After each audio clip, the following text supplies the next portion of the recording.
Kịch Cổ Trang xin chào quý vị. Con gái à, hôn ước cha đã định cho con trai của Tô tướng quân đã trở về. Đó là hôn sự cha đã định, muốn gả thì cha gả đi, người con muốn gả nhất định phải là người học rộng. Loạn thế sắp đến, chỉ biết viết chữ, thư sinh yếu đuối thì có ích gì chứ? Anh hùng cát cứ tuy đã qua, văn chương phong nhã vẫn còn đó. Nếu cha nghĩ như vậy, vậy thì tìm một người học võ, chẳng phải là vẹn cả đôi đường sao? Con gái của ta, con muốn cha lên trời, hái sao cho con sao? Cũng không khó. Văn có thể viết định thiên hạ, võ có thể cưỡi ngựa định càn khôn, đế tinh là được. Đế tinh con chỉ biết mỗi đế tinh. Nếu con không lấy được hắn thì cả đời này con sẽ sống cô độc đến già. Đúng vậy cha, lần trước con bảo cha cầu xin bệ hạ cho con gặp đế tinh một lần, cha làm đến đâu rồi? Con gái à, cha còn chưa gặp được hắn. Nhưng mà nếu con chịu gặp Tô Mục Dương thì cha sẽ hứa cho con gặp đế tinh, thế nào? Cha nói lời giữ lời nhé. Đây là tác phẩm của Tô Mục Dương. Vâng, tiểu thư. Tiếng gió tiếng mưa, tiếng đọc sách, tiếng nào cũng vào tai. Việc nhà việc nước, việc thiên hạ, việc nào cũng quan tâm. Đối này sợ rằng sẽ lưu danh muôn đời. Nhưng hắn chỉ là một kẻ nhàn rỗi, sao có thể đối được câu đối hay như vậy? Tiểu thư, chúng ta có nên xuống gặp hắn không? Đột nhiên Triệu Kiến Thần chỉ để chơi cờ sao? Tô Mục Dương này, khanh đừng nghĩ nữa. Năm đó, Tô tướng quân và chấm đã định hôn ước cho Yên Nhi và Mục Dương.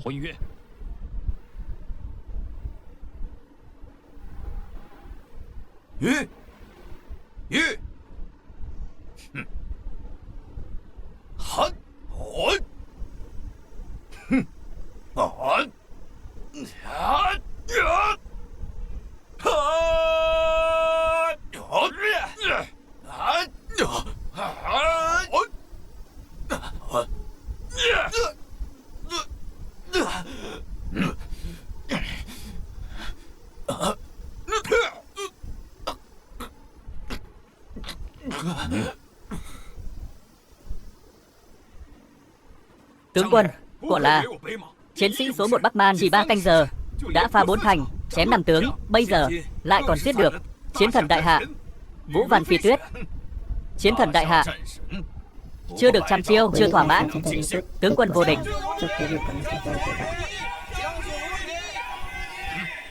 Bắc Man chúng ta nuôi nhốt đại hạ hơn 300 năm. Lần này quân ta Nam Hạ sói vào bầy cừu, giết. Hành quân đến đây, quân ta thật ra đã kiệt sức. Nếu chúng dám xuất quan quyết chiến với ta, có lẽ còn có thể tia hy vọng. Đáng tiếc chúng chọn có cụm trong quan, sợ đánh chờ chết. Có lẽ có người nhìn rõ cục diện.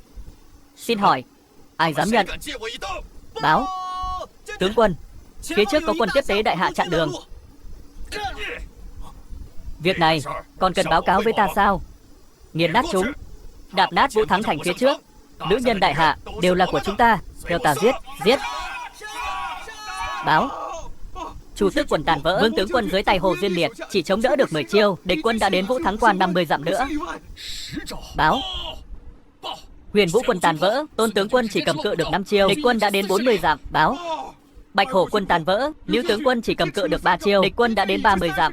Báo Thành Long quân bại, Viên tướng quân và Tào tướng quân cùng ra bị đánh bại chỉ trong một chiêu. Hồ Duyên Liệt cách Vũ Thắng Quan chưa đầy 10 dặm. Cái gì? Chưa đầy 10 dặm? Nếu hắn còn dám tiến lên 5 dặm ngoài quan, nơi Vũ Văn tướng quân đóng quân sẽ là nơi chôn thân hắn. Vũ Văn tướng quân đã đến, tuyệt quá. Có chiến thần đại hạ ta ở đây, tên giặc Bắc Man kia chắc chắn phải chết. Báo Kỳ Lân quân tàn vỡ, Vũ Văn tướng quân thất bại, chém chết tại trận. Thiết kỵ Bắc Man đã đến trước cửa quan. Người nói cái gì? Công chúa, Vũ Văn tướng quân hy sinh rồi. Thương thế của công chúa không sao. Bây giờ chúng ta vừa không có tiên phong, lại không có sĩ khí. Cái này sợ là không giữ được nữa rồi. 300 năm trước mất Cử Dụng Quan, lại mất 16 châu Yên Vân, bây giờ lại mất Vũ Thắng Quan. Đại hạ ta nguy rồi. Ai nói chúng ta không có tiền phòng? Đưa kiếm của ta đây. Công chúa không được. Đại tướng quân đại hạ Triệu Tư Yến dẫn đầu 5 quân mạnh nhất Bắc Lộ đại hạ, trấn giữ Vũ Thắng Quan này, thế mà lại liên tục bại lui, bó tay hết cách. Ngươi cũng không được sao? Vô lễ. Đầu bếp quèn cũng dám vào trướng quân. Ta có kế sách lui địch. Tại sao không thể vào trướng quân này? Cuồng vọng. Người đâu? Kéo hắn xuống chém cho ta. Khoan đã. Nói ra kế sách lui địch của ngươi. Nếu ta không hài lòng, ngươi tự tiện xông vào doanh trại, tự ý bàn luận quân sự, sẽ bị trừng phạt.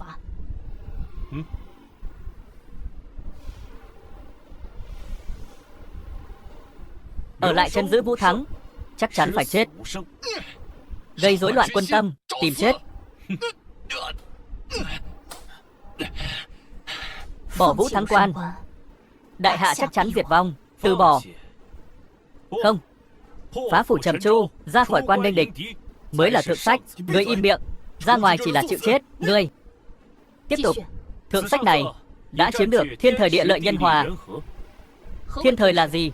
Đêm nay giờ tí, sương mù nổi lên, chính là thời cơ tốt để lén đánh quân địch. Đây chính là thiên thời. Dự đoán thiên tượng, đây là thuật của đế tinh. Sao tên đầu bếp quyền này có thể hiểu được? Chiến trường đầy đến cửa ải, nếu địch rút lui, bọn chúng sẽ chỉ còn lại thung lũng nhỏ hẹp này. Phục kích tại đây. Đây là địa lợi. Nay Hồ Duyên liệt thế như trẻ tre. Chúng ta muốn đánh bại thiết kỵ Bắc Man, thật là nằm mơ giữa ban ngày. Vậy thiên thời đâu? Cái này chính là thiên thời. Cái hộp cơm nhỏ bé cũng dám nói là thiên thời. Chẳng lẽ bên trong chứa thiên binh vạn mã hay sao? Cái này Hồ Duyên liệt. Sao có thể như vậy? Hồ Duyên liệt chết, sĩ khí địch chắc chắn sẽ giảm mạnh. Phá phủ Trầm Chu chính là thượng sách. Thông báo quân lương, chuẩn bị cho binh sĩ bữa ăn cuối cùng. Sau đó tuyên bố với toàn quân, Vũ Thắng quan đã hết lương thảo, quân lương đã giải tán. Muốn sống sót chỉ có thể giết địch. Rõ. Dẫn một quân đến thung lũng phục kích, với tiêu diệt đại quận Bắc Man. Rõ. Chậm đã. Việc Hồ Duyên liệt chết không được tiết lộ. Khi giao chiến, hãy nói cho binh sĩ biết. Hiểu.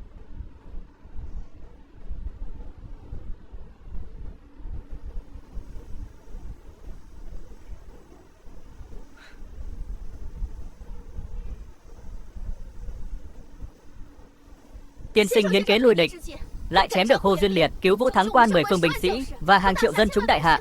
Người có yêu cầu gì không? Đã có người trả thay công chúa rồi.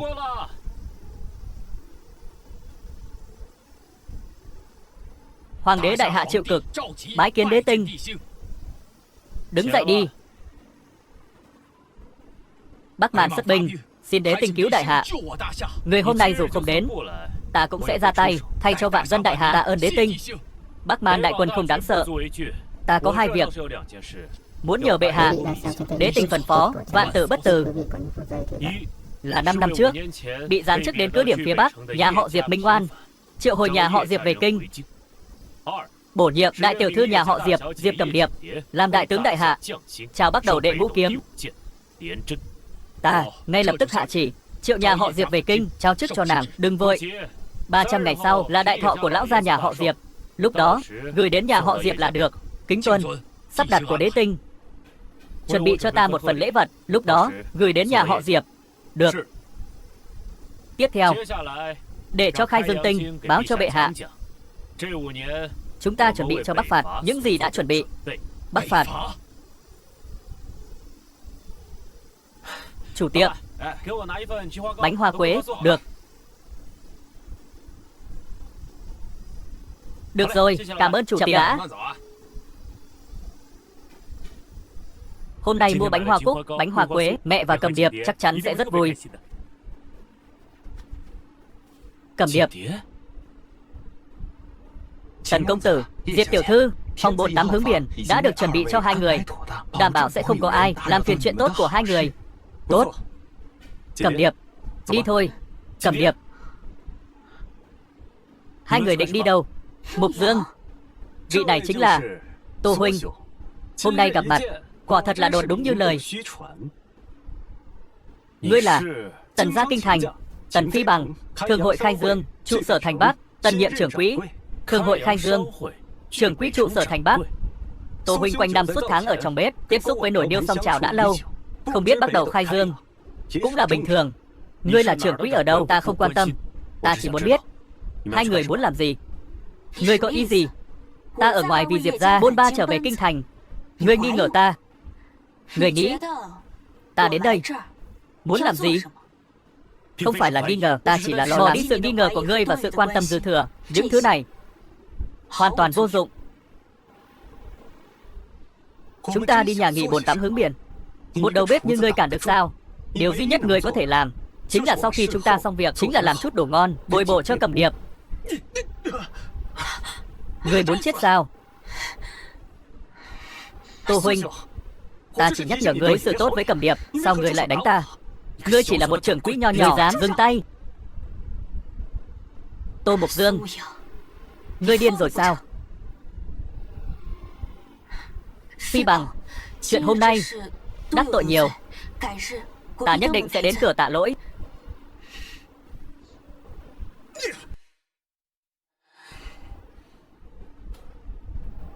Hôm nay ngươi mới vào quân đội, sao lại trở về? Đội quân lửa giải tán rồi, ta liền trở về.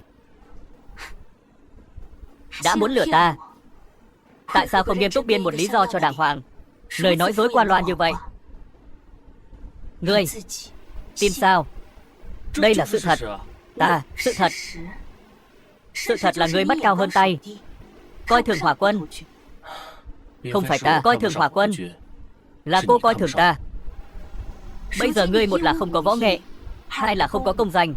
Thành tựu lớn nhất cả đời là ở nhà họ Diệp ta làm trang rể. Làm sao để người khác coi trọng ngươi? Lại làm sao để ta coi trọng? Ta không cầu ngươi phong vương bái tướng, cũng không cầu ngươi giống như Phi Bằng gia nhập Bắc Đầu.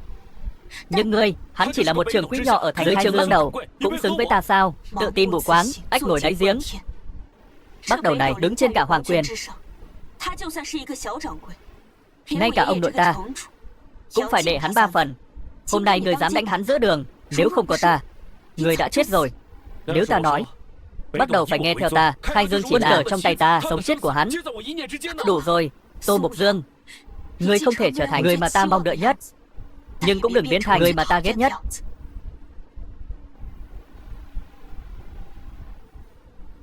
Bây giờ ở Cự Bắc Thành này, ta không chỉ lo lắng kỵ binh Bắc Man Nam Hạ, mà còn phải suy nghĩ việc nhà họ Diệp trở về kinh thành. Ta thật sự mệt mỏi. Sau hôm nay, những chuyện này cô không cần lo lắng, cứ giao cho ta. Người biết ta đang phải đối mặt với. Thôi bỏ đi. Ta còn có thể mong cầu gì nữa? Hôm nay là đại thọ của ông, người đã về rồi, chuẩn bị một chút. Làm tốt những gì ngươi có thể làm là được. Mấy cái bánh này, đợi tối nay nhận được quà mừng thọ của Khai Dương, nhìn thấy thánh chỉ, cô sẽ biết những gì ta nói không phải là giả. Mẹ, sao mẹ lại đến đây? Về nhà với mẹ. Mẹ có chuyện muốn hỏi người. Quý vị đang xem trên kênh YouTube Kịch Cổ Quỳ Đại xuống. Chúc quý vị có những phút giây thư giãn. Trước bài vị của cha ngươi, mẹ hỏi ngươi, hôm nay có phải đã làm lính đào ngũ? Mẹ, con xin thề, con tuyệt đối không làm lính đào ngũ. Mẹ, hôm nay chuyện trong quân vốn là bí mật, con không cần kể cho mẹ nghe. Con đứng dậy nói đi, mẹ tin con.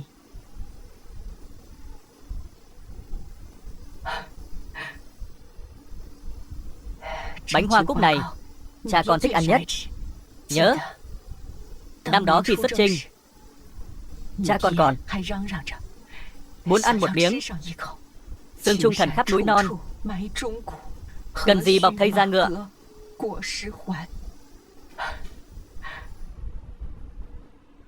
Không ngờ lời nói trước lúc lên đường lại bị cái miệng quạ của con nói trúng. Cuối cùng chỉ có thanh kiếm này trở về.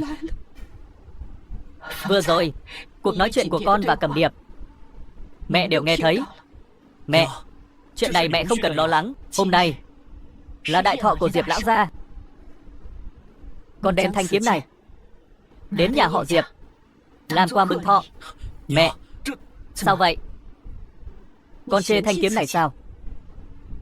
Con có biết nó là một trong thất kiếm bắt đầu.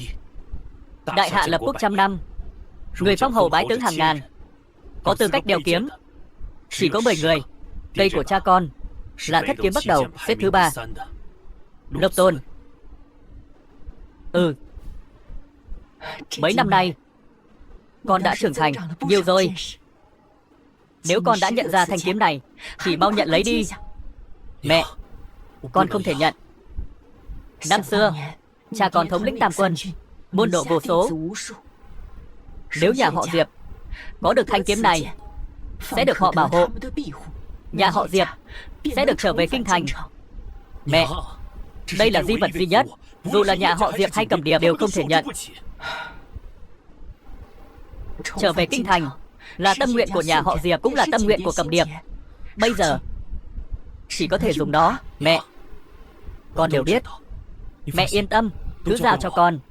Chuyện của mừng con đã chuẩn bị xong rồi. Mẹ, con đi đến nhà họ Diệp trước.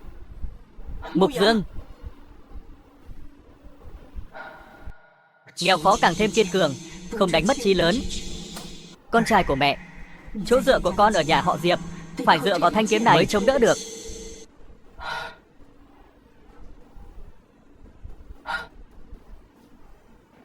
Ông à, bánh hoa cúc này ông không thể ăn không được. Con nói hiểu rồi. Không đỡ rời xa. Thanh kiếm cha để lại, ông không thể không đỡ. Thanh kiếm này hôm nay sẽ do ta đích thân đưa đến nhà họ Diệp.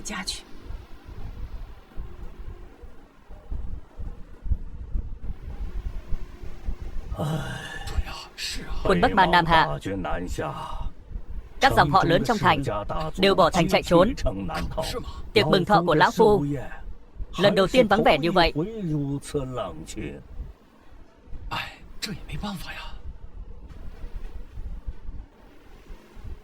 Chư vị có thể đến dự tiệc mừng thọ này, con ở lại trong thành đều là hảo hán. Hôm nay mọi thứ đều giản lược.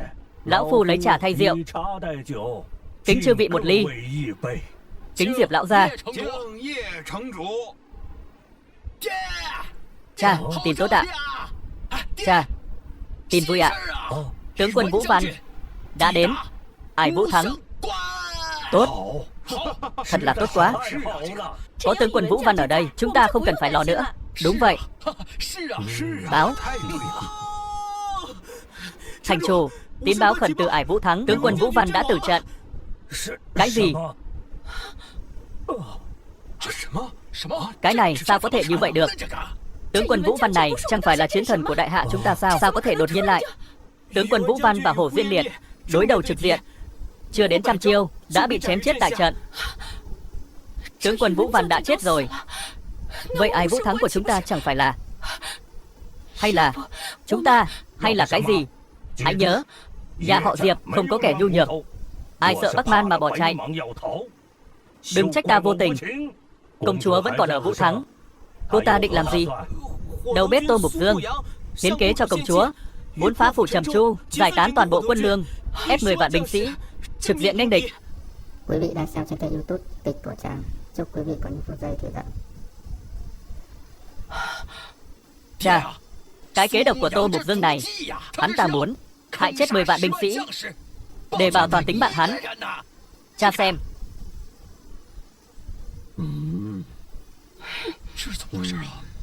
Đồ hỗn láo. Sao công chúa lại hồ đồ như vậy? Dễ dàng tin vào cái kế này. Có Hồ Diên Liệt ở đó, xuất quan chính là đi chịu chết. Nhất định là ai thế nhà họ Diệp chúng ta. Không chừng công chúa còn tưởng đây là kế của nhà họ Diệp ta. Nhà họ Diệp chấn giữ cự Bắc Thành này 5 năm, chưa từng lùi bước. Bây giờ sao lại xuất hiện một tên tham sống sợ chết như vậy? Đồ ngu ngốc. Ông nội, hôm nay là đại thọ, sao ông lại tức giận như vậy? Ngươi tự xem đi.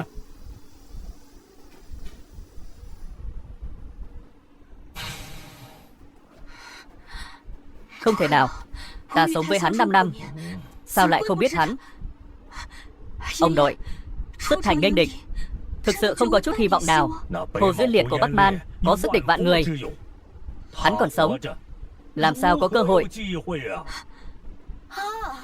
Ta biết rồi. Tô Mục Dương này chắc chắn là do Bắc Man cai vào cự Bắc thành ta. Không chừng 5 năm trước, ông bị ám sát được hắn cứu. Chính là hắn lén lút vào đại hạ ta. Không thể nào. Điều này tuyệt đối không thể nào. Vậy ngươi giải thích thế nào? 5 năm qua, hắn ta ăn không ngồi rồi. Sao lại đột nhiên đưa ra một kế hoạch liều lĩnh? Ta, hôm nay, sinh nhật cha, hắn lẽ ra phải ở trong bếp nấu nướng. Giờ này vẫn chưa xuất hiện. Không chừng đã trốn đến Bắc Man rồi. Hắn hứa Hắn hứa sẽ đến Thương hội khai dương, mừng thọ Diệp thành chủ. Thương hội khai dương, mừng thọ Diệp thành chủ.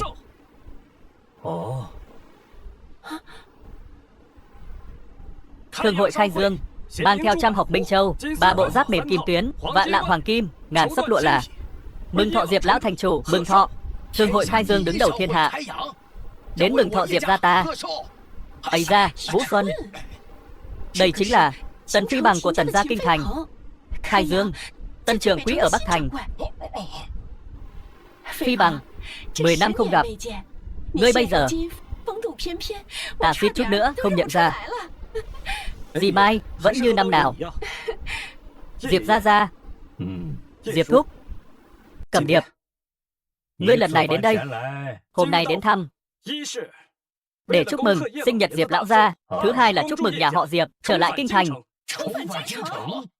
Việc này là do Cẩm Điệp bày mưu. Ồ, trước đó ta đã đem công trạng của nhà họ Diệp trấn giữ Bắc thành 5 năm qua, tổng hợp lại giao cho Phi Bằng, để hắn giao cho triều đình. Nhưng không ngờ nhanh như vậy. Phi Bằng, chúng ta phải cảm ơn người thật tốt. Đừng vội cảm ơn ta. Việc này bây giờ có biến cố rồi. Nhà họ Diệp trấn giữ thành 5 năm là có công, nhưng con rể nhà họ Diệp chôn sống 10 vạn binh sĩ, khiến Vũ Thắng Quản thất thủ, công tội khó mà cân đo đong đếm. Ôi chao Phi Bằng, Tô Mục Dương này là gián điệp của Bắc Man. Với chúng ta hắn là ai không quan trọng, quan hệ giữa hắn và nhà họ Diệp mới là quan trọng. Tội của hắn có thể bị chu di cửu tộc. Chuyện này tội nghiệp cả nhà họ Diệp. Ở nơi biên cương lạnh lẽo này kiên trì giữ vững nhiều năm, cứ tưởng sắp được hưởng phúc, lại xuất hiện một tên tiểu tử như vậy. Xong rồi, nhà họ Diệp lại xong rồi. Đều tại các người. Lúc trước cứ nhất quyết để hắn vào cửa nhà họ Diệp, bây giờ thì hay rồi. Chúng ta phải chết cùng hắn ta sao? Nhưng mà chuyện này cũng không phải không có cách xoay chuyển. Chỉ cần Cẩm Điệp bằng lòng. Bằng lòng, chắc chắn là bằng lòng rồi. Vì nhà họ Diệp, ta cái gì cũng bằng lòng. Vậy thì đơn giản rồi. Cẩm Điệp, chỉ cần cô ký vào tờ hưu thư này, đoạn tuyệt quan hệ với Tô Mục Dương, nhà họ Diệp sẽ không còn. Ngươi còn do dự gì nữa? Những chuyện mà tên tiểu tử đó làm còn xứng đáng là người nhà họ Diệp nữa sao? Cô đừng quên, nhà họ Diệp năm xưa là vì cô mới bị đày đến đây. Cẩm Điệp, ông không sợ chết, người nhà họ Diệp cũng không sợ chết. Nhưng chúng ta tuyệt đối không thể mang tiếng xấu như vậy. Ta biết rồi. Tờ hưu thư này ta ký, không được ký. Lão gia, Cẩm Điệp, tờ hưu thư này còn không thể ký. Mẹ không ký hưu thư, nhà họ Diệp chúng ta làm sao quay lại kinh thành? Nhờ cô sao? Đúng, nhờ nhà họ Tô chúng ta. Nhờ thanh kiếm này. Thanh kiếm này là cha của Mục Dương để lại, mang đó vào triều, có thể bảo đảm nhà họ Diệp về kinh. Thanh kiếm của kẻ chết này để làm gì? Có người chết mới có người sống, có người chết mới có người sống. Ta không quan tâm người sống hay chết. Thanh kiếm này còn hữu dụng hơn ngươi. Ngươi chỉ là một thanh sắt vụn. Ta còn tưởng là cái gì. Mở to mắt ra, nhìn cho kỹ. Bắt đầu kiếm ở đây, kẻ không phải hoàng tộc đại hạ đều phải quỳ lạy.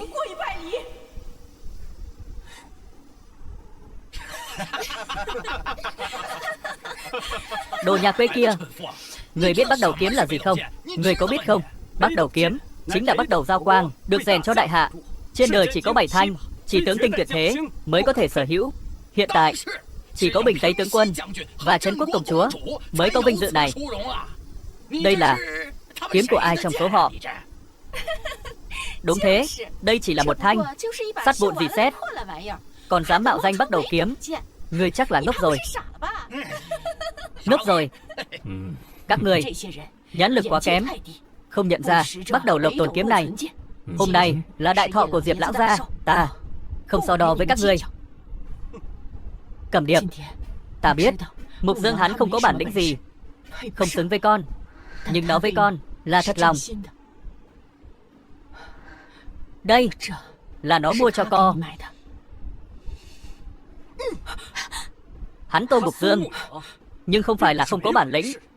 Hôm nay ở cửa ải võ thắng, hắn một mình làm chết 10 vạn tướng sĩ. Đừng nói bậy. Ngươi tưởng ta không nhìn ra chút tâm tư của ngươi? Chuyện này không thể nói bừa. Ngươi tự xem.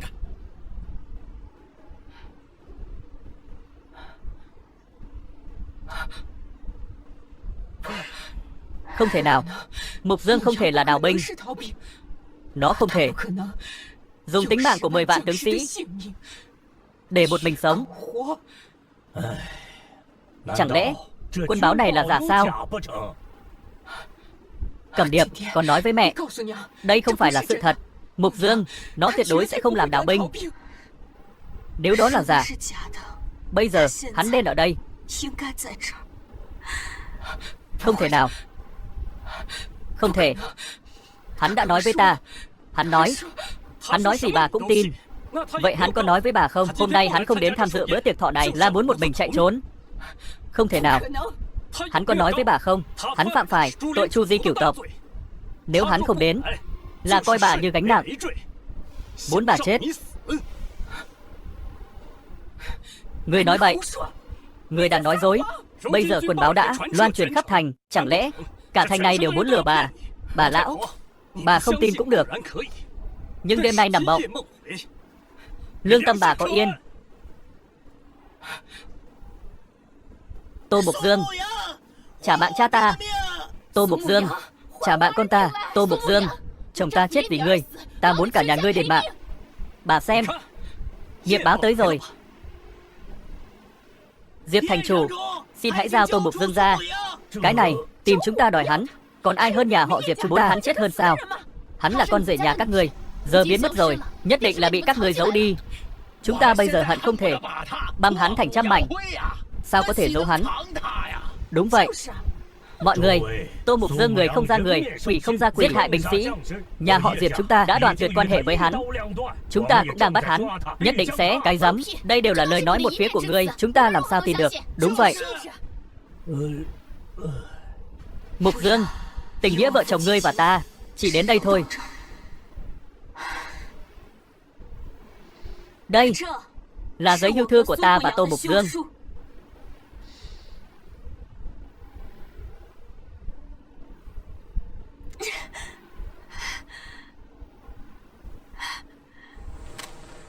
Ta, Diệp Cẩm Điệp, tại đây xin thề, từ hôm nay với Tô Mục Dương ân đoạn nghĩa tuyệt, không chết không thôi. Nếu trái lời thề này sẽ bị ngàn đao phanh thây, đọa vào địa ngục vô gián.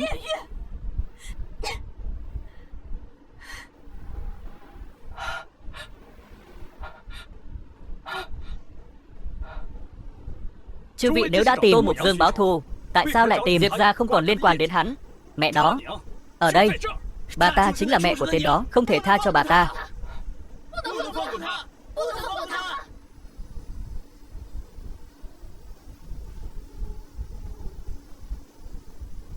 Chuyện hôm nay ta nguyện gánh chịu. Còn xin chư vị, trước mặt bọn họ, người còn dám vì tiểu tử đó cầu xin. Quân sĩ Vũ Thắng Quan đều là người nhà của họ. Tại sao con trai người được sống, chồng của họ, cha của họ, con trai của họ phải chết? Tại sao? trụ cột trong nhà họ. Vì con trai người chết thảm nơi biên cương, xương trắng phơi ngoài đồng. Tại sao gia đình họ tan nát, ngươi lại được đoàn tụ? Tại sao? Tô Mục Dương chôn sống 10 vạn quân sĩ, không phải gián điệp Bắc Man thì cũng là kẻ bán nước tổ vinh. Hắn dựa vào đâu mà sống?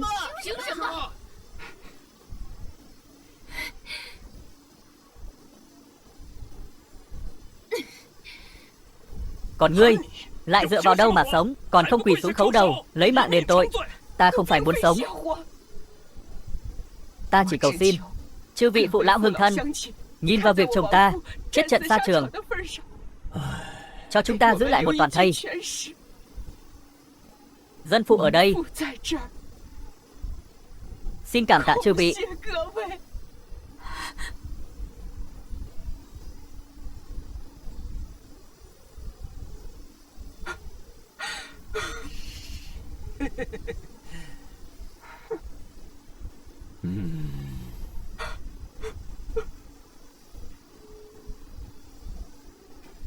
Khai Dương nghị sự, người không phận sự mau chóng rời đi.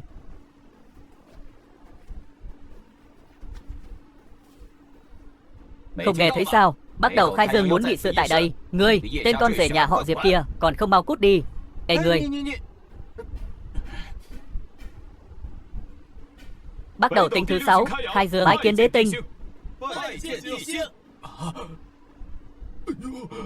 Đứng dậy đi, tạ ơn đế tinh. Tình hình chiến sự ở Vũ Thắng thế nào đế tinh? Như ngài đã liệu, lần này hàng chục vạn đại quân Bắc Man, toàn quân bị diệt, quân ta đại thắng. Đại nhân, món quà mừng thọ ngài chuẩn bị cho Diệp lão gia ta đã phái người đưa đi giờ này. Đã tới nơi rồi, nhà họ Diệp vất vả 5 năm, cũng đến lúc được báo đáp. 5 năm qua, nếu không có ngài trấn giữ Cự Bắc Thành, bố trí phòng ngự cho họ, nhiều lần ra tay, bù đắp những lỗ hổng trong kế hoạch của họ, chắc hẳn nhà họ Diệp đã bị xử trảm vì tội.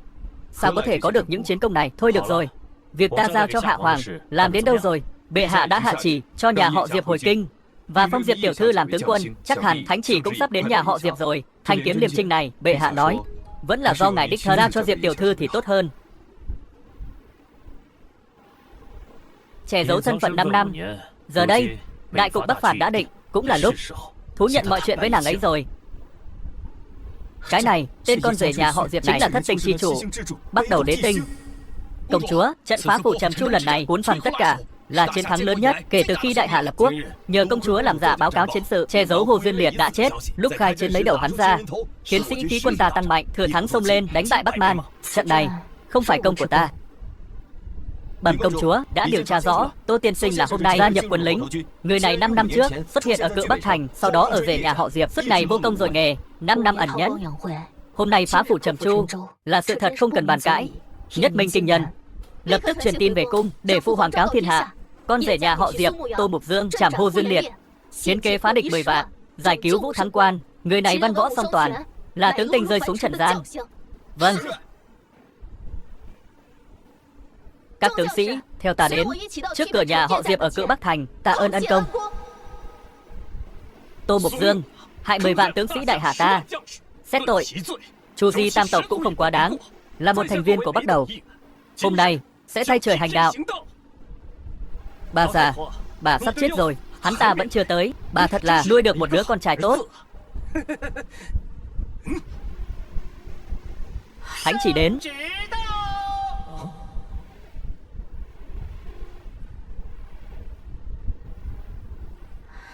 Nhà họ Diệp tiếp chỉ. Phụng Thiên thừa vận, Hoàng đế chiếu viết, nhà họ Diệp trấn giữ Bắc Thành có công, đặc biệt cho phép nhà họ Diệp hồi kinh, phong Diệp Cầm Điệp làm tướng quân, sắc phong Bắt Đầu kiếm thứ 5, Liên Trinh. Tiếp chỉ, tạ ơn Long Ân.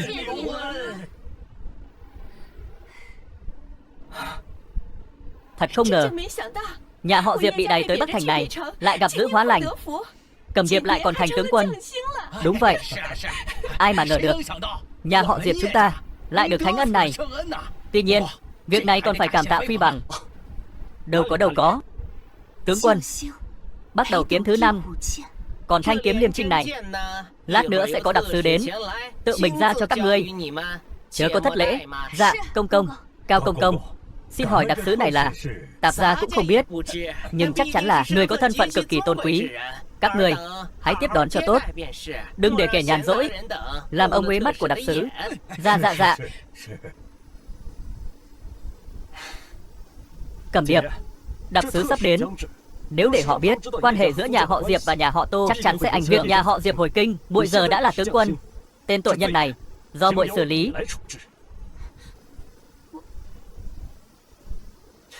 Được rồi, ta biết muội không nỡ, vậy để ta thay muội.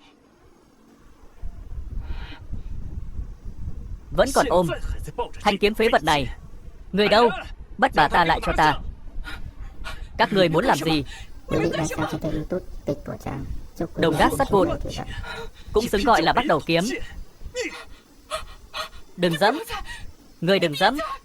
Tên tiểu tử nhà ngươi. Không cho ta dẫm, ta càng dẫm. Đừng. Ta cầu xin ngươi. Cầu xin ta. Vừa rồi không phải bảo ta quỳ xuống trước thanh kiếm này sao? Sao giờ lại cầu xin ta? Ta cầu xin ngươi. Đừng dẫm.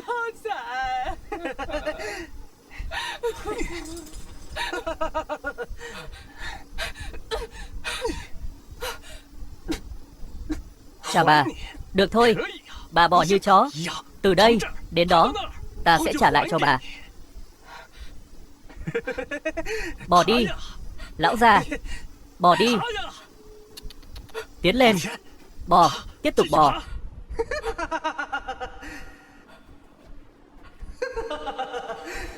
Nhanh lên. Tiếp tục. Lão già.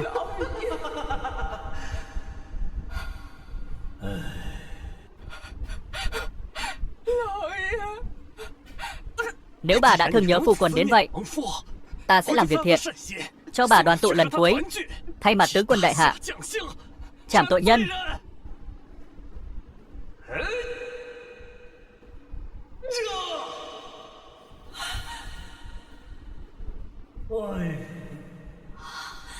Tìm chết.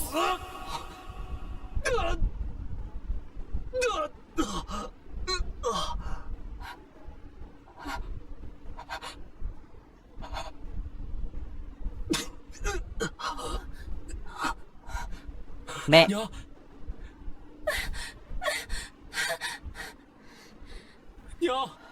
Phi Bằng. Tới rồi. Nhanh. Họ nói con là Kề Đào Ngũ. Họ nói con hại chết 10 vạn tướng sĩ. Con tuyệt đối không phải là họ ngu dốt không hiểu mưu kế của con. Thành thời đã qua, quân ta nhất định đại thắng. Chiến báo lập tức sẽ đến. Con đã đến rồi. Mẹ tin con.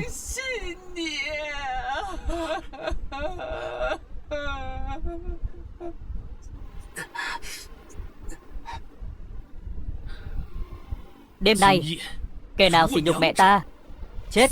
Tô Mục Dương, ngươi cái đồ tham sống sợ chết, hãm hại tướng sĩ, lại còn dám cùng vọng như vậy. Phế vật, còn không quỳ xuống chịu chết. Chiến báo chưa đến, các ngươi làm sao biết? Quan nghênh địch át bại, 10 vạn tướng sĩ đã chết. Tên Hồ Duyên Liệt này liên phá 5 quân trảm 6 tướng. Quân ta sĩ khí mất hết, liều lĩnh xuất quan tác chiến, chẳng phải là đi chịu chết là gì. Nếu Hồ Duyên Liệt chết thì sao? Ngay cả chiến thần Vũ Văn Phi Tuyết cũng không phải đối thủ của Hồ Duyên Liệt. Ai có thể giết hắn? Ta có thể.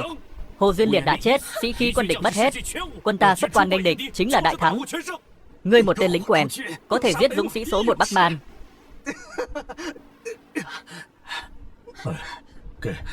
Người sắp chết. Nói chuyện chẳng cần kiêng dè. Sứ giả ban kiếm sắp đến, còn không mau bắt tên vô lại phạm tội rượu. Bắt hắn. Khoan đã.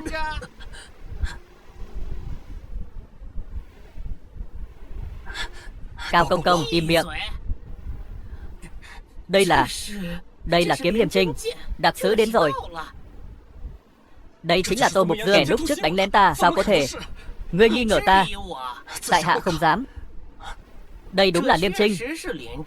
Chỉ là tại sao lại ở trong tay hắn? Sao không thể ở trong tay ta? Đặc sứ đưa kiếm trong miệng các ngươi chính là ta. Ngươi là đặc sứ đưa kiếm. Sao ngươi không nói ngươi là đế tinh? Có gì khác biệt? Tổ gan. Ta biết rồi. Cao Công Công, hắn là người Bắc Man. Đặc sứ đưa kiếm bị cướp, hắn cướp kiếm. Đặc sứ đâu rồi? Ta đã nói, chính là ta. Cao Công Công, hắn còn dám giả vờ như vậy. Chắc hẳn đặc sứ đưa kiếm đã bị hại. Cao Công Công, Diệp tiểu thư, đặc sứ chết trên đường đưa kiếm cho cô. Cô phải báo thù cho hắn.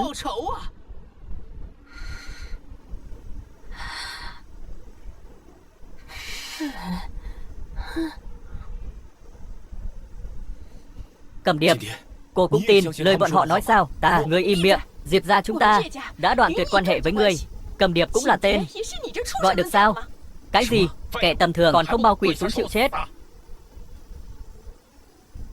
Ta đã ký vào giấy hưu thư rồi. Ngươi chính là kẻ hãm hại 10 vạn tướng sĩ, gián điệp Bắc Man. Ta là tướng quân đại hạ. Giữa chúng ta chỉ có sống mái với nhau. Quý vị đang xem trên kênh YouTube Kịch của Trang. Chúc quý vị có những phút giây thư giãn. Giết hắn. Hôm nay ta sẽ thay cho 10 vạn oan hồn báo thù.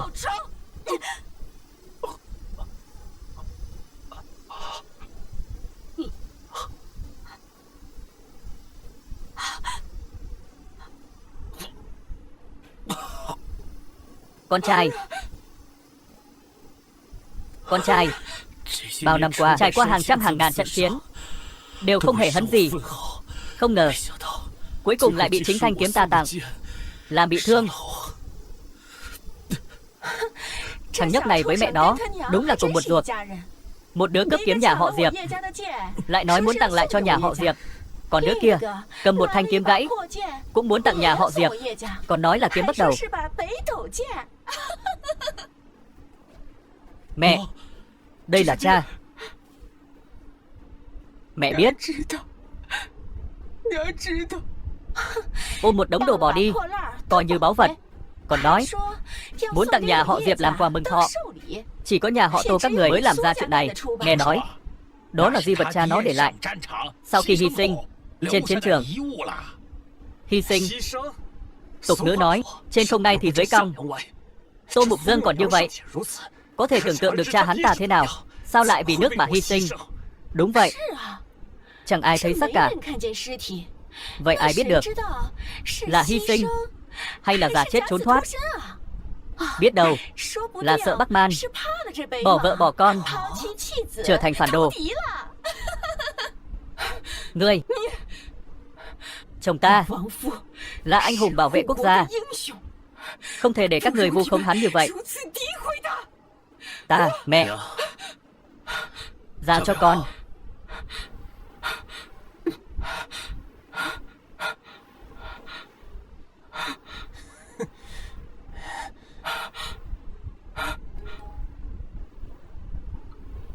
Một kiếm vừa rồi coi như ta nợ cô. Lần này cô không cản được. Ngươi còn muốn sai lầm thêm nữa sao? Nếu ngươi chịu đầu hàng, ta là tướng quân, có lẽ có thể bảo toàn cho mẹ ngươi. Sai? Ta sai ở đâu? Là 5 năm trước ta cứu cô sai rồi sao? Hay là 5 năm nay ta giúp nhà cô giữ vững thành Bắc sai rồi sao? Hay là hôm nay ta đưa nhà cô về kinh để cô làm tướng quân đại hạ sai rồi sao? 5 năm trước ta bị ám sát và được ngươi cứu. Ngươi là gián điệp tiếp cận ta theo kế hoạch.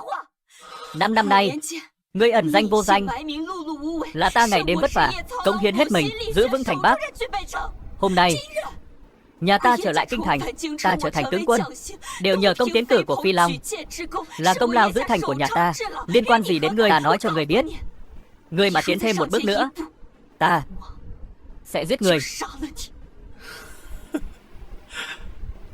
Hay cho câu liên quan gì đến ta? Tình nghĩa vợ chồng 5 năm lại không bằng một lời của hắn. Tần Phi Bằng mẹ ta ngàn dặm đưa kiếm, lại không bằng một lời của nhà họ Diệp cô. Nếu đã như vậy, vậy ta liền cùng nhà họ Diệp cô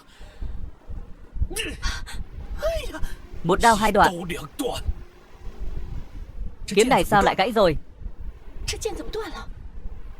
Cái này, Bắc Đầu Liêm Trinh kiếm lại bị chém đứt. Bắc Đầu kiếm được rèn từ nhíp xe tải tái chế vạn năm, hình dáng nó kiên cố không thể phá huế của nó sắc bén vô cùng, không thể nào bị phàm thiết chém đứt. Vậy tại sao trên thế gian này chỉ có Bắc Đầu kiếm mới có thể chặt đứt? Theo ý công công, cái thứ đồ bỏ đi này là một thanh Bắc Đầu kiếm. Sao có thể chứ? Cái này, im miệng. Đây không chỉ là Bắc Đầu kiếm, thậm chí còn trên cả Liêm Trinh. Không thể nào. Nhà họ Tô sao có thể Bắc Đầu kiếm? Bắc Đầu kiếm có tất cả 7 thanh, đều có ghi chép. Cái này không đúng, có một thanh đã thất lạc. Xếp hạng thứ 3, Lộc Tôn. Chủ nhân của kiếm là Tổ Vũ, vị đại tướng quân năm xưa, thống lĩnh Tam quân. Thanh kiếm bên mình ông ấy chính là Lộc Tôn. Năm đó, Tô tướng quân vì yểm hộ dân chúng rút lui, bị kỵ binh Bắc Màn vây hãm, cuối cùng xương trụ tay mất hết, chỉ còn lại thanh bảo kiếm.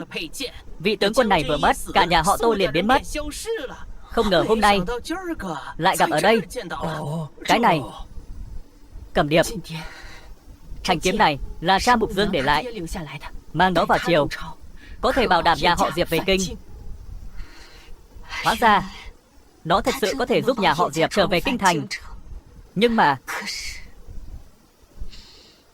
quá muộn rồi.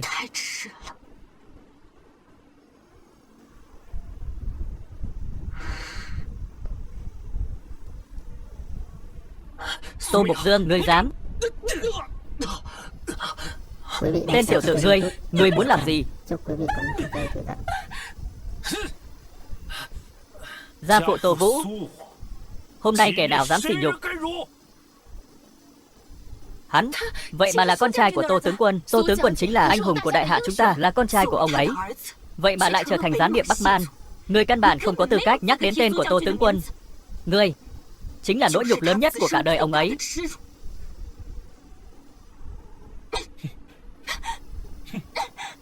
Năm đó Tô tướng quân một mình đối mặt với kỵ binh Bắc Man không hề sợ hãi. Sao lại sinh ra người cái loại chưa thấy quân địch đã đầu hàng? Đồ hèn! Tại sao các người khẳng định đại hạ xuất quan nghênh địch chính là đi chịu chết, phá phủ trầm tru là kế hay sao? Kỵ binh Bắc Man chính là vô địch thiên hạ. Chiến báo chưa đến, các người đã vội nói lời thất bại. Rốt cuộc ai mới là kẻ hèn nhát? Bắc Man chèn ép đại hạ ta hơn 300 năm nay. Ngươi là con trai của tướng quân, giờ lại đầu hàng địch. Ngươi không phải đồ hèn thì ai là? Hắn lúc này chính là đang câu giờ hèn hạ sống tạm. Không cần nói nhiều với hắn. Cho dù cha ngươi là Tô tướng quân, nhưng người thông đồng phản quốc, tội chôn sống 10 vạn tướng sĩ, chẳng lẽ có thể miễn được sao? Thiên tử phạm pháp cũng xử như thứ dân. Con trai của tướng quân cũng không ngoại lệ. Mạng của con trai tướng quân là mạng con trai của chúng ta. Những người dân này chẳng lẽ không phải 10 lần, 100 lần cũng không đủ. Tên gián điệp Bắc Man này dám ở trên lãnh thổ đại hạ của ta ngông cuồng như vậy. Nếu Tô tướng quân dưới suối vàng có biết, chắc chắn sẽ mong chúng ta giết người. Thay Tô tướng quân giết Tô Mục Dương. Thay Tô tướng quân giết Tô Mục Dương. Thay Tô tướng quân giết Tô Mục Dương. Thay Tô tướng quân giết Tô Mục Dương. Các người cũng xứng sao? Biết chút võ nghệ thì có tác dụng gì? Hôm nay chúng ta nhiều người như vậy, giết người có thể sống được, ai dám giết hắn?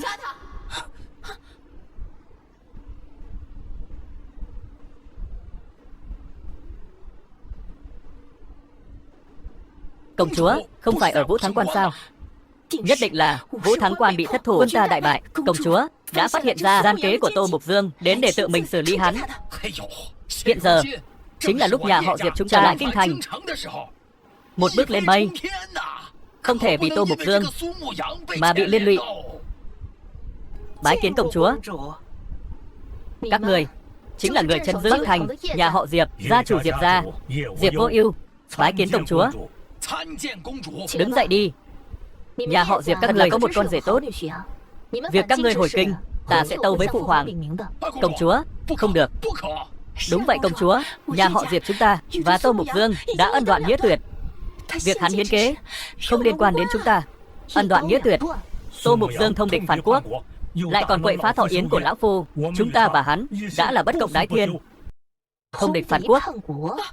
Đúng. Vết kiếm trên người hắn chính là do Cẩm Điệp nhà chúng ta gây ra. Là ngươi đã thương hắn. Phải.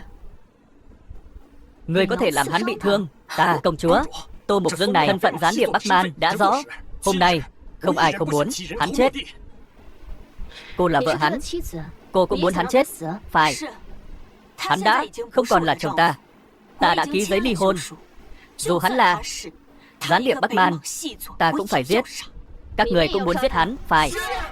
Xin công chúa trả thù cho tướng sĩ hy sinh ở Vũ Thắng Quan. Trả thù. Im lặng. Các người muốn giết hắn. Đã hỏi tướng sĩ sau lưng ta có đồng ý không? Không đồng ý. Tránh ra.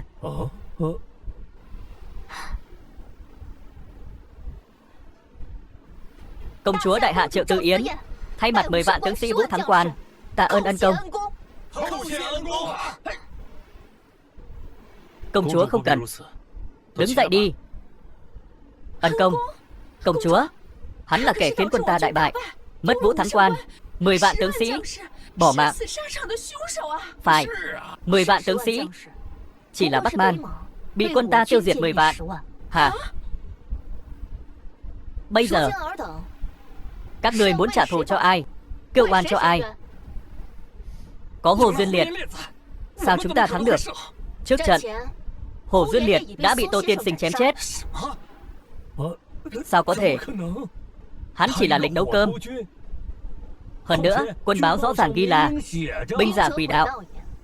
Nhà họ Diệp giữ thành 5 năm. Mưu kế này không thể không biết chứ. Ta xem ra ta thật sự không biết 5 năm nay các ngươi làm sao giữ được thành. Ngươi làm sao mà làm hắn bị thương? Ta rất tò mò. Hôm nay nếu không có Tô Tiên Sinh, trận chém Hồ Duyên Liệt, hiến kế giữ Vũ Thắng, bảo vệ tính mạng 10 vạn tướng sĩ, các ngươi bây giờ sợ đã nhận được cáo phó của người nhà. Sao lại ở đây? Cảm ơn Tô tướng quân cứu mạng chồng ta. Tô Tiên Sinh, cảm ơn ngài đã cứu đệ đệ ta. Đa tạ Tô Tiên Sinh. Quý vị đang xem trên kênh YouTube Tịch của Tràng. Chúc quý vị có những phút giây thiệt. Đều đứng dậy đi. Ông già, con trai không phải lính đào ngũ.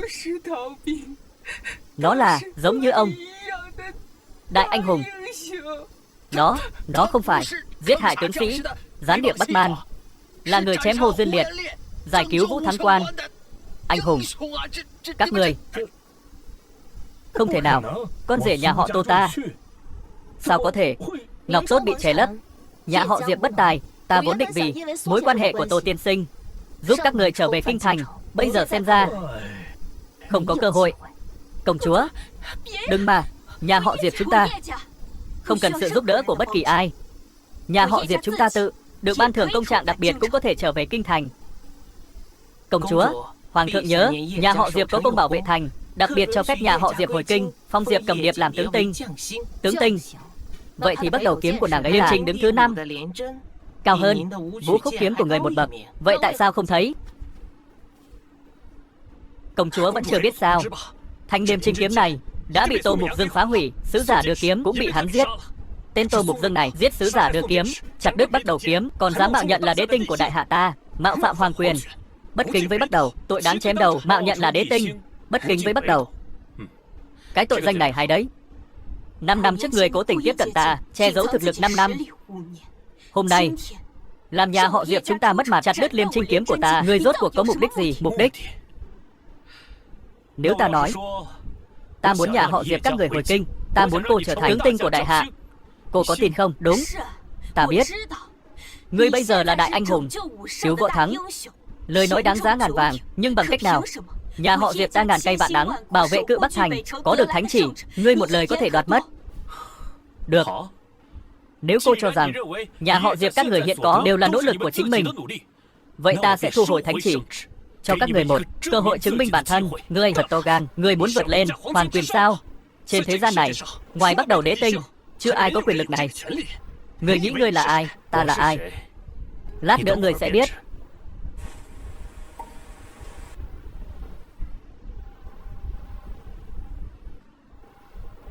Bắt đầu thất tinh. Không thể nào. Sao người có thể có? Phi bằng. Đây là pháo hoa đặc chế của bắt đầu, tên là Thanh Điểu, dùng để truyền tin. Chỉ có thất tinh đại nhân có thể dùng. Ngoài thất tinh còn có một người, chắc chắn là bắt đầu đưa cho người được Thanh Điểu. bị tên tiểu tử này cướp mất. Vậy ta sẽ dùng nó làm bẫy. Đúng là còn có một người. Ngươi là Đế Tinh thống lĩnh Bắc Đầu. Thẩm đại nhân của Khai Dương Tinh tình cờ ở Cự Bắc Thành. Chỉ cần ngươi giả mạo Đế Tinh, Hoàng thượng cũng không cứu được người. Thân phận Đế Tinh đặc biệt, địa vị thậm chí còn hơn cả phụ hoàng ta, không thể nói nhẹ. Đây là cái bẫy của Tần Phi Bằng. Ta biết. Ngươi muốn dẫn ta vào trong. Được. Vậy bây giờ ta sẽ nói cho người biết. Ta, Tô Mục Dương, chính là Bắc Đầu Đế Tinh. Tô Mục Dương, dù ngươi lập được công lao gì, là con trai của ai, đều vô dụng. Giả mạo Đế Tinh, đại hạ ta nhất định chu diệt. Được. Vậy ta sẽ chờ xem. Bắt đầu Khai Dương Tinh, Thẩm Chi Diệp đến. Cái này, hội trưởng thương hội Khai Dương Thẩm Chi Diệp cũng đến rồi. Vậy hắn thật sự là Đế Tinh tọa trấn Trung Phu, điều động Bắc Đầu. Sao có thể đến nơi Cự Bắc Thành cằn cỗi? Lại sao có thể tự mình là một tiểu binh, là một hòa đầu quân? Đúng, Đế Tinh cao cao tại thượng. Sao có thể làm con rể nhà họ Diệp ta chứ? Tô Mục Dương, người cướp thanh điều, giả mạo Đế Tinh. Không ngờ tới chứ. Hội trưởng Khai Dương của ta ở ngay Cự Bắc Thành này. Khai Dương không chỉ tặng lễ mừng, Thẩm đại nhân còn đích thân đến hàn xá. Lão Hủ thật xấu hổ. Diệp gia bừng sáng rực rỡ.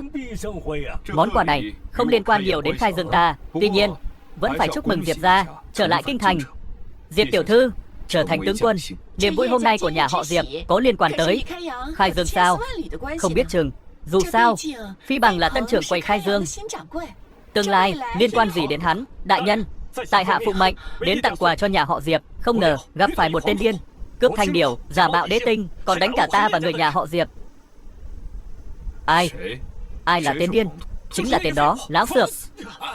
Thẩm đại nhân, nhà họ Diệp chúng ta và Tô Mục Dương đã đoạn tuyệt quan hệ rồi. Ngài ngàn vạn lần đừng giận chó đánh mèo. Đoạn tuyệt quan hệ. Đoạn tuyệt quan hệ hay lắm. Nhà họ Diệp các người thật là uy phong lẫm liệt. Thẩm đại nhân, ta cút. Thẩm đại nhân, dù nhà họ Diệp ta từng là đại tộc kinh thành, giờ ta lại là tướng quân. Dù ngài là Bắc Đầu Khai Dương, hành sự thế này sợ là không ổn. Không ổn. Bắc Đầu chúng ta nói các ngươi là đại tộc thì các ngươi mới là đại tộc. Bắc Đầu chúng ta nhận ngươi là tướng quân thì ngươi mới là tướng quân. Không nhận. Các ngươi là cái thá gì? Khai Dương Tinh, Thẩm Chi Diệp bái kiến Đế Tinh. Đứng dậy đi, tạ Đế Tinh. Tô Mục Dương, Đế Tinh, Tần Phi Bằng, người dám mạo phạm Đế Tinh, tội đáng chết vạn lần. Bẩm đại nhân, chuyện này tiểu nhân không biết. Không biết? Vừa rồi ta đã nói rõ cho ngươi. Ngươi không biết. Đế Tinh, tiểu nhân biết lỗi rồi. Bây giờ mới biết lỗi. Muộn quá rồi. Không muộn. Cái này, đây là Diệp Cầm Điệp đưa cho ta. Tiểu nhân chưa kịp bẩm báo triều đình, hôm nay hẹn nàng gặp mặt. Chính là muốn trả lại cho nàng. Ta và các nàng không có bất kỳ quan hệ nào. Ngươi nói, ta tin ngươi, nhưng ta không quan tâm. Đến giờ vẫn chưa biết mình sai ở đâu. Kéo hắn ra ngoài. Tha mạng, Đế Tinh, tha cho ta một mạng, Đế Tinh.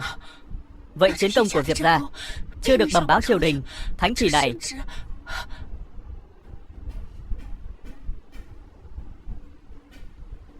cho nên thánh chỉ này là ngươi xin cho Diệp gia. Phải. Tốt. Nếu người muốn lấy lại, vậy thì cầm lấy, đừng mà cầm điệp. Không được. Thánh chỉ này chúng ta cũng có thể lấy được. Ta không tin với chiến công của ta. Chiến công 5 năm nay, nếu không phải Đế Tinh âm thầm bố trí, bố phòng cho người, Diệp gia sớm đã bị chém đầu vì mất hành. Lấy đâu ra chiến công? Cái gì?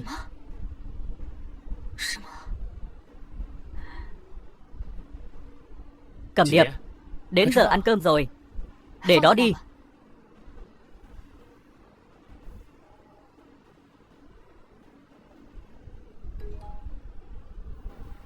Vẫn còn bận sao? Bố trí biên phòng này, ta luôn cảm thấy có gì đó sai. Nhưng mà không thấy vấn đề ở đâu.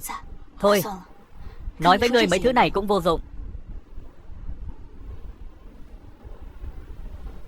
Vừa rồi vương viên ngoại nói nhận được hộp trà thượng hạng, mời ta đi nếm thử. Nhớ về sớm.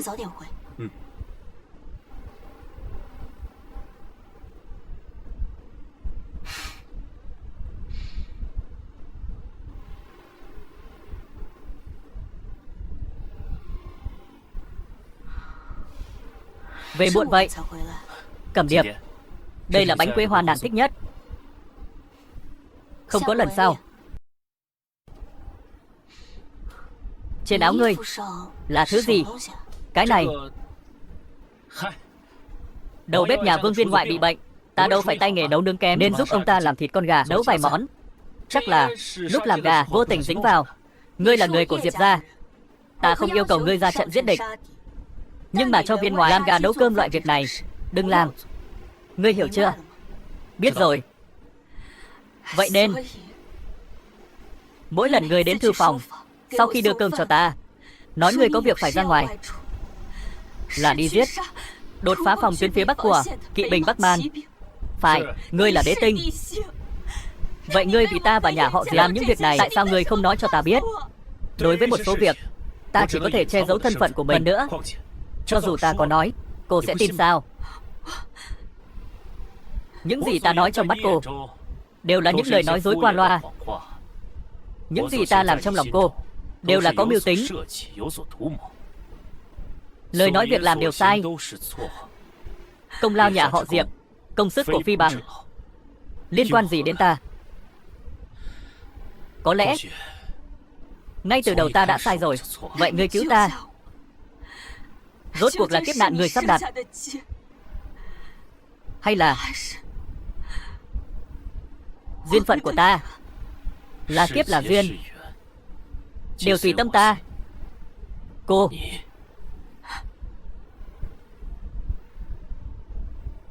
không có quyền biết.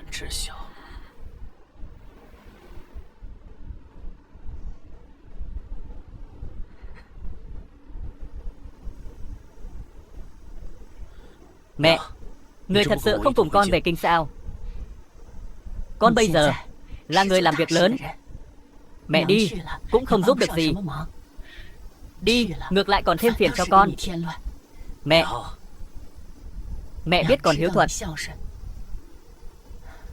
chỉ là nơi đó không thích hợp với mẹ. Vẫn là ở đây tiện hơn. Thích hợp với mẹ. Con biết rồi. Đợi việc này xong, ta sẽ cùng mẹ cùng nhau về quê sống ẩn giật. Mẹ biết rồi. Quý vị đang xem trên kênh YouTube Kịch của Trang. Chúc quý vị có những phút giây thư giãn. Chuyến này vào kinh, nếu gặp được tướng quân Bình Tây, hãy đưa bức thư này cho ông ấy. Vâng. Mẹ, vậy con đi nhé. Đi đi.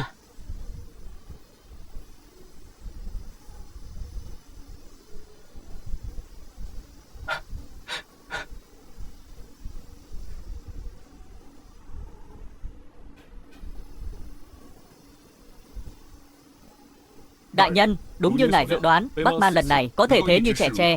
Tấn công đến Vũ Thắng Quan là do trong triều xuất hiện gian tế.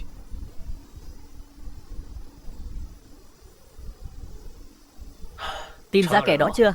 Ngài ở Vũ Thắng Quan chém chết Hồ Duyên Liệt, dùng kế tiêu diệt 10 vạn quân địch. Thiên hạ đều biết đế tình xuất thế. Kẻ phản bội như ve sầu mùa đông, không dám manh động. Hiện tại chưa tìm ra. Ta ở ngoài sáng, địch ở trong tối. Nếu không sớm xử lý, Bắc phạt chắc chắn sẽ bị ảnh hưởng. Vậy thì người hãy tung tin đế tinh và Hồ Duyên Liệt đại chiến. Hồ Duyên Liệt tuy chết, nhưng đế tinh bị trọng thương, sợ là sống không được bao lâu. Dùng yếu tố bất ngờ dụ rắn ra khỏi hang. Kế này rất hay. À đúng rồi, còn một việc nữa. Bức thư này người hãy giúp ta đưa cho tướng quân Bình Tây dâng nghiệp. Vâng. Vốn tưởng rằng chúng ta có thể trở về kinh thành, vượt Vũ Môn. Ai ngờ nhảy nhót một hồi vẫn cứ ở cái thành Bắc này. Không phải điều tại ngươi sao? Khiến Tô Mục Dương giận cá chém thớt lên nhà họ Diệp chúng ta, chặt đứt Tam Tinh Bắc Đầu Kiếm, thu hồi thánh chỉ. Tại ta. Mấy người vừa rồi nói ít sao?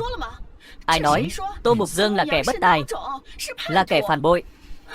Ta còn thay cho nhà họ Diệp các người lãnh một cái tát. Ngươi sao lại nhẫn tâm thế? Đủ rồi. Chuyện này không trách ai cả. Phải trách thì trách chúng ta, không có số mệnh này, đều bị mỡ heo che mắt. Đến giờ vẫn chưa phát hiện. Hóa ra hiền tế Tô Mục Dương chính là đế tinh. Tô Mục Dương là giả. Phi Bằng, ngươi không phải bị một tên đế tinh giả có thể làm gì ta giả. Ta được tin hôm qua đế tinh đại chiến với Hồ Duyên Liệt, bị trọng thương, nằm liệt giường, nên không thể đến nhà họ Diệp. Cái gì đế tinh giả?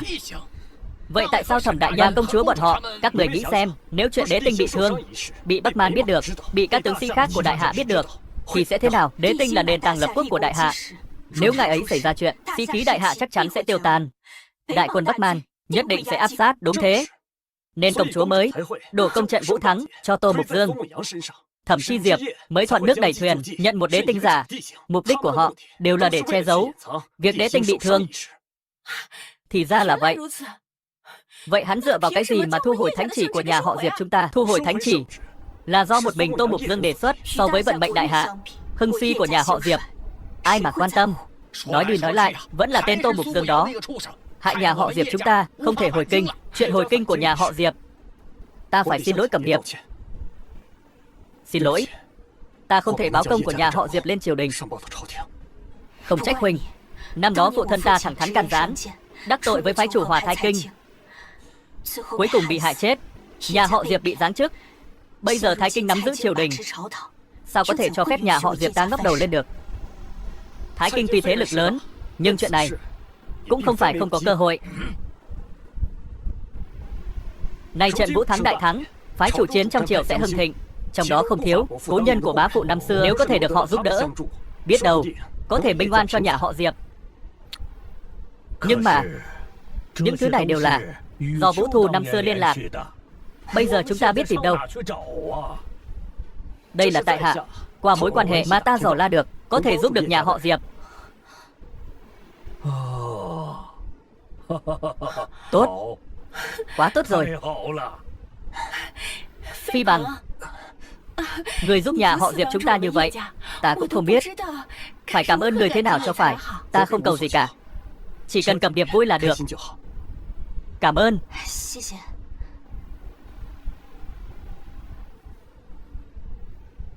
Lão gia, Tần Phi Bằng làm theo yêu cầu của ngài, đã đưa danh sách cho nhà họ Diệp rồi. Chỉ là hắn ta có một yêu cầu.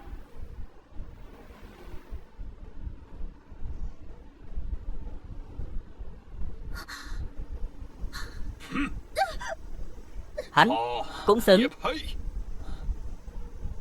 Nói sao? Hắn ta muốn sau khi hoàn thành nhiệm vụ được ở lại tướng phủ làm người hầu, hầu hạ bên cạnh lão gia.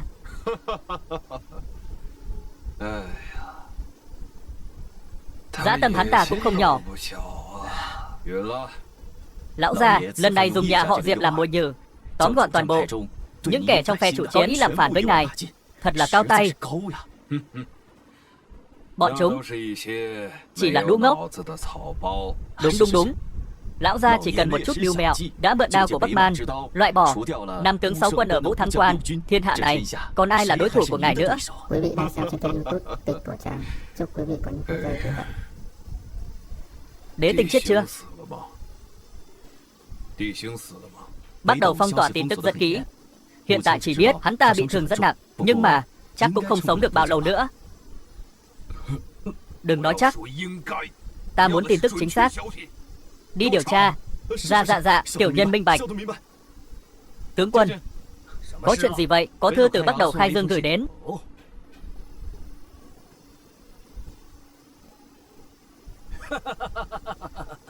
Hay quá, nhà họ Tô cuối cùng cũng đã trở về.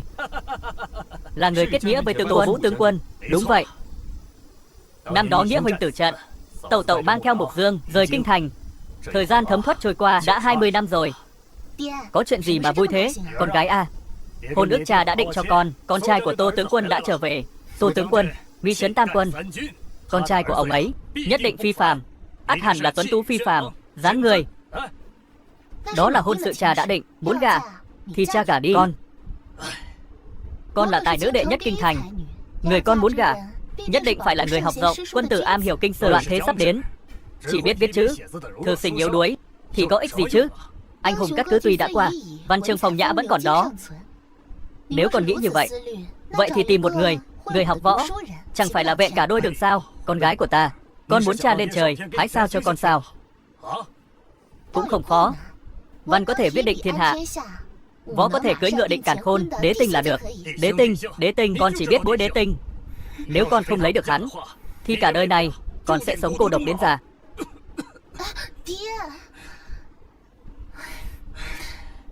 Đúng vậy cha, lần trước con bảo cha cầu xin bệ hạ cho con gặp đế tinh một lần. Cha làm đến đâu rồi?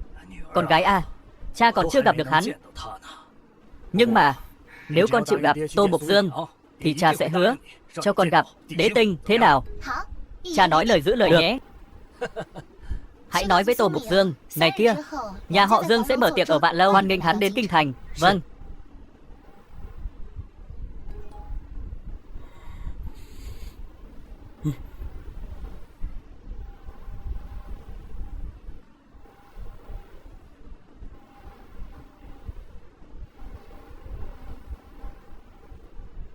Thưa đại nhân.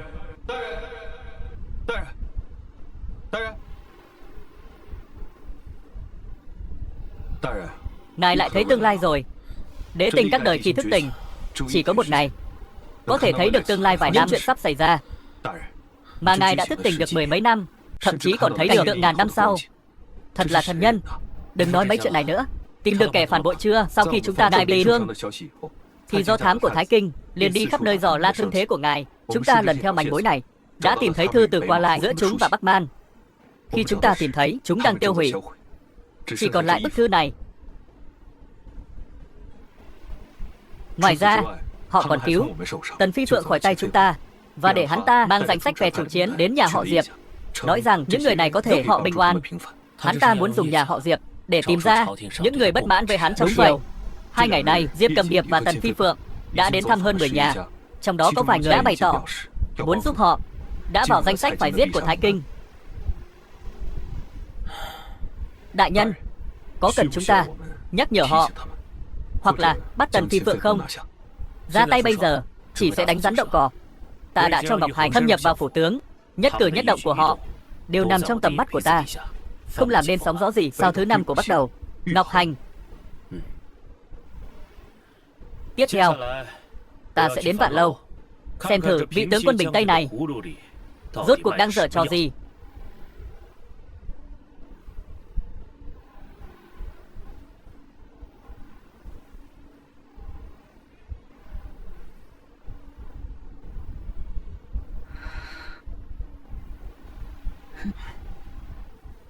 Cẩm Điệp, hôm nay con gái của tướng quân Bình Tây, Dương tiểu thư, mở tiệc tại Vạn Lâu.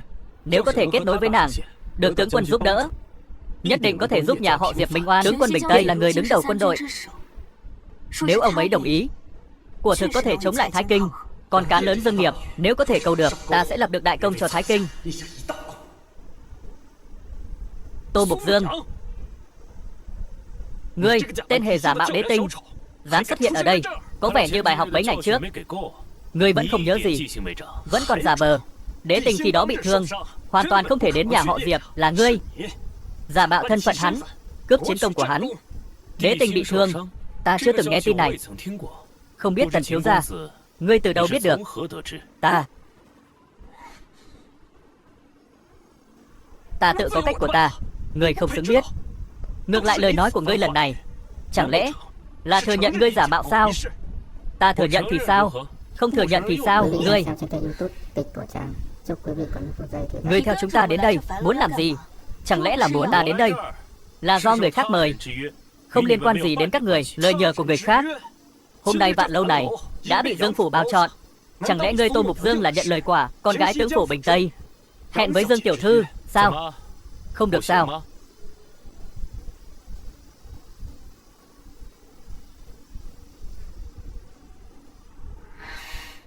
Tiểu thư, Tô công tử đã ở dưới lầu rồi, bây giờ xuống chứ? Ở đây thôi, xem hắn có vượt qua được thử thách không. Tự mình đi lên lầu 2. Câu này hôm nay không hề đơn giản. Ngay cả tiểu thư cũng phải nghĩ hồi lâu. Các tài tử nổi tiếng trong kinh thành đều không giải được. Vị công tử này sợ là không thể nào. Không sao, thử hắn ta trước đã. Dựa vào ngươi, hẹn gặp Dương tiểu thư. Trước đó, ngươi nói bừa, may mắn lừa được mọi người, giờ lại muốn làm như vậy. Ngươi có phải quá ngây thơ không? Ngươi chưa đủ tư cách để ta lừa. Ngươi, việc chính quan trọng, không cần để ý.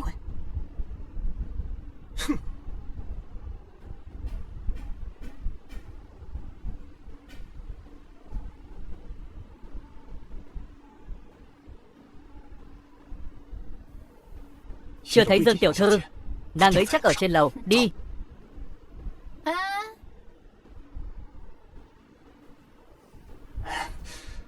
Lầu 2 này không phải ngươi muốn lên là lên được. Những thứ này đủ chưa?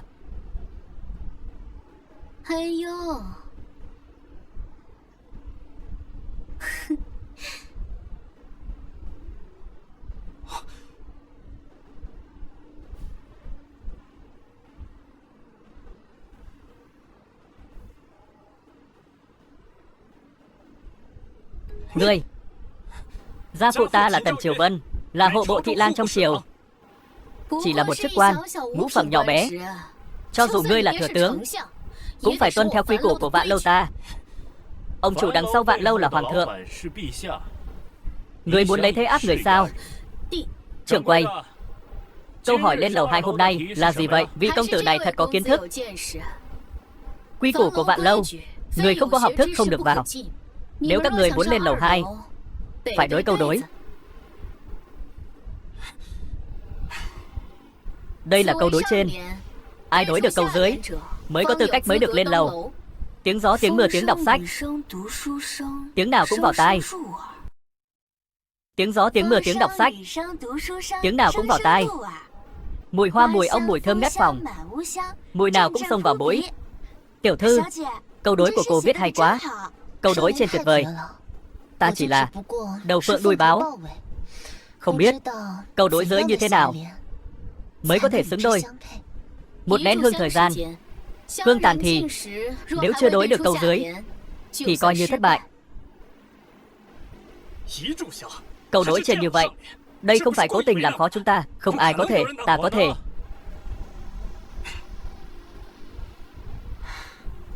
Chờ đã.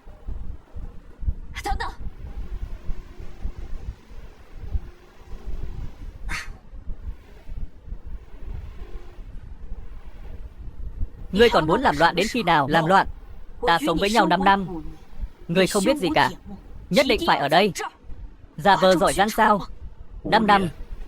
Cô có một ngày hiểu những gì ta đã làm không? Ngươi đã làm là ngươi đã chặt đứt Bắc Đầu Kiếm, hay mạo danh vị kia, thu hồi chiếu chỉ nhà họ Diệp. Ta không hổ thẹn với nhà họ Diệp. Tất cả đều là do các người tự chuốc lấy. Ngươi mạo danh đế tinh, cướp công lao của người ta, bách tính quỳ tạ. Ngươi cũng có thể an tâm sao? Đối với đại hạ, ta cũng vô tư vô tư.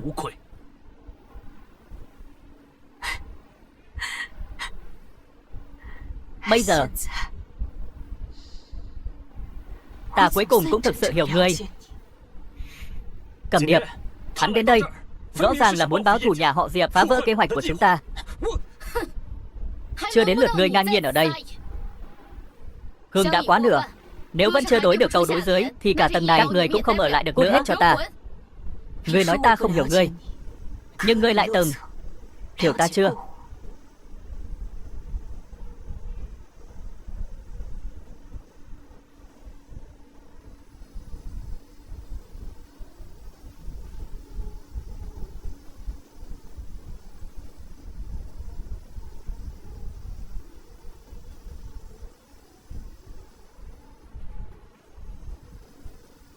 Tiếng gió, tiếng mưa, tiếng đọc sách, tiếng nào cũng vào tai.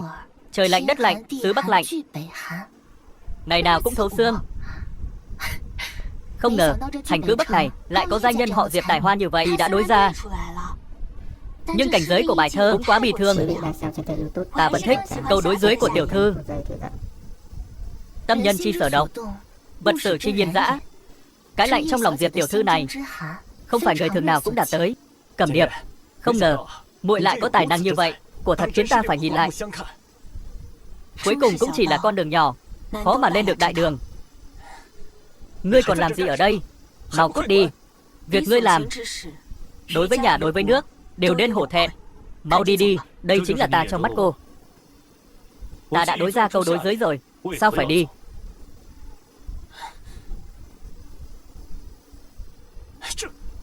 Đây là tiểu thư, Tô Mục Dương đã đối ra câu đối giới rồi. Đối ra thì đối ra, ngươi vội vàng làm gì? Không ngờ hắn từ nhỏ đã rời kinh, chưa từng đến trường tư thục, lại có thể đối được. Cho ta xem, chắc hẳn cũng chỉ là đối được miễn cưỡng, chữ nghĩa không ăn khớp.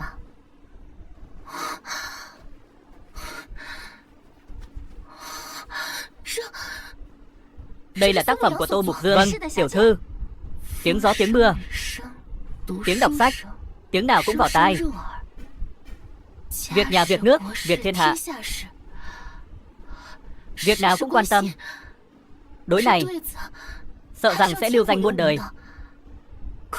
Nhưng hắn chỉ là một kẻ nhàn rỗi, sao có thể đối được câu đối hay như vậy?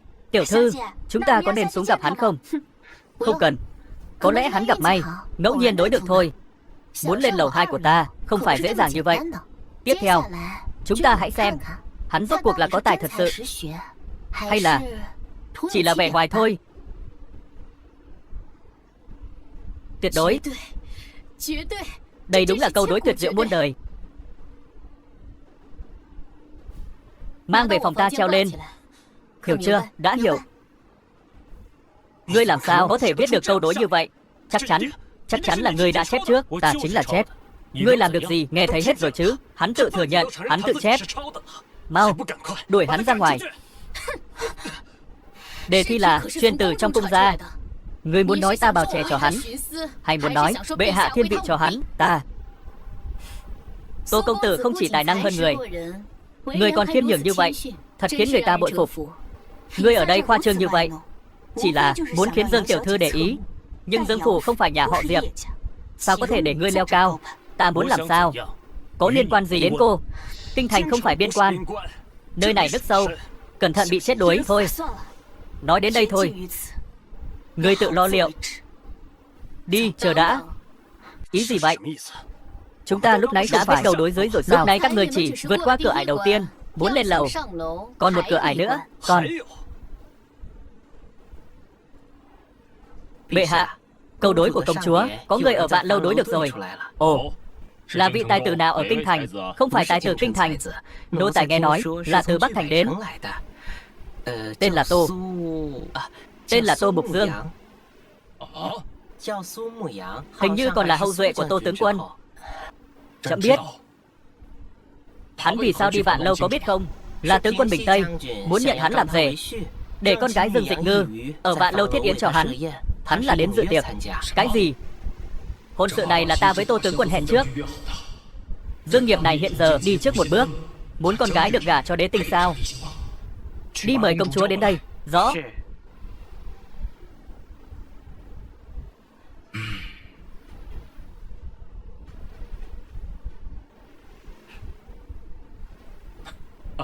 Phụ hoàng, người tìm con. Yến Nhi, hiện giờ con đã có người trong lòng chưa? Tiên sinh dâng kế hoạch đánh nuôi quân địch, lại giết chết Huyền Liệt, cứu sống 10 vạn binh sĩ ở Vũ Thắng Quán và hàng triệu bách tính đại hạ. Có điều gì thỉnh cầu không? Đã có người trả thay cho công chúa rồi. Không có. Phụ hoàng sẽ tiến cử một người cho con. Người này là người mà con từ nhỏ đã đính ước, văn võ song toàn, tên là Phụ hoàng. Đế tinh bị thương ở Vũ Thắng, lúc này đại hạ đang trong cơn nguy cấp, làm sao có thể nghĩ đến chuyện tình cảm nam nữ? Cái gì? Đế tinh bị thương? Trước kia không phải. Xem ra con gái ta cũng bị đế tinh lừa. Không biết Tô Mục Dương chính là đế tinh. Không cần lo lắng, đế tinh không lâu nữa sẽ khỏi. Như vậy con yên tâm rồi. Phụ hoàng giới thiệu người này cho con, có duyên phận sâu đậm với con. Đối liên của con chính là do hắn đối lại. Việc nhà việc nước, việc thiên hạ, việc gì cũng quan tâm. Tâm hồn rộng lớn, tâm trí sâu rộng. Người đó là ai? Có nguyện ý vì nước mà công. Người đó hiện đang ở Vạn Lâu, là hậu duệ của Tô tướng quân, tên là Tô Mục Dương. Là hắn. Trận thứ hai là gì? Làm thơ. Trong Tam Táo Hương làm ra bài thơ đáp ứng yêu cầu. Vậy yêu cầu là gì? Và làm sao để xác định? Về đề tài Bình Tây Tướng Quân, do các bậc danh gia văn học trên lầu dùng tiếng đàn để đánh giá, âm thanh vượt quá 6 tiếng mới được lên lầu. Về đề tài Bình Tây Tướng Quân, chắc hẳn các bậc danh gia văn học trên lầu là Dương tiểu thư. Bắt đầu.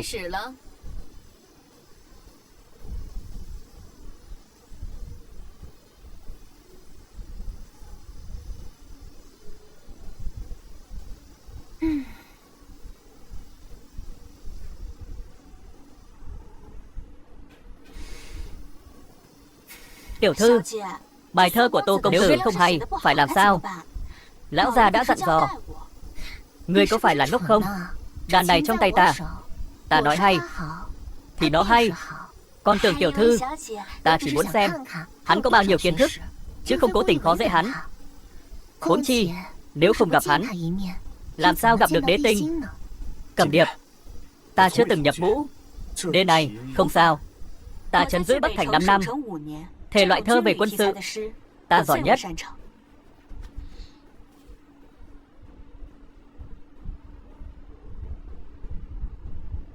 May mắn làm được câu đối dưới. Bây giờ phải làm thơ.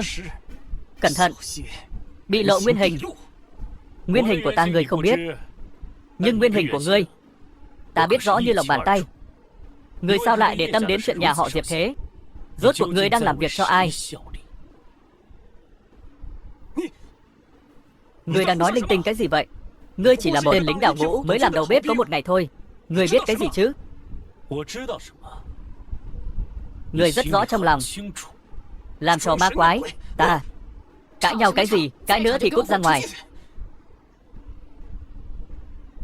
Các người còn 2 nén nhang nữa.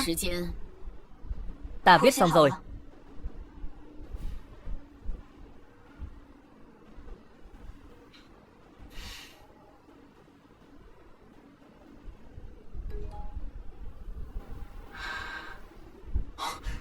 Tiếng đàn.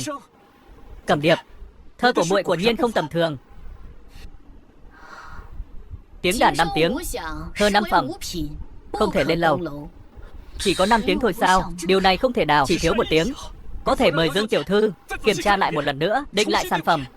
Dương tiểu thư 5 tuổi đã biết làm văn, 8 tuổi làm thơ nổi danh kinh đô, là nữ nhân tài hiếm có trăm năm, đã đọc qua vô số danh tác. Làm sao ngươi dám nghi ngờ ở đây? Đây đã là bài thơ hay nhất ta có thể làm. Vậy mà vẫn không lọt vào mắt nàng. Ta không cam lòng. Chỉ thiếu 1 bước. Ta không cam lòng. Cẩm Điệp, bụng ta đột nhiên hơi khó chịu.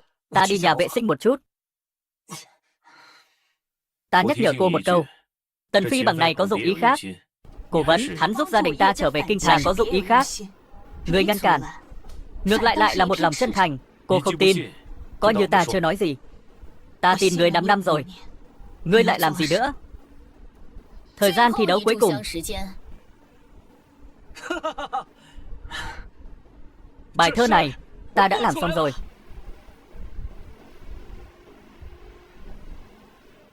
Tiểu thư, đây là thơ của Tần phi bằng.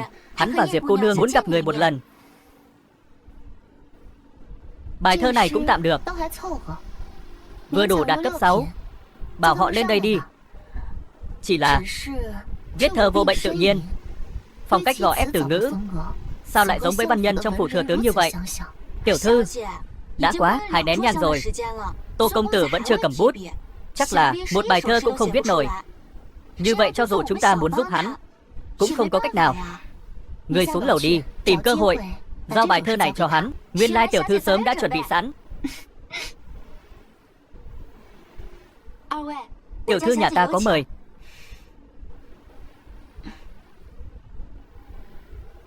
Tô công tử, đây là tiểu thư nhà ta đưa cho ngươi. Cái gì? Đây là bài thơ nàng viết. Người lát nữa chỉ cần xem xong rồi chép lại một lần là có thể lên lầu rồi. Tiểu thư nhà ngươi làm quan khảo thí vừa làm thí sinh, thật vất vả. Đương nhiên rồi. Lát nữa người lên phải cảm ơn nàng thật tốt.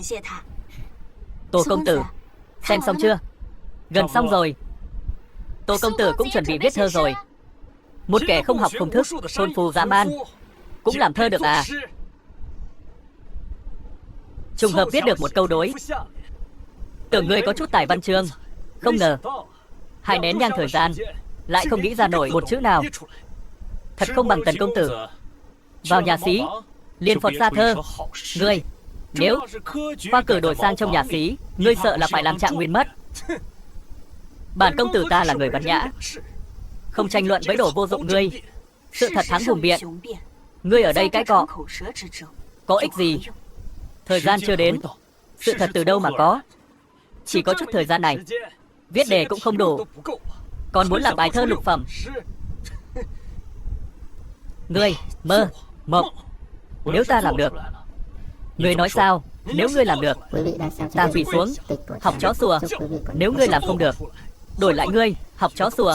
Dám không? Chán thế. Ngươi không tự xưng là người văn nhã sao? Quân tử nói về việc trừ gian diệt ác. Nếu ta thắng, ngươi đi ra cửa mắng một tên quan tham. Mắng ai? Đại thần đệ nhất đương triều. Thái kinh. Cái gì? Sợ rồi sao? Hay là ngươi có điều gì khó nói? So sánh thì so sánh, ta há sợ sao? Để các ngươi mở rộng tầm mắt, xem cái gì gọi là long trung chi tử. Hương Tàn lúc ấy giấc mộng dựa hơi rồng phượng của ngươi cũng nên tỉnh rồi. Cái gì dựa hơi rồng phượng? Từ đầu vốn là đúng vậy, giấc mộng nên tỉnh rồi. Xây khướt khiêu đèn ngắm kiếm, mộng về còi giúp liên thanh. Tiệc khao phân bố đều tướng sĩ, khúc quân ca bì tráng cử hành. Xa trường thu điểm binh, ngựa tựa đích lư lao vút, cũng như sấm sét đùng đoành. Phò tá giúp vua nên nghiệp lớn, để ngàn thu trói lọi thanh danh. Tiếc thay tóc trắng nhanh.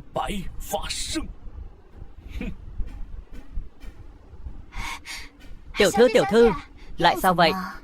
Tô công tử làm thơ rồi. Làm thì làm, là chữ xấu hay sao chép sai? Ta đã nói rồi, đàn trong tay ta, hắn không sao chép thơ của người, hắn tự làm một bài, vẫn còn có chút khí phách. Chỉ cần điểm này, vì hắn gầy đàn 6 tiếng cũng không sao.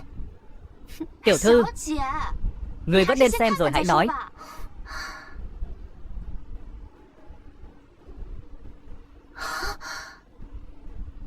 Thơ ta đã làm xong, nên thực hiện lời hứa của ngươi. Bây giờ tiếng đàn chưa vang, thơ đó hoàn toàn không có phẩm vị. Cẩm Điệp, bội nói đúng không? Ngươi là không hiểu hay thật sự mù quáng? Thơ của Tô công tử có thể là không có phẩm vị sao?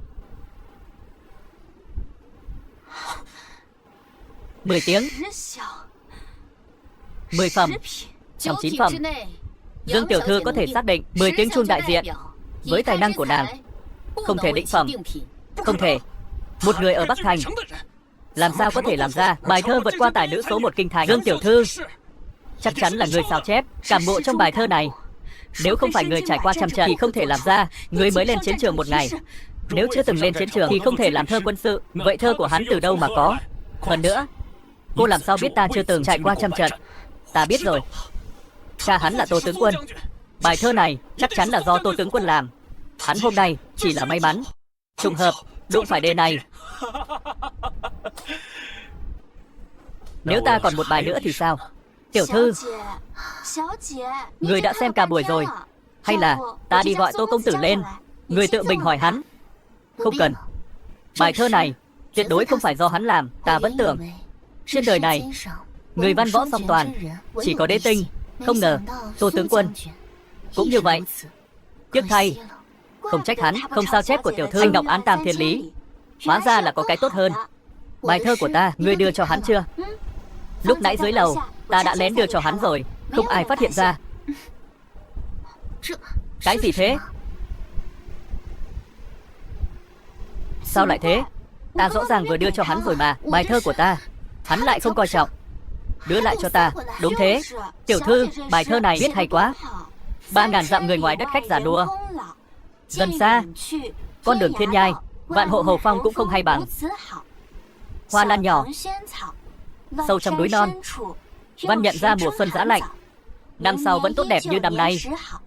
Hãy xây mềm vì ta. Về quê cần gì phải tóc bạc, cứ thả mình với thơ rượu. Một quạt, không biết ta đã già. Cho ta xem Phía sau, sao lại còn một bài thơ nữa?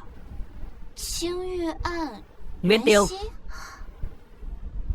May mắn sao lại trúng một đề. Người thực sự nghĩ rằng người có thể viết thêm một bài nữa?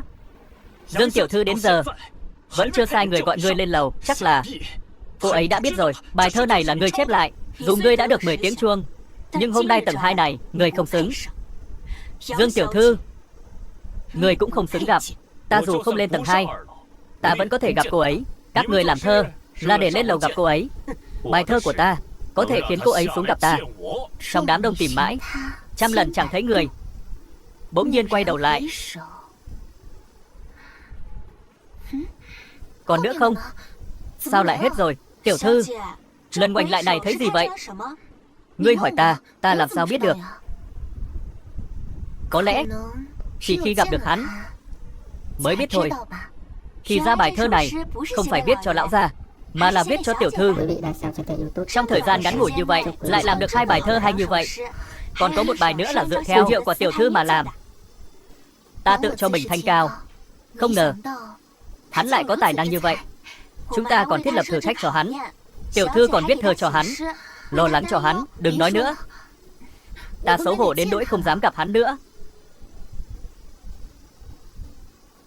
Nhưng hôm nay, dù có chết, ta cũng phải biết cái ngoảnh lại đột ngột ấy rốt cuộc đã nhìn thấy gì.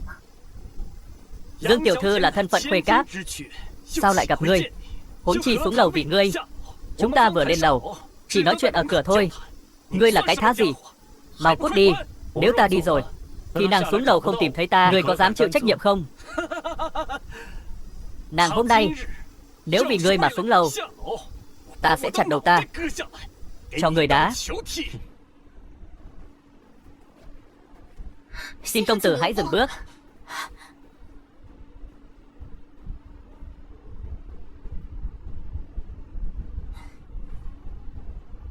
Tiểu nữ Dương Dịch Ngư ra mắt Tô công tử. Dương tiểu thư được gặp cô một lần thật không dễ dàng. Việc ra đề thử tài là lỗi của ta, mong công tử lượng thứ. Không sao, ta không để tâm. Không biết công tử có thể cho biết, sau khi ngoảnh lại đột ngột, Dương tiểu thư hắn chỉ là một kẻ định hót, đến Vạn Lâu này là cố ý tiếp cận cô. Tô công tử là người Dương gia ta mời đến, sao lại nói là định hót? Cái gì? Chính Dương phủ mời hắn. Nhưng tại sao Tô công tử là hầu duệ của Tô tướng quân, lão gia và Tô tướng quân kết nghĩa huynh đệ? Dương gia ta mời bằng hữu cũ đến đây, có vấn đề gì? Dương tiểu thư hắn tuy là hầu duệ của tướng quân nhưng không có chút dáng vẻ của tướng quân. Lúc nãy bài thơ 10 lần cô gầy đàn là hắn chép lại. Có phải chép lại không? Ta làm sao không biết. Bài thơ của ngươi, Dương tiểu thư, người này không có chút tài văn chương nào. Chép lại là thơ của Tô tướng quân, giả vờ là người có học thức, là muốn cô là vợ trước của Tô công tử, Diệp Cẩm Điệp. Dù ta ở kinh thành, nhưng chuyện nhà Diệp ly hôn ta vẫn nghe nói đấy. Ngọc Châu ở bên cạnh, cô lại không nhìn thấy. Một khúc gỗ mục lại coi như báu vật. Tô công tử, ta có thể đọc thơ của ngươi không? Thơ đã tặng cô rồi, cô tùy ý. Cô hãy nghe kỹ, đây chính là lời cô nói. Ngươi không có chút học thức nào viết nên bài thơ này. Đêm xuân gió thổi, ngàn hoa nở, rụng như mưa, sao rực rỡ. Ngựa quý hương đưa, xe chạm trổ, phụng tiêu uyển chuyển, ánh trăng lay động. Suốt đêm rồng cá rộn, ngài tằm liêu tuyết, tơ vàng rủ, phảng phất hương bay, cười nói rộ. Giữa đám tìm người, trăm ngàn độ, bỗng quay đầu lại. Người ngay trước mắt, dưới lửa tàn đứng đó. Bỗng quay đầu lại. Người ngay trước mắt, dưới lửa tàn đứng đó. Tiểu thư, Tô công tử viết cho người bài thơ này thật hay. Trong chốc lát đã làm ra 2 bài đủ để lưu truyền nghìn đời. Sao chép? Sao chép từ đâu? Bây giờ cô có biết cô đã bỏ lỡ là cái gì? Cẩm Điệp, hôm nay Tết Trung Thu, ta đặc biệt làm cho nàng bánh nướng quế hoa. Thử xem, ta không đói. Ngươi ăn đi. Đây không phải bánh nướng thông thường, bên trong có điều bất ngờ. Có gì? Một bài thơ. Đây là bài thơ ta thích nhất kể từ khi đến đây. là bài viết về Tết Trung Thu, gọi là Thủy Điều Ca Đầu. Người có thể viết được bài thơ gì? Nào, nàng thử xem. Tiểu thư, ông chủ tìm cô. Đi thôi. Cẩm Điệp, nàng hứa với ta hôm nay về nhà thăm mẹ. Cũng khác vậy.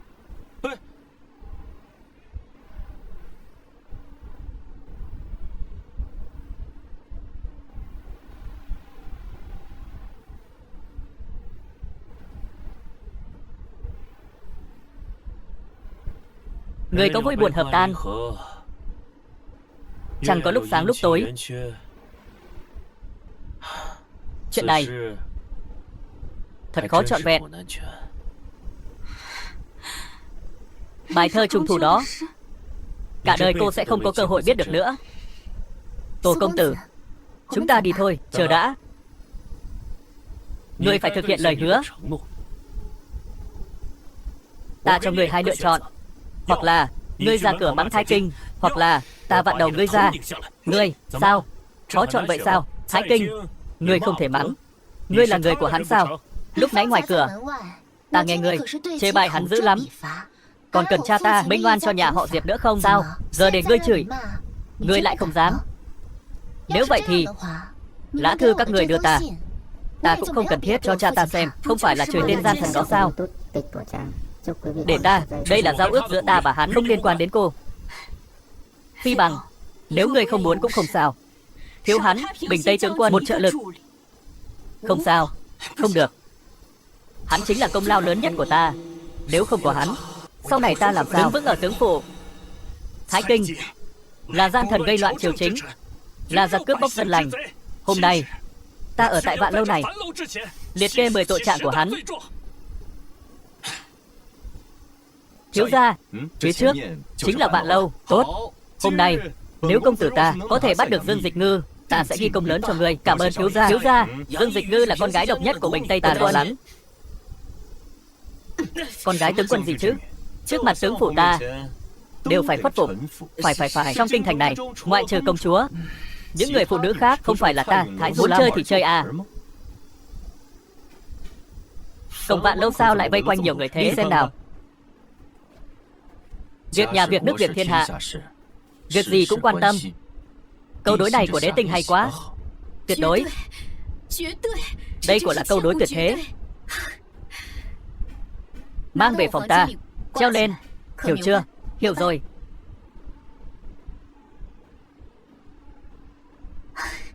Giao cho Ngọc Hằng Tinh đại nhân.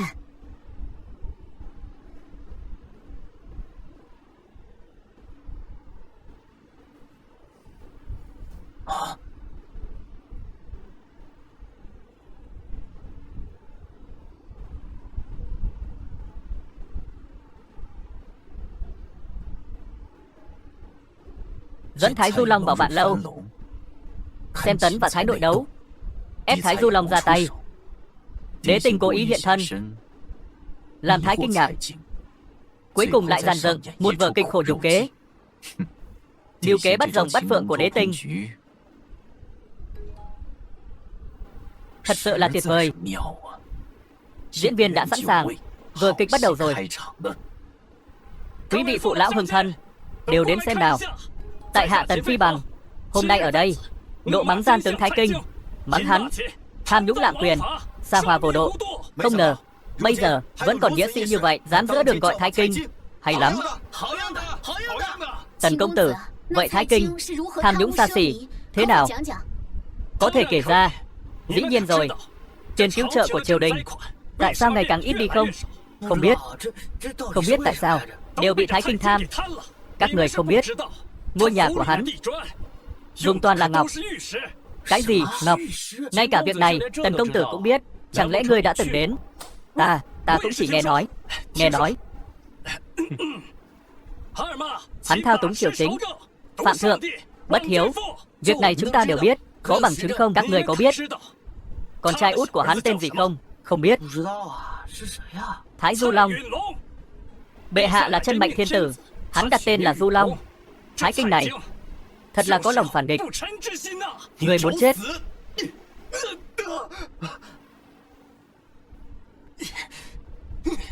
Giữa thanh thiên bạch nhật, Dám hành hung, vừa rồi chính là ngươi mắng. Chính là ta. Ngươi là ai? Dám đánh ta? Cha ta là hộ bộ thị lang.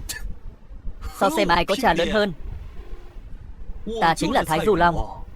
Cha ta chính là Thái Kinh. Thái, ngươi còn muốn mắng gì nữa? Công tử ta đều nghe hết. Thái công tử, đây đều là hiểu lầm. Tiểu nhân cũng. Ngươi chỉ là kẻ tầm thường, thái tướng mà ngươi dám mắng. Ngươi hiện giờ đã bại lộ hỏng kế hoạch của cả nhà ngươi đều phải chết.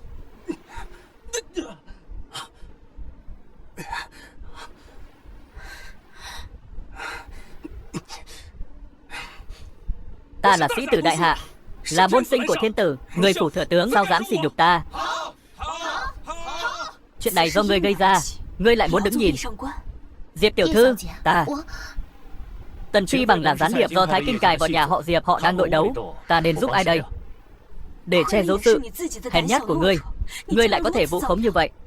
Ta nói cho cô biết, Thái Kinh muốn diệt trừ nhà họ Diệp và những người giúp nhà họ Diệp minh oan. Tần Phi Bằng giúp ai?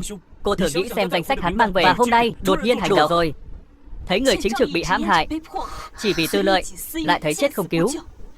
Trong triều đình nhiều người như ngươi, nên cha ta mới chết oan. Theo ta, các người và Thái Kinh chẳng khác gì nhau. Cô đánh chết hắn đi. Dừng tay. Đây là kinh thành, dưới chân thiên tử, làm sao phủ tướng lại có thể tùy tiện giết người? Các người lui xuống hết, đừng đánh vào tiểu thư nữa. Hắn mắng cha ta, ta không thể đánh hắn. Tùy tiện giết người, từ đâu nói vậy? Đại hạ trọng thị tự do ngôn luận. Hơn nữa, hắn cũng không mắng ngươi. Hắn nói là sự thật. Tiểu thư, cô hẳn không phải người kinh thành chứ? Ta nói cho cô biết, trong kinh thành này, tướng phủ gật đầu mới gọi là sự thật. Nếu không, đều là lời đồn. Cô nương có biết vu cáo thừa tướng đương triều là tội danh gì không? Phạm giả vào ngục, gia đình vĩnh viễn lưu lạc biên cương, không được hồi kinh. Ta làm sao không biết? Biết là tốt rồi. Nếu cô muốn cứu hắn, tối nay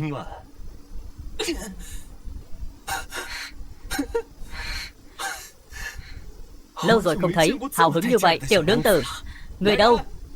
Trói nàng lại đưa vào tướng phủ. Tướng phủ chỉ có nhiều đó. Dương tiểu thư quả nhiên xứng đáng là đệ nhất tài nữ nổi danh kinh thành. Chưa từng gặp mặt, thế nhưng tại hạ lại có thể nhìn phát biết ngay. Trước đây đã nghe nói gia phòng phủ tướng rất tốt, con cháu trong nhà đều là người tài giỏi. Hôm nay được gặp, đồn đúng như lời. Quá khen rồi. Dương tiểu thư lần này nói là muốn xử lý tình thế cho họ. Không phải xử lý tình thế, chỉ là vì ngươi phân tích thiệt hơn. Người xưa nói, bụng của vị thừa tướng chứa được cả thuyền. Hôm nay, nếu người có thể tha cho hai người này, không chỉ làm sáng danh cho thái tướng, mà còn là bằng chứng người có tài làm thừa tướng. Dương tiểu thư của là 4 lượng đầy ngàn cân. Hôm nay ta đã được mở rộng tầm mắt. Nếu cô muốn cứu bọn họ, đơn giản.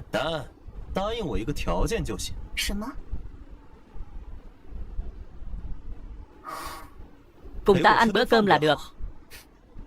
Được. Trân Nhi, chúng ta đi. Ai dám an toán bổn thiếu gia? Thái công tử, ăn cơm thì ăn cơm. Nếu người có ý đồ khác, đừng trách ta không khách khí. Được.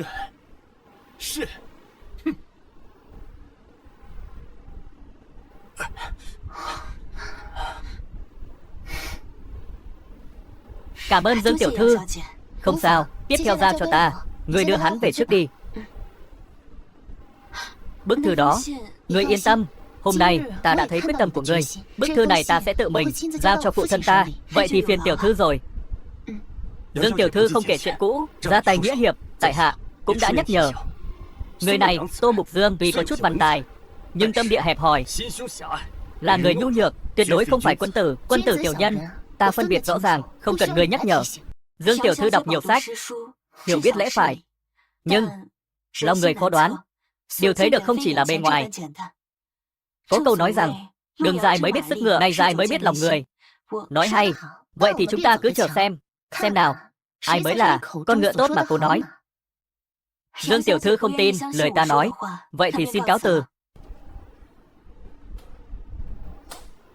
Tiểu thư, nếu cô thực sự đi ăn tối với Thái Du Long, ta nghe nói hắn ta rất xấu xa, nhiều cô gái bị hắn ta hại.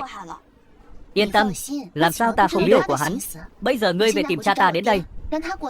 Nếu lão già đến thì không sợ nữa. Chỉ là ta để tiểu thư một mình ở đây. Nếu hắn ta ra tay với cô thì phải làm sao? Chẳng phải có Tô công tử ở đây sao?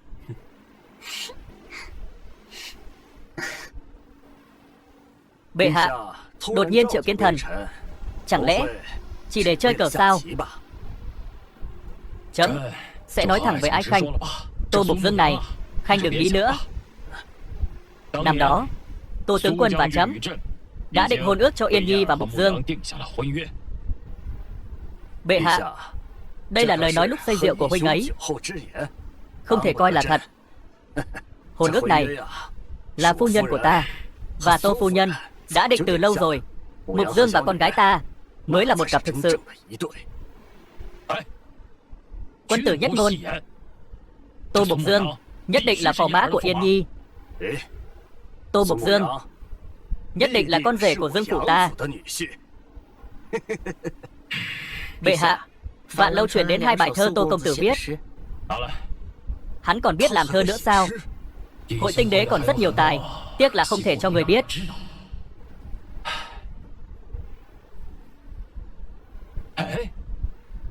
Ái Khanh từ trước đến nay thích văn chương, bài thơ này thôi khỏi làm bẩn mắt người. Chỉ là một bài thơ tầm thường hay đâu. Yến Nhi, ngươi xem thử bài thơ này.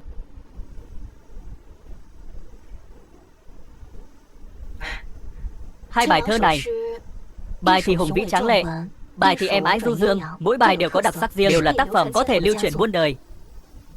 Chỉ là trong bài thơ về quân đội này viết về một vị lão tướng quân không hợp với Tô Mục Dương. Bài thơ kia dường như là tặng cho Dương tướng quân, viết cho Dương tướng quân. Người nói gì? Viết cho ta. Vậy ta phải xem thử nào.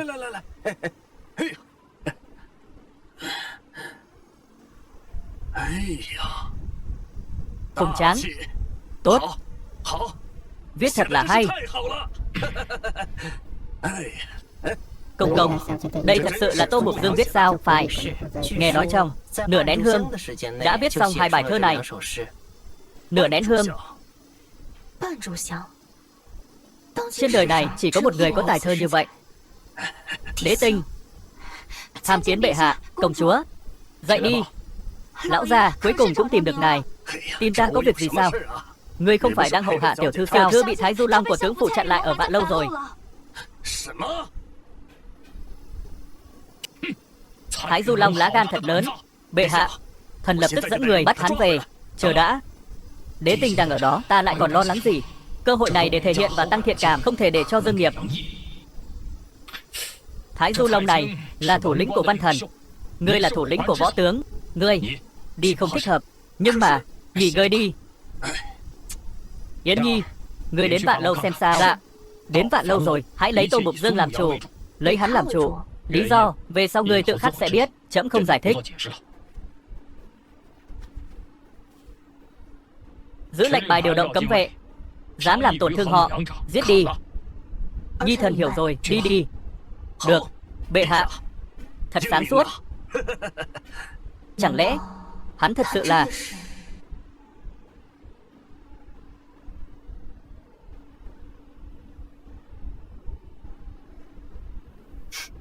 Ngồi đây, chờ đã. Hắn chỉ là một thư đồng, cũng xứng đáng ngồi đây sao? Hắn không phải thư đồng, là phu quân nhà ta. Tại hạ Tô Mục Dương, chồng của tiểu thư đây. Dương tiểu thư không tìm được người khác sao? Tìm hắn làm lá chắn cho cô. Người không tin, ai mà không biết đệ nhất tài nữ kinh thành, mắt cao hơn đầu, công tử thế gia khó lọt vào mắt xanh. Giờ lại tìm được một kẻ vô danh tiểu tốt. Sao ta tin được? Cho dù kinh thành công tử thế gia cộng lại, trước mặt hắn cũng chỉ là những kẻ tầm thường. Lời Dương tiểu thư cũng đã bao gồm cả ta rồi. Thái công tử, người nghĩ sao? Ngươi xem hai bài thơ này, rồi sẽ biết ngươi có nằm trong đó không.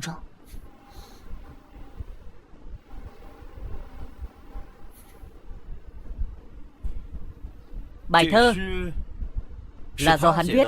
Đúng vậy, cô thật lòng với hắn. Dĩ nhiên. Biết viết thơ thì có ích gì? Những năm này quỳ trước cửa phủ của ta những thi nhân còn hơn 100 người. Thằng nhóc, nếu biết điều thì cút ngay đi. Ta có thể giúp ngươi một chức vụ trong phủ.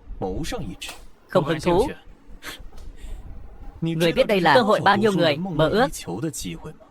Quả thật có không ít người muốn làm chó của phủ. Nhưng ta nói cho người biết, tướng phủ muốn làm chó của ta cũng không đủ tư cách. Tìm chết. Người có biết mỗi năm bổn thiếu gia nghiền nát bao nhiêu con sâu bọ như người không? Hắn là người của ta. Người dám động đến hắn chính là tuyên chiến với Dương phủ ta. Dương tiểu thư vẫn còn đùa với ta sao? Dương tướng quân cả đời ghét nhất là bọn văn nhân. Chỉ bằng hắn cũng xứng vào Dương phủ nhà cô. Thái công tử, người đoán sai rồi. Hôn sự này chính là phụ thân ta quyết định. Sao có thể? Chỉ dựa vào hắn, một kẻ sĩ nghèo hèn không có bối cảnh. Phu quân ta là hầu duệ của Tô tướng quân. Nhiều năm trước chúng ta đã đính ước từ nhỏ. Hôm nay tại Vạn Lâu này thiết yến chính là để xác định chuyện này. Tốt. Cho nên từ khi cô đồng ý đi ăn với ta chính là đang chơi ta. Ta đã nói chỉ là ăn cơm thôi. Nếu người có ý đồ khác chính là nằm mơ. Con ả này, ban đầu ta định chơi đùa tài tử danh nhân với cô một chút, giả vờ cá buổi. Nếu vậy thì cũng không cần thiết nữa. Hôm nay ta sẽ trước mặt hắn chơi chết cô.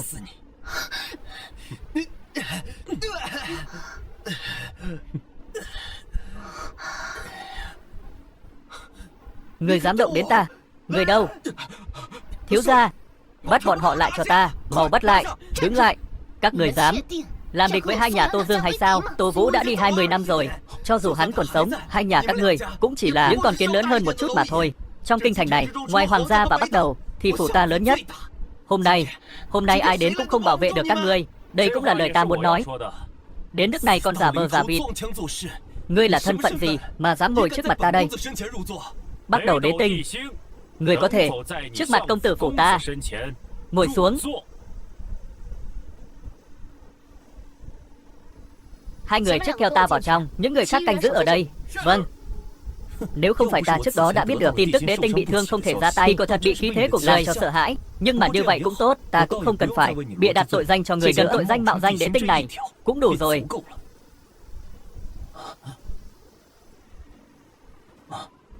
Vậy để ta xem tướng phủ có thủ đoạn gì để kết tội ta. Còn đây người ra đó làm gì? Mau bắt người này lại cho thiếu gia. Tất cả cho ta. Ai dám gây rối ở Vạn Lâu? Các người lùi xuống hết. Công chúa, người đến đúng lúc. Người này mạo danh đế tinh còn ra tay với ta, đang định bắt hắn. Mạo danh đế tinh là Thái Du Long, trước tiên muốn làm điều bất chính với ta. Ta lúc đó đang đùa giỡn với Dương tiểu thư. Ta cũng đùa giỡn với ngươi. Công chúa biết thủ đoạn của tướng phủ. Trò đùa này không hề buồn cười. Bệ hạ đích thân ra lệnh, bây giờ có thể cười được không? Dĩ nhiên. Công chúa, hắn phạm thượng tướng phủ ta có thể nhẫn, nhưng mạo danh đế tinh. Đại hạ công chúa Triệu Tư Diễm bái kiến đế tinh. Mau đứng dậy. Công chúa à, hắn làm sao có thể là đế tinh? Ý ngươi là bản công chúa đang nói dối. Không phải, đế tinh hắn không phải bị thương sao? Vết thương của ta không thể lành sao? Ta khỏi bệnh làm người thất vọng? Hay là nói tướng phủ các người muốn ta chết? Không dám. Ta thấy người rất dám bịa đặt tội danh, sỉ nhục thanh danh kinh thành này. Còn việc gì ngươi không dám làm? Ta sai rồi. Cầu đế tinh tha cho ta. Đế tinh đều là tiểu nhân, dụng thiếu gia đến Vạn Lâu cũng là ta muốn động thủ với ngài. Chỉ cần ngài chịu tha cho hắn. Tiểu nhân nguyện chết chuộc tội. Đúng, đều là hắn, không liên quan gì đến ta. Đủ rồi. Không ngờ phủ thừa tướng lại có người trung thành như vậy. Sau nhát kiếm này, tội các người phạm phải hôm nay ta sẽ không truy cứu. Tạ ơn đế tinh không giết. Thanh kiếm này người thầy ta mang đến cho Thái Kinh, bảo hắn chuyện phủ thừa tướng phạm phải ta đều biết. Vâng. Cút.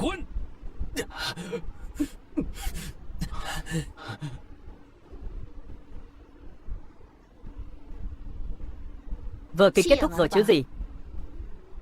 Kịch. Yến tỷ tỷ, tỷ có ý gì? Tiểu Ngư Nhi, người cũng không tin. Hắn chính là đế tinh sao? Phải không? Trước khi đến, phụ hoàng bảo ta luôn nghe theo sự sắp đặt của ngươi. Lúc vào cửa, ta nghe nói ngươi là đế tinh.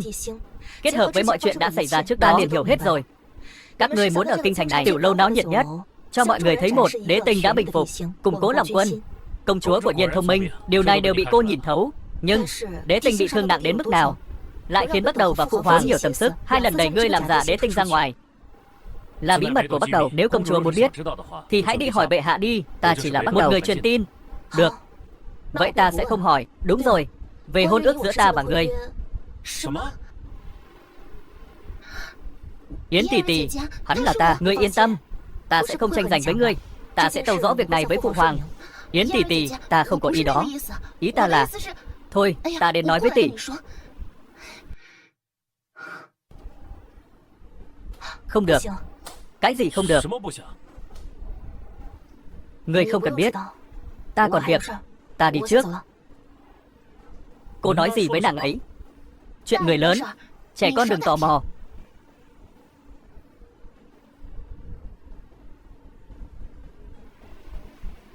Muốn tất cả chúng ta đều gả cho hắn, trừ phi hắn thực sự là đế tinh. Nhưng mà lúc quốc gia lâm nguy, ta làm sao còn tâm tư nghĩ đến những chuyện này. Bây giờ quan trọng nhất là vết thương của đế tinh. Tô công tử, ngươi là người truyền tin Bắc Đầu. Phải. Bây giờ người truyền tin Bắc Đầu ngưỡng cửa khó khăn đến vậy sao? Cần văn, lại cần võ. Văn thì tại hạ miễn cưỡng biết chút ít, còn võ, ta thì một chút cũng không biết. Vậy sao? Cái này là của công tử. Thật sự là của tại hạ. Cách 10 bước, có thể dùng chuỗi này làm người bị thương. Ngươi còn nói ngươi không biết võ. Ngươi chính là đế tinh. Ta rất không tưởng tượng của Dương tiểu thư. Đừng nói đến chuyện này, không phải ta làm. Cho dù là ta làm, thiên hạ có thể làm việc này không dưới 100 người. Khí thế này chính là đế tinh. Quả là quá xem thường hắn. Ngươi không thừa nhận không sao. Ta tin tưởng trực giác của ta. Ta sẽ tìm được chứng cứ.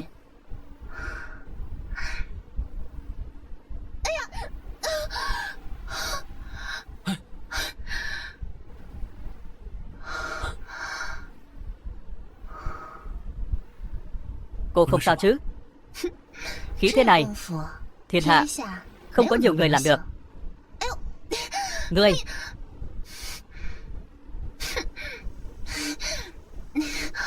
ngươi yên tâm đi. Chuyện ngươi là đế tinh, ta sẽ không nói với người khác. Đây là bí mật của hai chúng ta. Cô cho rằng ta là, thì ta chính là. Vậy, ngày khác gặp lại.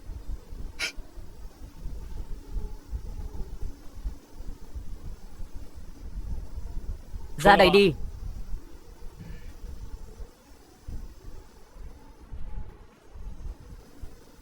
Bắt đầu tình thứ 5 Ngọc Hằng. Bắt đầu tình thứ 7 Giao Quang. Bái kiến đế tinh. Mau đứng lên. Đế tinh ở đó trên giấy câu đối để lại tín hiệu để ta báo cho Ngọc Hằng dụ Thái Du Long vào cuộc. Thật là khéo. Kế này có thể nói là nhất kiếm tam điều. Là Tần Phi Bằng công khai sỉ nhục Thái Kinh. Thái Du Long ra tay, Tần Thái chắc chắn sẽ sinh hiểm khích. Đế tinh ở Vạn Lâu đánh Thái Du Long. Cao Điệu xuất hiện với tính cách đa nghi của Thái Kinh, chắc chắn sẽ nghi ngờ tính xác thực. Từ đó tin rằng đế tinh bị thương. Ngươi trở về tướng phủ rồi, cứ nói là đã điều tra được tin tức đế tinh đã chết vì thương, để lão già này hoàn toàn mất cảnh giác.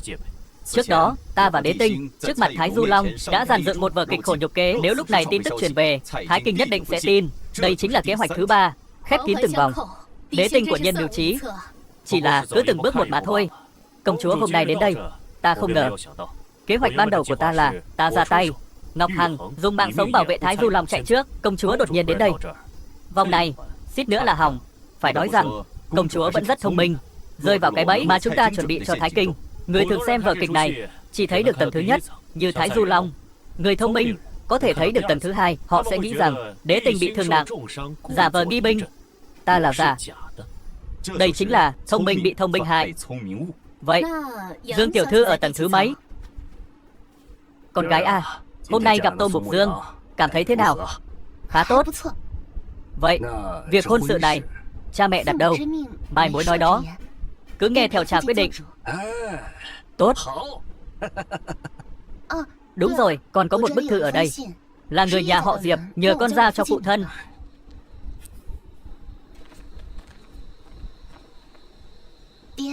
Là người nhà họ Diệp, muốn chúng ta giúp họ bình oan sao? Không đơn giản như vậy. Họ muốn liên kết với phe chủ chiến trong triều đình, lật đổ Thái Kinh. Cái gì? Thái Kinh nắm giữ triều đình mấy chục năm, nhiều quan thanh liêm vì chống đối hắn đều bị hắn vu cáo vào ngục, còn cháu phủ tướng cũng nhờ hắn che chở, hoành hành ngang ngược. Hôm nay còn muốn làm hại con và Mục Dương. Về tình về lý, bữa tiệc thảo kình này cha đều phải tham gia. Bữa tiệc thảo kình, 3 ngày nữa họ Diệp sẽ ở phủ Tần tổ chức một cuộc họp nhằm lật đổ Thái Kinh. Chuyện này có gì đó không ổn. Có thể có gì chứ? Ở kinh thành này chẳng lẽ còn ai dám động vào ta? Con gọi Tô công tử, chúng con cùng đi với người. Thôi, các người tay chân yếu ớt, người đọc sách lại có thể làm gì chứ? Chúng con nhất định có thể giúp người. Còn viết thư này, mời hắn đến. Con gái à, còn muốn gặp đế tinh, cha cũng không cần. Con nói là không cần. Đã gặp hắn rồi. Con đã gặp đế tinh. Vâng cha. Hắn đang ở Vạn Lâu, dường như không bị thương gì cả. Còn nói việc chúng ta làm hắn đều biết. Con đây chính là bị hắn làm bị thương. Được lắm. Cha, người bị dọa ngốc rồi sao? Đồ ngốc. Nếu thật sự là đế tinh, ngươi còn có thể sống trở về sao? Hắn là giả. Bắt đầu và bệ hạ lại cao điệu như vậy, tung ra một kẻ giả, chỉ có thể chứng minh một điểm, thương thế của đế tinh còn nghiêm trọng hơn chúng ta tưởng tượng. Lão gia, tin tốt, đế tinh chết rồi. Tuyệt vời, hắn chết rồi chúng ta. Chuyện sẽ không đơn giản như vậy. Đế tinh giỏi dùng kế nghi. Ngươi nói tin tức này là thật hay giả? Ngươi là gián điệp của phủ tướng. Lão gia à, không phải. Cha nói cái gì vậy? Quản gia Vương vừa dùng mạng cứu con còn bị thương, hắn làm sao có thể là gián điệp? Vâng. Còn có chuyện này. Lão gia, ta đối với phủ tướng tận tâm. Tin tức này ta nguyện dùng tính mạng bảo đảm. Được rồi, ta tin ngươi. Đứng dậy đi. Cảm ơn lão gia. Chỉ là chuyện này quá mức thuận lợi. Cha, bây giờ đế tinh đã chết, người chính là dưới một người trên vạn người. Nhất nhân chỉ hạ. Đi gọi Tần Phi bằng đến đây cho ta. Dạ.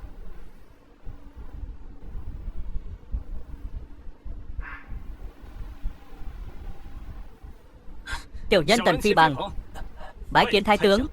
Người đứng lên đi. Tạ ơn thái tướng. Là ngươi à? Nhận ra. Lão gia là thế này.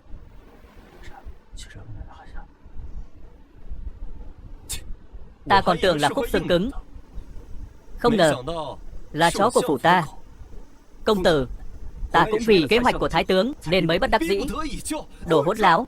Ngươi cái đồ hỗn láo, suýt nữa hủy hoại kế hoạch của ta. Đầu óc chứa toàn thứ gì vậy? Qua một bên đi. Dạ. Nói xem, hiến hội thảo kình, các ngươi phủ Tần định làm thế nào? Thái tướng, ta đã đổ thuốc thập hương nhuyễn cần tán vào rượu chúng uống, đợi chúng trúng độc rồi phóng hỏa. Tốt. Để phòng ngừa, ta lại cho ngươi 300 kỵ sĩ, cộng thêm một mãnh tướng. Quý vị đang xem trên kênh YouTube Kịch của Cha. Chúc quý vị có những phút giây. Vị này là đệ đệ của Hồ Duyên Liệt, Hồ Viên Hòa. Võ nghệ của hắn bằng Hồ Duyên Liệt. Đế tinh chết rồi, Hồ Duyên Liệt cũng chết rồi. Hắn chính là đệ nhất thiên hạ. Có võ tướng như vậy, tiểu nhân nhất định có thể vì thái tướng diệt trừ những phản tặc đó. Một lưới bắt hết. Việc xong, ta nhất định không bạc đãi ngươi. Tạ ơn thái tướng. Tiểu nhân xin cáo lui. Được. Ngươi thực sự muốn trọng dụng Tần Phi bằng hắn là cá đã hết rồi, còn giữ mồi câu làm gì nữa? Ồ, con hiểu rồi.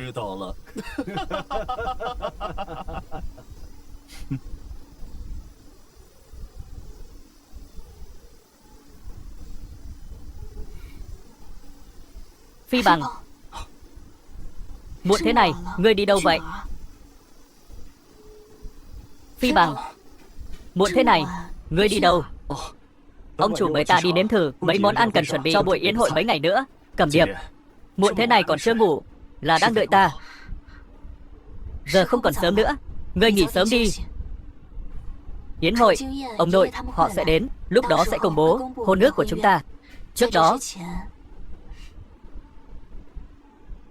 con ả này đã ở đây rồi, còn không cho ta động vào. Yến hội, cả nhà các ngươi đều phải chết.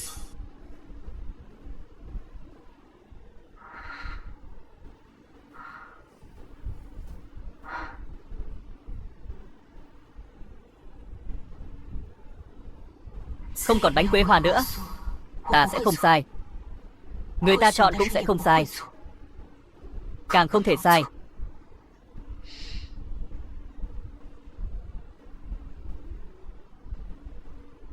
Đại nhân, theo tin tức từ Ngọc Hằng chuyển đến, chúng ta đã ở Phủ Tần bố trí Thiên La Địa Võng. 300 quân của Thái Kinh một khi tiến vào sẽ chắc chắn chết. Đây là thuốc giải thập hương nhũ kim tán do Giao Quang nghiên cứu, chỉ cần đốt lên. Chỉ là Hồ Duyên Hỏa kia, võ công cao cường, hiện tại vẫn chưa có cách nào. Không sao, đến lúc yến hội thảo kình, tự tay giải quyết hắn. Này, sẽ tham gia yến hội thảo kình. Dương Diệt Ngư cảm thấy yến hội thảo kình có vấn đề, mời ta cùng đi. Dương tiểu thư, quả là người tuyệt vời. Hộ bộ thị lang Tần Triều Vân đang cầu kiến ở ngoài cửa. Tần Triều Vân không phải là cha của Tần Phi Bằng sao? Sao hắn lại đến bắt đầu của chúng ta? Xem ra hắn không biết con trai hắn đã gia nhập Thái Kinh. Cho hắn vào, vâng, xem hắn đến cùng muốn làm gì.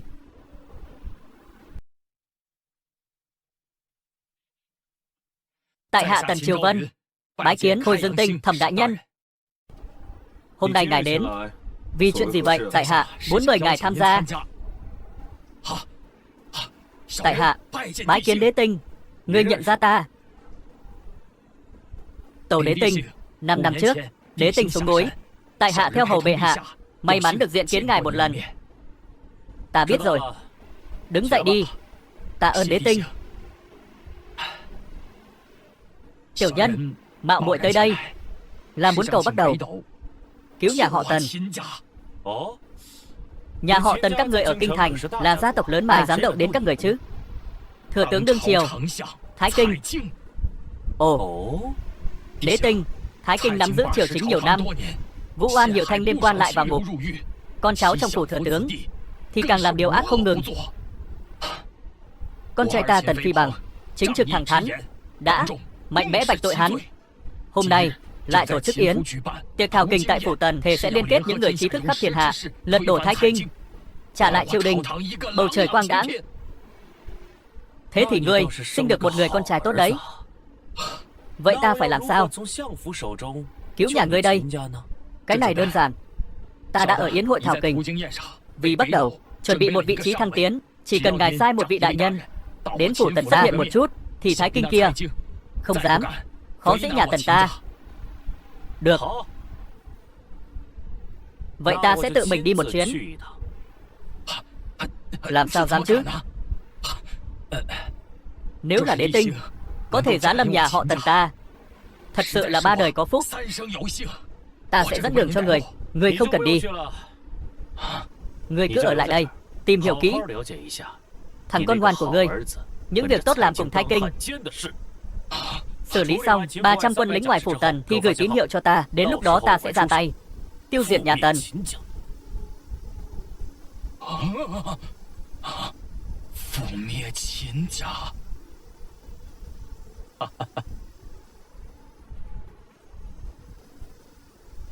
Ông nội, đứng ở bên kia là bộ binh Lưu Thượng Thư, đứng bên cạnh là tướng quân Quan và tướng quân Trương.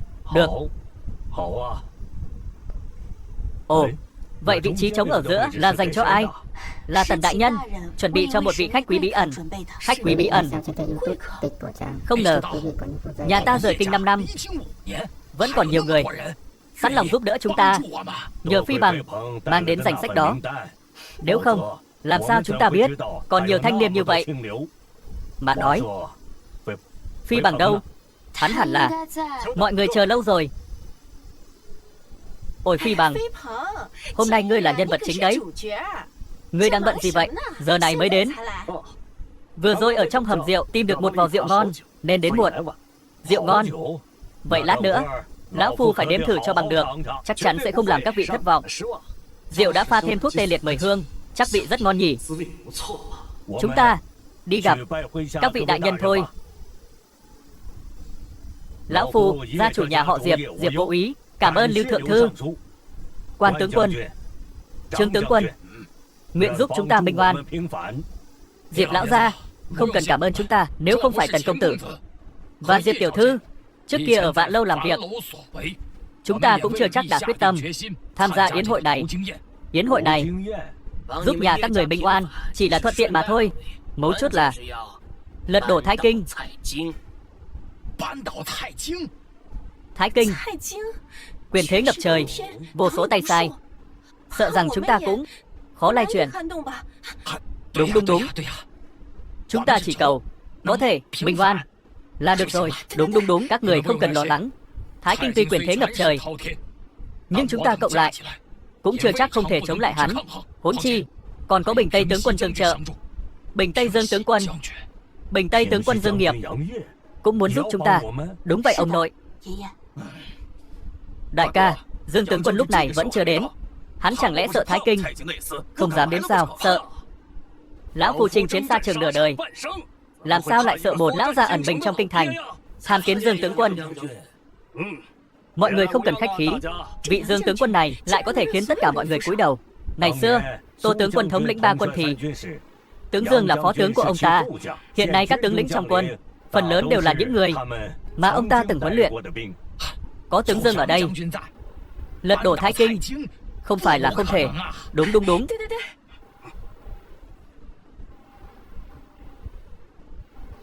Lát nữa ai nói lão phu không dám đến? Ta thẳng thắn nói lời sai, xin tướng Dương phạt. Hôm nay dám bước vào cửa nhà họ Tần tham gia yến tiệc thảo kình, làm sao có kẻ nhát gan. Thôi được rồi, hôm nay lão phu tâm trạng tốt, không so đo với ngươi. Cảm ơn tướng quân.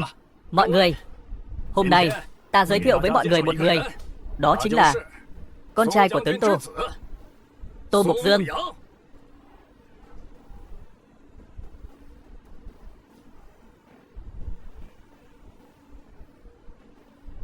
Hắn lại đến đây làm gì? Không ngờ người này đến kinh thành lại leo lên Dương phủ. Giọng nhỏ thôi. Hắn đều nhờ ánh hào quang của cha hắn.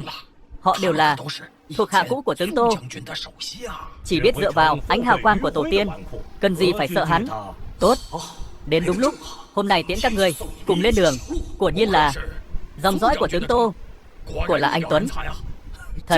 Thật sự là dáng vẻ của đại tướng quân vừa đến kinh thành. Có muốn đến dưới chúng ta làm việc không? Sao vậy? Muốn tranh người với ta? Không dám. Hóa ra là Dương tướng quân đã sớm có sắp xếp rồi. Còn chưa biết ai sắp xếp ai nữa. Mọi người đều ngồi xuống đi. Đứng lại. Ngươi không xứng ngồi ở đây. Ngươi, tên tiểu tử họ Tần kia, ngươi nói cái gì vậy? Biết hắn là ai không? Con trai của Tô tướng quân, Tô Mục Dương. Chúng ta đã quen biết từ lâu rồi. Vậy đã quen biết rồi thì hậu nhân của Tô tướng quân còn không thể ngồi ở vị trí chính không? Tại hạ vô cùng kính phục Tô tướng quân, nhưng hắn không xứng ngồi ở đây. Tần công tử, hắn là người ta mời đến. Mặt mũi của lão phu người cũng không để mặt sao? Dương tướng quân, mặt mũi của hắn đã để rồi. Nếu không, hôm nay hắn ngay cả cửa phủ Tần cũng không vào được. Nếu người không đưa ra được một lời giải thích hợp lý, chuyện này chưa xong đâu. Dương tướng quân trước đây đã nói, hôm nay đại yến ở phủ Tần, kẻ hèn nhát không được vào. Cho nên ngươi nói con trai của đại tướng quân là kẻ hèn nhát. Hôm nay ngươi giải thích rõ ràng cho ta. Ta hỏi các vị, thấy người quân tử trong sạch bị phủ thừa tướng bức hại mà không dám cứu, có phải là kẻ hèn nhát? Ngăn cản người khác thấy người trong tuyệt cảnh không giúp, có phải là kẻ hèn nhát? Tìm cớ cho việc làm ngơ trước cái chết của người khác, bôi nhọ vu khống người trong sạch, có phải kẻ hèn nhát? Người trong sạch trong miệng ngươi chẳng lẽ là ngươi sao? Sao? Mấy hôm trước chuyện xảy ra tại Vạn Lâu lại quên rồi? Dĩ nhiên là nhớ rồi. Ta chỉ không ngờ ngươi lại mặt dày như vậy, tự cho mình là trong sạch. Ngươi Đây đều là lời nói một phía của ngươi. Có bằng chứng gì không? Ta có. Ngươi là dân nữ Diệp Cầm Điệp, là người khởi xướng yến hội thảo kinh lần này, cũng là người trực tiếp chứng kiến sự việc ở Vạn Lâu. Ta biết rồi. Ngươi là con gái của Diệp Vũ Thu. Diệp Cầm Điệp, đúng. Được. Vậy ta hỏi ngươi, những lời hắn nói có đúng không? Mỗi câu đều là sự thật. Vậy ngươi nói xem, Mục Dương đã vu khống người trong sạch như thế nào? Trước cửa Vạn Lâu, hắn để che giấu sự hèn nhát của mình, vu cáo Tần công tử là gián điệp của phủ tướng. Cái gì? Tần công tử nhưng mà đã công khai kể ra tội danh của Thái Kinh, làm sao có thể là gián điệp được? Điều này không ngờ Tô tướng quân cả đời trong sạch, con trai ông ta lại hèn hạ như vậy. Sao lại thế này? Mù quáng vu khống, vu cáo người trung lương. Đây là tướng phản quốc. Quả nhiên, lúc trước chúng ta chọn cắt đứt quan hệ với hắn. Không sai. Con trai của vị tướng quân kia thì sao? Nhân phẩm này không bằng 1/10 của Phi Bằng, con trai thượng thư. Cũng không biết lúc trước sao lại để hắn vào cửa nhà họ Diệp chúng ta. Ta biết, trước kia cô là vợ trước của Tô Mục Dương, từ lâu đã có hiểm khích với hắn. Ta hận hắn, nhưng ta tuyệt đối sẽ không vu khống người trong sạch, vu cáo thanh lưu, nói dối chuyện này. Lúc đó Dương tiểu thư cũng có mặt, là nàng muốn cứu ta.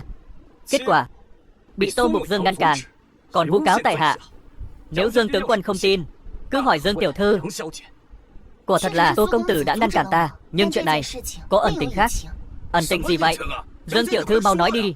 Hắn tuyệt đối không hèn hạ, bởi vì hắn là gì? Ta còn hẹn với người khác. Chuyện này chưa thể nói. Ta thấy không phải là không thể nói, mà là không muốn nói thôi.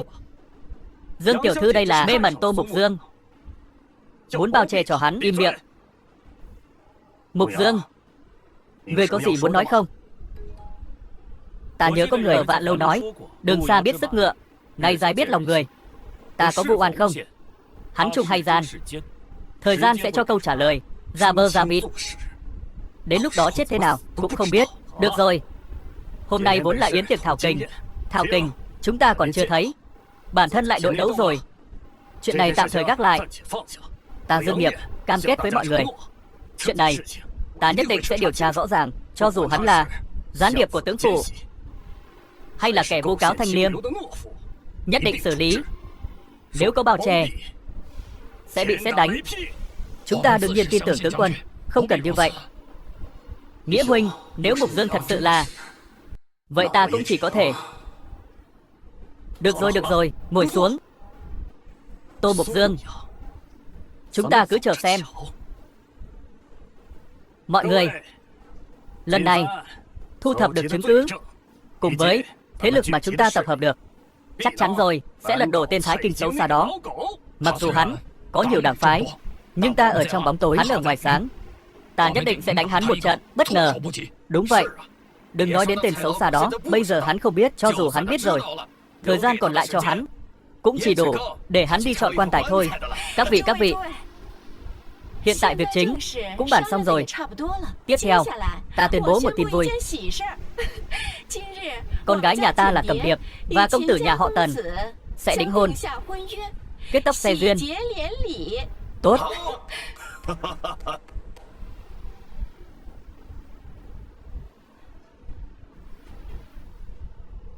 Hôm nay là ngày vui. Tại hạ có một bình rượu ngon muốn cùng mọi người chia sẻ. Đây là chuyện vui của riêng ta, cũng là chuyện buồn của các người. Đây là thuốc tê liệt 10 loại hương, mỗi người một chén. Xác của các người sẽ trở thành bàn đạp cho ta lên đỉnh cao quyền lực. Tần công tử, Diệp tiểu thư, chúc mừng. Chúc mừng Tần công tử.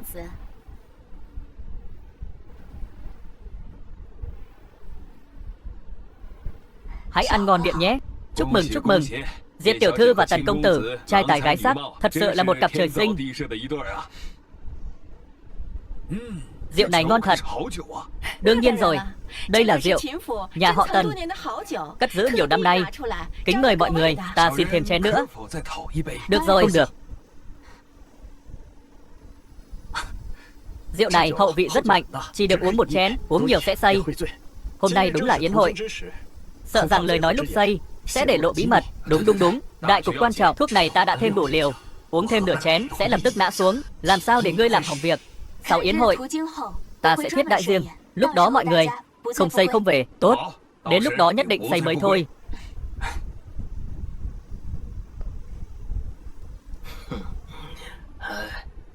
Các vị đại nhân, lần này không màng đến tính mạng, giúp ta rửa oan cho phụ thân. Tiểu nữ xin được quỳ tạ.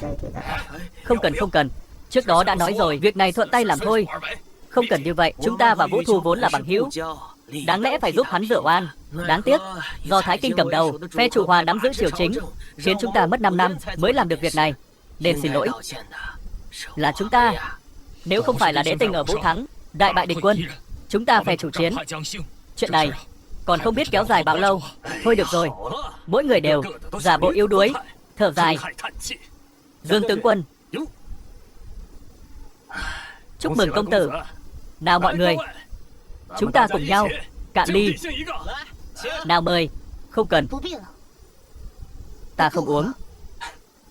Thật đáng tiếc.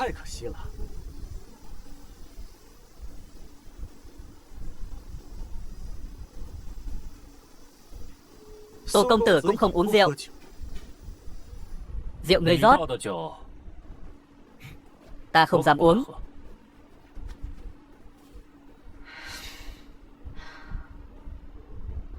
Bây giờ ngươi đã hài lòng chưa?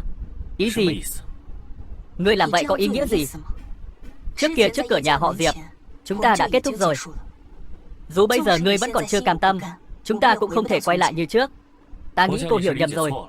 Ta không hề có chút nào không cam tâm. Không sao. Vậy hôm đó ngươi sao lại xuất hiện ở Vạn Lâu? Bây giờ ngươi lại sao lại ở đây?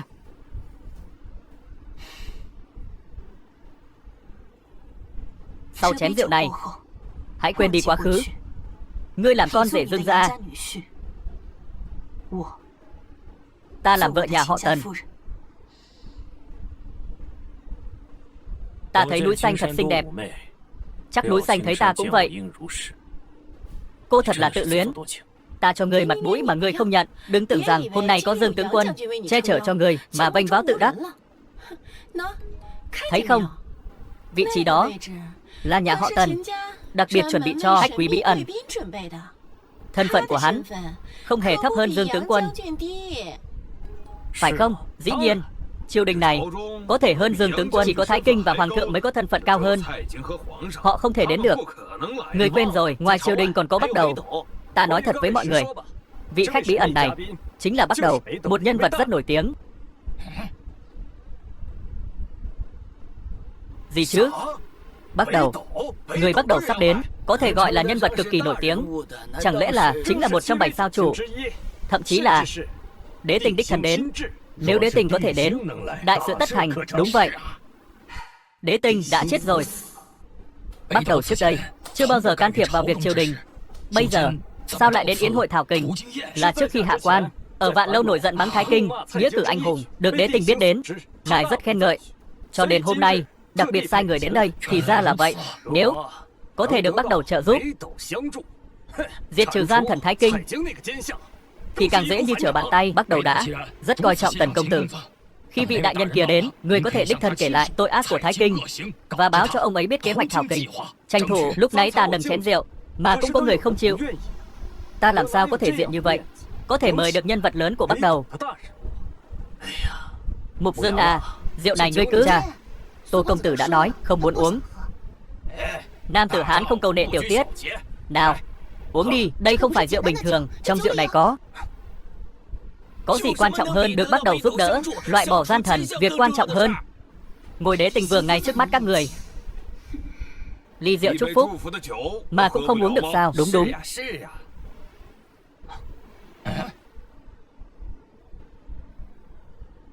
Vở kịch cuối cùng cũng kết thúc rồi.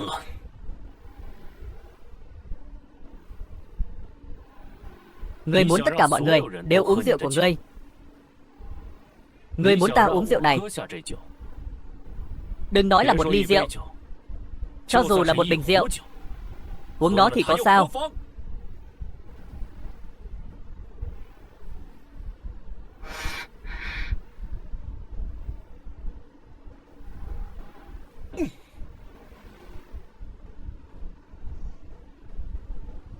Ngươi dám? Sao? Tò mò ta không sao, Tô Mộc Dương. Ngươi thật láo tết. Vị trí đó là ngươi có thể ngồi sao? Nếu là dành cho ta tại sao không thể ngồi?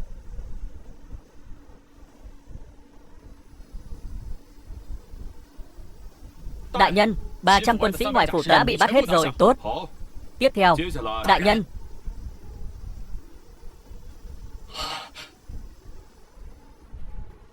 Có thể cho nhà họ Tần ta một con đường sống không? Trời sinh tôn quý, còn có thể tha thứ, tự chuốc lấy tội, không thể sống. Ngoại trừ tên nhóc đó, nhà họ Tần chúng ta đối với Bắc Đầu đều là những người trung thành. Được rồi, ta cho ngươi một cơ hội. Bây giờ thả ngươi trở về, nhưng Tần Phi Bằng nhất định phải chết. Còn phủ Tần có thể sống sót hay không, phải xem ngươi biểu hiện trước mặt đế tinh như thế nào. Đại nhân, chẳng lẽ ngươi còn muốn mạo danh đế tinh sao? Có chuyện mạo danh nào đâu. Trước đó ở nhà họ Diệp là bởi vì có công chúa và Thẩm đại nhân. Ngẫu nhiên ngươi thoát được một kiếp, ngươi còn muốn mạo danh sao? Đó chính là tự tìm đường chết. Ngươi thằng nhóc đáng chết, mau xuống đây. Tô công tử, bắt đầu chi nộ, chúng ta không chịu nổi. Đây chính là lời ngươi nói, quan tâm mọi việc, không hổ danh với Giang Sơn. Để cứu vãn thể diện của ngươi, mạo danh đế tinh, phá hoại hôn sự giữa Diệp gia và Tần gia. Ngươi có nghĩ tới, vì một lúc tức giận khiến Bắc Đầu nổi giận của gây ra, không chỉ ngươi sẽ chết, kế hoạch Thảo Kình cũng sẽ thất bại vì mất đi sự trợ giúp của Bắc Đầu. Lúc đó chúng ta đều sẽ chết. Ngươi có nghĩ như vậy không? Thế ngươi có từng nghĩ tới Tô công tử chính là đế tinh?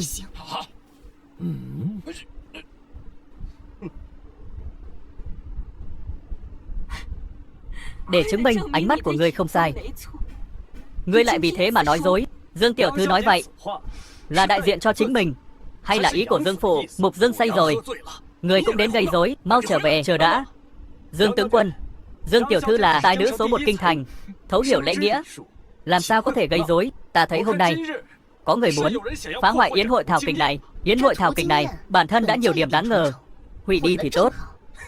Lát nữa cha ta và đại nhân Bắt Đầu đến thì ta hy vọng Dương tiểu thư vẫn còn nhớ những lời vừa nói. Ta thấy hai người đều uống say rồi, cút về cho ta. Cha.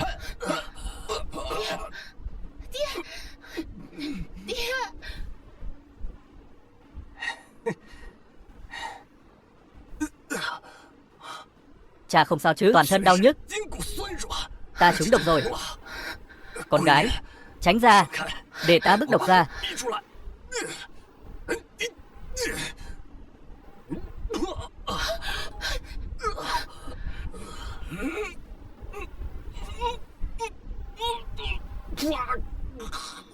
Mọi người tuyệt đối đừng vận công. Các người chúng có thể là thập hương nhuận cần tán, vận công mạnh mẽ sẽ mất hết công lực.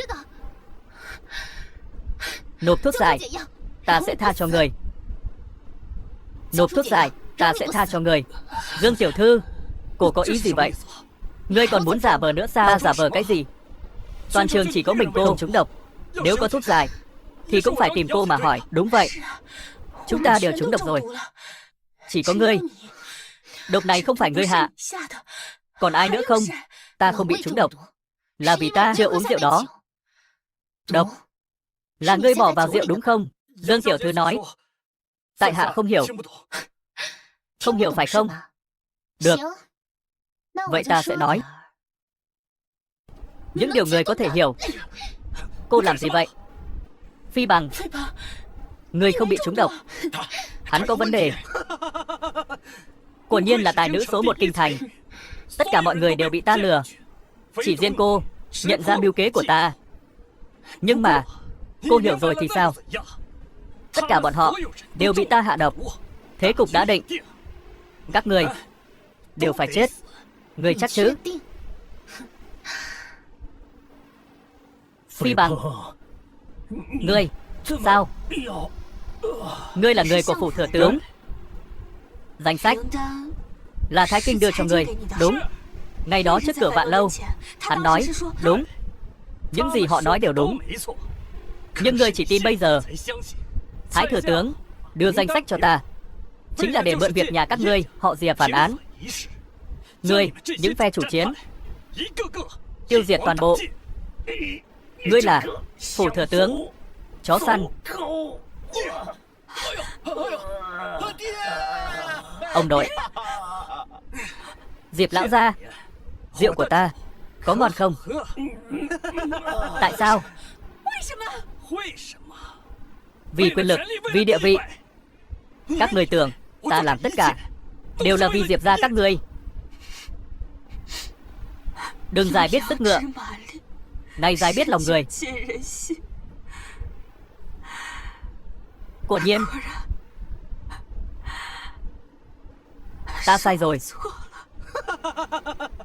Hôm nay ta giết các người chính là đại thần số 1 của phủ tướng. Để ta xem ta hôm nay đạt được bao nhiêu công danh. Lưu thượng thư, quan tước phẩm hàm nhị phẩm. Không tệ. Súc sinh, ngươi làm việc cho hổ sẽ không chết tử tế. Quan tướng quân, quan tước phẩm hàm tam phẩm cũng được. Tần phi bằng, thỏ chết, chó săn bị nấu. Chúng ta chết rồi. Tiếp theo chính là ngươi.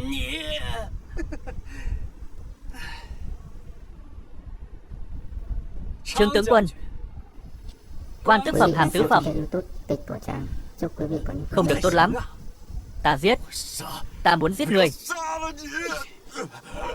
Những con cá nhỏ tôm tép khác ta không tính nữa. Thu hoạch lớn nhất hôm nay vẫn là Dương tướng quân. Thái Kinh lão già này muốn tiêu diệt chúng ta phe chủ chiến. Nếu Đế Tình biết được, hắn nhất định sẽ vì chúng ta. Đế Tình, ta nói cho các người biết, Đế Tình đã chết rồi. Nếu không, các người tưởng Thái thừa tướng dám ra tay. Không thể nào. Điều này tuyệt đối không thể nào. Ta lại nói cho mọi người biết, Thái thừa tướng đã hợp tác với Bắc Man. Thái lão quyền lại phản quốc rồi. Ta nhất định phải tự tay giết hắn. Không lâu sau, đại quân Bắc Man sẽ tiến xuống phía nam. Hoàng tộc gì, bắt đầu gì đều sẽ quy phục phủ thừa tướng.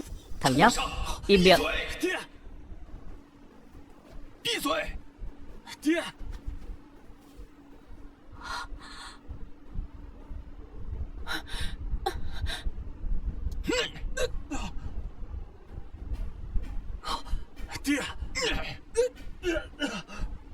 Ngậm miệng lại. Ta không có loại con bất hiếu như người. Kẻ phạm tội Tần Triều Vân bái kiến Đế Tình.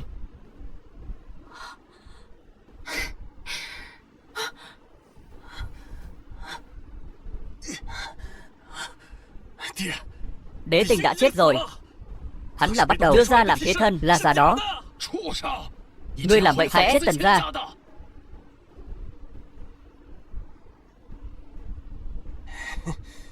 Đế Tình, đây là ta và Tần Phi Bằng chấm dứt quan hệ. Hắn và nhà ta không còn quan hệ gì nữa. Các ngươi quả nhiên là cha con, đưa ra một giải pháp đều giống nhau như đúc. Nhưng mà máu mủ ruột thịt, quan hệ này không dễ cắt đứt đâu. Ông muốn đoạn tuyệt với ta, ta lập tức trở thành nhân vật được sủng ái của phủ tướng. Ông muốn đoạn tuyệt với ta. Lão già, ông xứng sao? Thằng nhóc, ta giết người.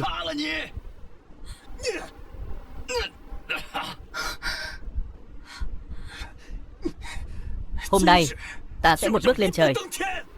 Ai dám cản ta, chết.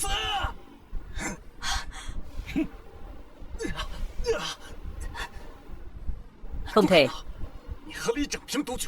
Sao lại có thể đứng dậy được? Nhiều người không biết, còn rất nhiều. Cuối cùng ngươi cũng ra tay rồi. Ta còn tưởng rằng ngươi, xem ra Dương tiểu thư không chỉ khinh thường võ nghệ của ta, mà còn khinh thường cả độ lượng của ta.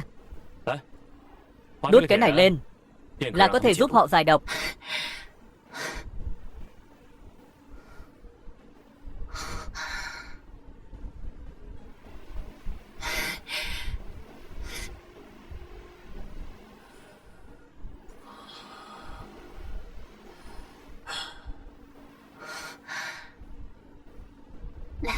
đứng lên. Cảm ơn. Người mà ngươi nên cảm ơn không phải ta.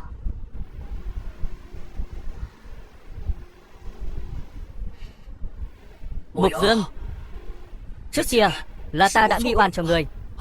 Không sao, ta không để tâm. Cảm ơn Tô công tử đã giúp chúng ta giải độc. Cảm ơn. Nếu không phải Tô công tử, chúng ta đã bị Tần Phi bằng hại chết. Các ngươi đừng vui mừng quá sớm. Chỉ là giải độc thôi. Thái thừa tướng đã bày ra lưới trời. Các người khó thoát. Ngươi là súc sinh còn dám ngang ngược. Ta sẽ diệt người. Bắc Man Hổ Diên Hỏa sẽ tiến các người lên đường. Lại là võ sĩ thứ hai Bắc Man. Hổ Diên Hỏa là thứ. Đã biết danh tiếng của tướng quân Hổ Diên, sao không quỳ xuống đầu hàng? Không cần nói nhiều. Dù thế nào đi nữa, hôm nay bọn họ đều phải chết.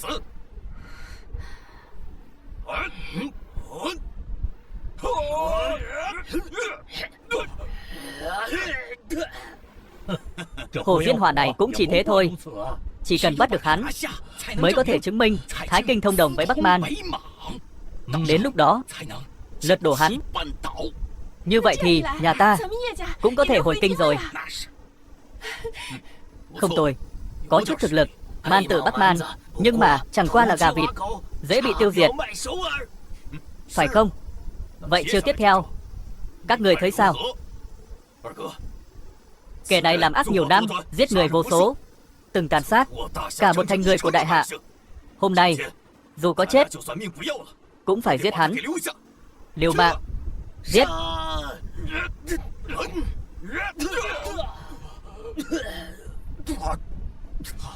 Người lúc nãy lại không ra hết sức.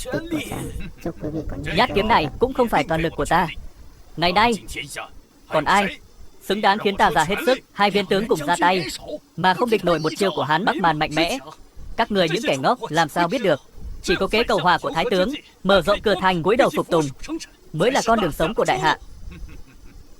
Đại hạ đế tinh đã chết, bây giờ còn ai có thể ngăn cản kỵ binh Bắc Man ta? Còn ta, với sức mạnh toàn thịnh cũng không đỡ nổi một chiêu của ta. Hiện nay đã là chiếc nỏ gãy, thân tàn ma dại, làm sao cản ta? Nọc có thể vỡ nhưng không thể thay đổi màu trắng, tre có thể bị chặt nhưng không thể hủy hoại khí chất. Ta dù thân chết nhưng danh hiển trên sử sách, còn sợ gì nữa? Ta cũng vậy. Nói hay. Chờ đã, bản tướng quân chưa chết đầu. Chẳng lẽ ngươi muốn tranh phong đầu của lão phu? Kiếm đến. Bắc Man tử, ngươi có nhận ra thanh kiếm này không? Bắt đầu thứ tư. Văn Khúc, ngươi chính là Bình Tây tướng quân Dương Nghiệp. Văn Khúc ở đây mang vũ khí làm loạn Trung Hoa. Ngoại tộc phải giết. Đại hạ tướng tinh quả là một đối thủ không tồi. Hy vọng ngươi có thể để ta thỏa thích. Dương tướng quân từ trước đến nay không thích thơ tử, sao lại xứng với Văn Khúc kiếm? Dương tướng quân năm đó mỗi lần ra trận đều ngâm thơ một bài, chỉ là sau khi lui về thì không ngâm thơ nữa. Thiên hạ đều cho rằng Dương tướng quân không thích ngâm thơ. Ai ngờ ông ta không phải ghét thơ, mà là sau khi ngâm thơ thì không thể ra trận giết giặc. Vừa hay được một bài thơ. Đang lo lắng không có đầu của tướng địch để phối, người đến đúng lúc. Xây Khướt khiêu đèn đắm kiếm, mộng về còi giúp liên thanh. Tiệc khao phân bố đều tướng sĩ. Khúc quân ca, bi tráng cử hành. Ra trường thu điểm binh.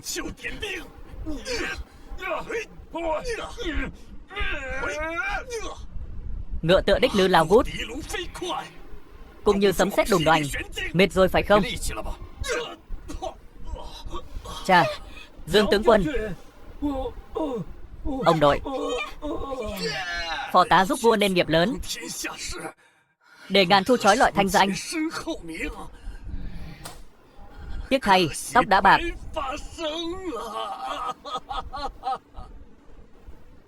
Nếu ngươi trẻ hơn vài tuổi, có lẽ ta thật sự không phải là đối thủ. Nhưng bây giờ,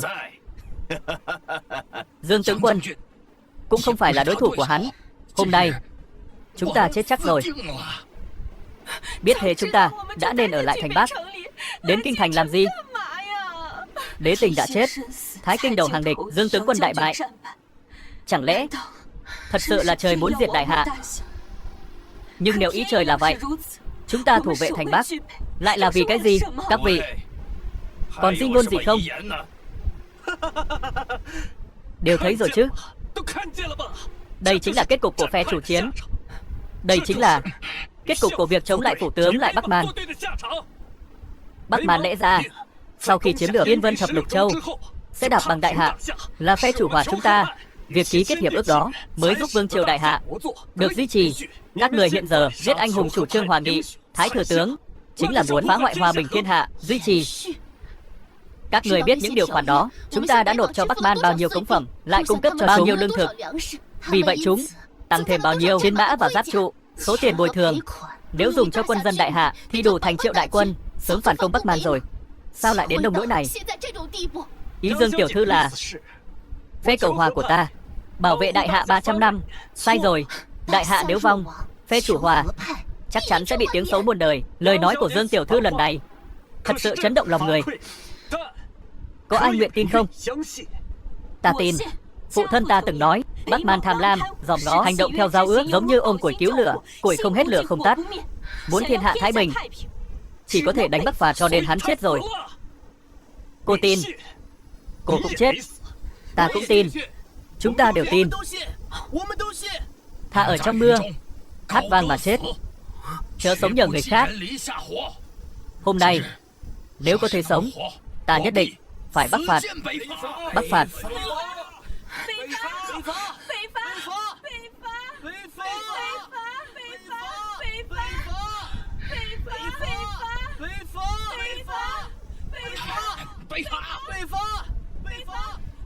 Đến ngày ta bắc phạt, ta nhất định phải lấy đầu các ngươi tế cờ. Cho dù có, các ngươi cũng không thấy được. Bây giờ các ngươi đều phải chết.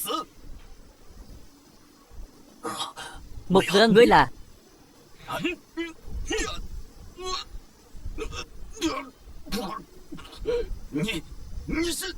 bắt đầu. Đế Tinh,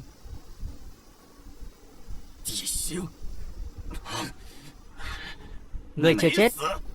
Ai nói với người ta đã chết? Không thể, hắn không thể là tướng quân Hồ Diên. Hắn là giả mạo. Giả có thể làm ta bị thương đến vậy. Không thể nào. Thái thừa tướng được tin. Thái thừa tướng được tin. Tất cả đều do ta cung cấp. Từ Thái Kinh cho người danh sách đó. Các ngươi đã ra vào kế của ta. Biết cái gì gọi là bọ ngựa bắt ve, chim sẻ ở sau không? Sao lại thế? Phế vật diệt ra. Thế thần Đế Tinh sao có thể trở thành thật? Các ngươi là đám ngu xuẩn đại hạ đã mắc kế, còn muốn hại ta. Ta muốn giết ngươi. Không thể giết ta. Ta là người của Thái thừa tướng. Ngươi giết ta, Thái thừa tướng chính là Thái thừa tướng của ngươi để ta giết ngươi. Có thể không? Ngươi cho rằng ngươi còn giá trị lợi dụng sao? Kế hoạch thành công ngươi phải chết. Kế hoạch thất bại ngươi càng phải chết. Đế Tinh, cứu ta. Cẩm Điệp, xin cầu xin Đế Tinh cứu ta. Ta biết muội vẫn còn Đế Tinh trong lòng. Ta nguyện ý. Người đáng chết. Ta đáng chết. Nếu không phải vì cô, ta đã không xúc phạm Đế Tinh. Nếu không phải vì cô, ta đã làm việc cho phủ thừa tướng. Nếu không phải vì cô, hôm nay làm sao có yến tiệc đồ sát này? Ngươi nên lên đường. Giả dối, tất cả đều giả dối. Đây là công lao của ta. Thái thừa tướng không thể giết ta. Đây là công lao ta lập được. Thái thừa tướng không thể giết ta. Đế Tinh, tất cả những điều này là mưu kế của phủ Thái thừa tướng. Tiểu nhân cũng bị lừa dối. Vậy Bắc Man Nam Hạ là? Tất cả đều là lời đồn. Bắc Man tuyệt đối sẽ không Nam Hạ. Chúng ta và Đại Hạ là hữu bang, hảo huynh đệ, là lời đồn. Vậy thì tốt. Người hãy về hỏi hoàng đế của các ngươi có biết chuyện Vũ Thắng Quan không? Tiểu nhân tuân lệnh. Đúng rồi.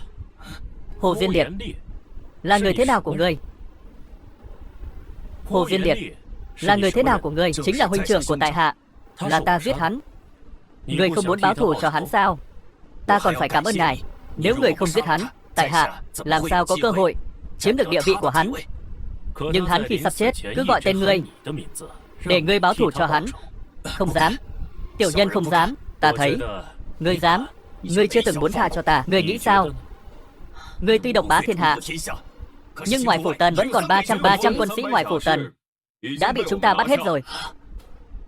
Hồ Diên Hòa, ta bắt đầu đã sớm bố trí thiên la địa võng. Ngươi không trốn được đâu. Ngươi quả nhiên mưu tính sâu xa. Tại sao Bắc Man ta nuôi dưỡng đại hạ 300 năm vẫn có đế tình giáng thế? Tại sao? Dương tiểu thư, cho ta mượn đao của cô. Ngươi còn di ngôn gì không? Đế tình thì sao? Lần này Nam Hạ, Bắc Man ta mưu tính nhiều năm, chỉ có ngươi. Làm sao ngăn cản ta? Bắc Man triệu hùng binh. Người Bắc Man kế hoạch Nam Trinh bao nhiêu năm? Chúng ta cũng đã lên kế hoạch Bắc phạt bao nhiêu năm? Không thể nào. Ngươi không thể nào sớm có chuẩn bị. Đế tình 5 năm trước đã tính toán được các người sẽ Nam xâm. Lệnh cho Thiên Thư, Thiên Toàn, Thiên Cơ, Thiên Quyền tứ tinh bí mật triệu tập quân đội trú quân ở 4 cửa ải biên giới đại hạ. Khi các người Nam Trinh chính là lúc chúng ta Bắc phạt. Không trách những năm này chưa từng nghe nói đến tin tức của tứ tình bắt đầu. Đế tình bố cục thâm sâu, suy tính xa vời. Thủ đoạn này quả nhiên là thiên nhân. Ta không tin. Ngươi muốn dùng điều này để ta mất đi ý chí chiến đấu. Ngươi sai rồi. Bây giờ ta ý chí chiến đấu mạnh mẽ nhất.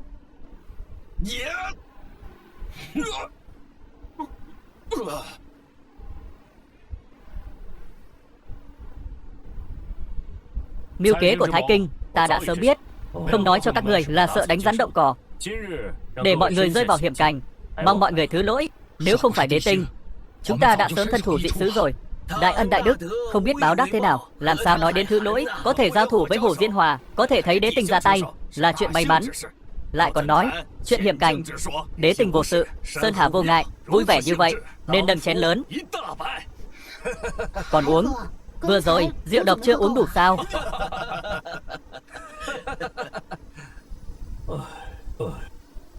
Chuyện hôm nay sai ở nhà họ Diệp, mong đế tinh trừng phạt. Sai ở đâu? Một, nhận sai người, tin lời gián điệp phủ tướng, liên lụy các vị tướng quân, rơi vào cạm bẫy. Không kính trọng đế tinh, mắt không nhìn ai, nói lời hỗn hào. Ba, sai. Không chỉ mình ngươi. Đế tinh xin phạt. Ta sai rồi. Mục Dương, chúng ta biết sai rồi. Ngài hãy vì tình cảm xưa, chúng ta là một nhà, tha cho chúng ta đi. Chuyện cũ ta đều không nhớ. Nếu không cô giúp ta nhớ lại. Im miệng. Đế tinh, tội ác nhà họ Diệp quá lớn. Ta là chủ nhà họ Diệp, không thể chối bỏ trách nhiệm, nguyện chết chuộc tội. Oán thù ngày xưa, bữa tiệc hôm nay đều do một mình ta gây ra, đều là tội của một mình ta. Được rồi, chuyện cũ ta đã không còn để ý, còn cần nhắc lại làm gì? Nhà họ Diệp tuy có lỗi nhưng cũng có công. Hãy đứng dậy. Tạ ơn đế tinh. Diệp Vũ Thu vì tâu xin Bắc phạt mà chết, nên minh oan cho hắn. Nhà họ Diệp nhiều năm canh giữ thành Bắc, chưa từng sợ chiến đấu. Tuy không có công cũng có khổ công. Sau khi Thái Kinh bị bắt, Diệp gia hãy trở về kinh. Trở về kinh, có thể hồi kinh, minh oan cho nhà họ Diệp. Linh hồn Vũ Thu trên trời có thể an lòng. Trở về kinh rồi. Diệp gia trở về kinh, không liên quan gì đến hai người. Liễu Mai, Diệp Vũ Xuân, hai người ở cứ điểm Bắc Thành nhiều lần muốn bỏ trốn, trốn chạy giữa trận, là tội chết đó. Đế tình tha mạng, tha cho ta. Xem xét hai người chưa thực sự bỏ trốn, tội chết có thể miễn, tội sống khó tránh. Phần đời còn lại của hai người ở lại cứ điểm Bắc Thành. Tạ ơn đế tinh, tạ ơn đế tinh. Báo. Đế tinh, Ngọc Hàng tâu báo Thái Kinh cấu kết với nhị hoàng tử Bắc Man, muốn phát động binh biến, muốn điều động kinh thành. Tất cả gián điệp Bắc Man vây quanh hoàng thành. Con chó giả này thật gan lớn. Ta lập tức dẫn binh đến phủ thừa tướng bắt hắn. Ta cùng tướng quân đi cùng. Hôm nay nhất định phải giết gian thần đó. Giết gian thần, giết gian thần, giết gian thần. Chư vị chớ vội, đây chính là thời cơ tốt loại bỏ gián điệp Bắc Man. Giờ đây gió đông đã đến, bây giờ chỉ thiếu một ngọn lửa.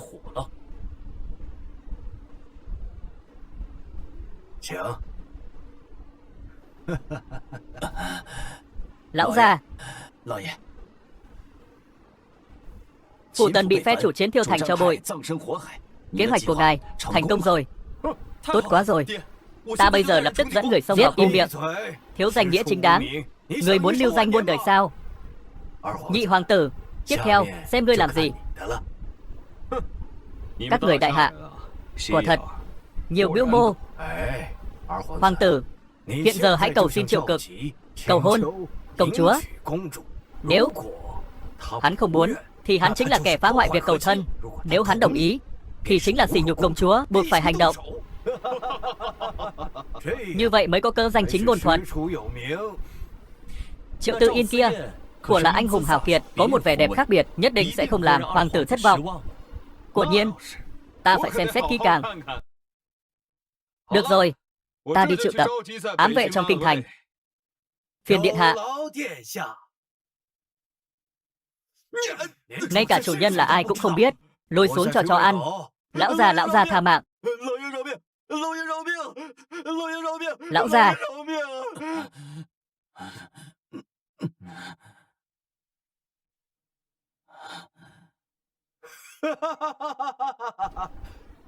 Không biết ngai vàng này ngồi lên, cảm giác ra sao?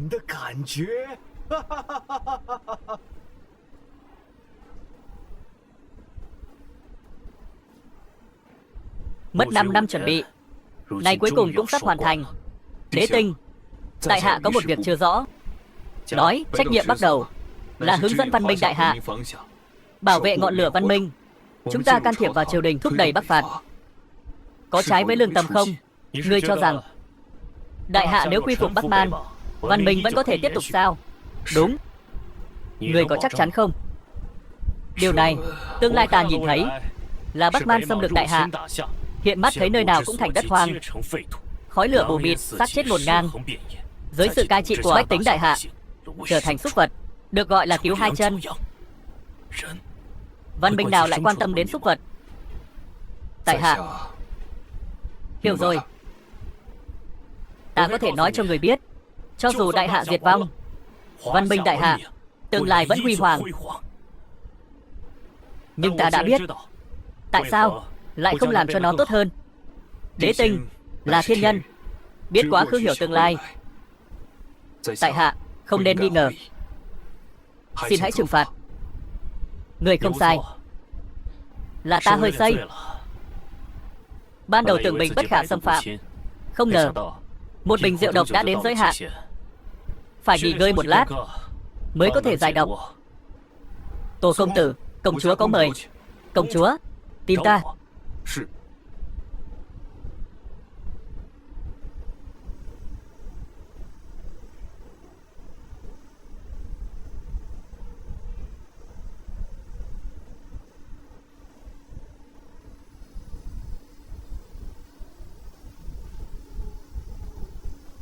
Công chúa, mọi thứ đều đã chuẩn bị xong.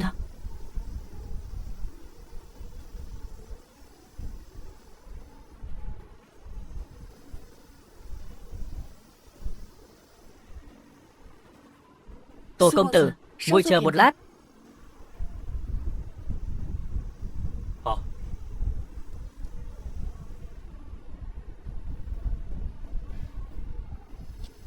Quý vị đang xem trên kênh YouTube Kịch của Trang. Chúc quý vị có những phút giây thư giãn.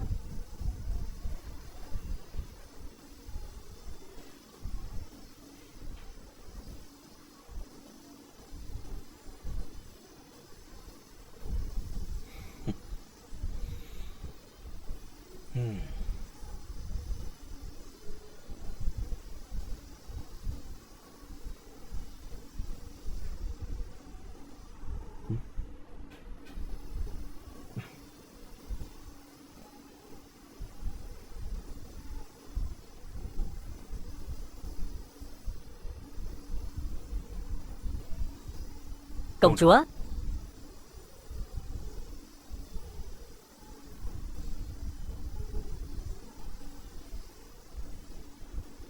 Tô công tử ở Vạn Lâu viết câu đối, còn nhớ không? Gia sự quốc sự thiên hạ sự, sự quan tâm. Phong thành vũ thanh độc thư thanh, thanh thanh nhập nhĩ, là ta viết. Chẳng lẽ công chúa cũng xuyên không? Câu đối trên, công chúa đến từ đâu? Câu đối này, công chúa đến từ đâu? chỉ là đi ngang qua một nhà nghỉ ở quê. Sao vậy? Không sao. Thật là bài văn vốn dĩ trời sinh, được một cách tình cờ. Đối liên do Tô công tử viết, hoài bão không nhỏ. Nếu người nắm quân, phải đối phó thế nào?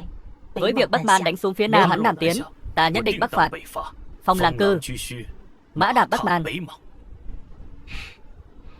Ta biết rồi. Bài thơ người viết cho Ngư Diệp và Dương tướng quân, ta rất thích.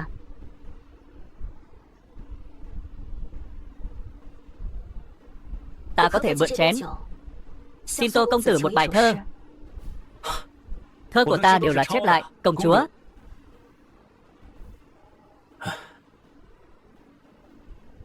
Công chúa tên thật là Từ Yến. Ta thực sự có một bài thơ, cô nghe thử xem. Nhất khúc tần từ tiểu nhất bôi, khứ điền thiên ký kiệu đình đài, tịch dương tây há kỷ thì hồi, vô khả nại hà hoa lạc khứ, tự tặng tương thức, Yến quy lai. Không được, ý nghĩa này không tốt. Ta làm lại. Ta rất thích. Đại hạ bất yên vân 300 năm, hoàng phụ đặt tên ta là Từ Yên, có chí thu phục Yên Vân. Nhưng mà Yến quy lai là khi nào?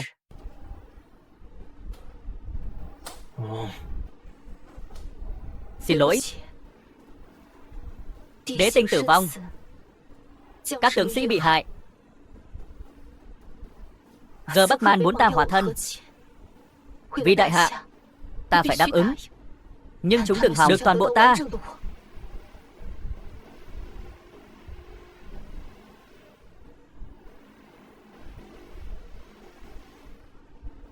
Ta sẽ giao mình cho ngươi. Cả đời này không gặp lại, tương lai cũng sẽ không ai biết. Vậy cũng chẳng ảnh hưởng gì. Ta biết điều này rất ích kỷ. Ta cũng đã hứa với Y Ngư. Nhưng mà không còn cách nào khác.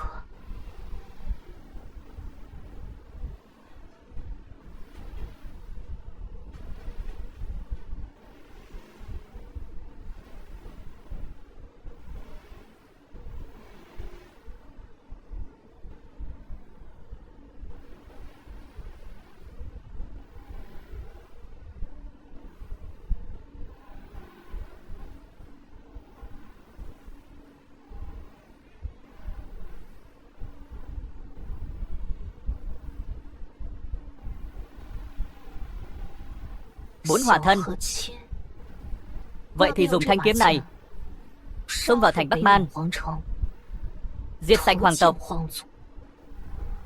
Xem các người làm sao mà đam hạ.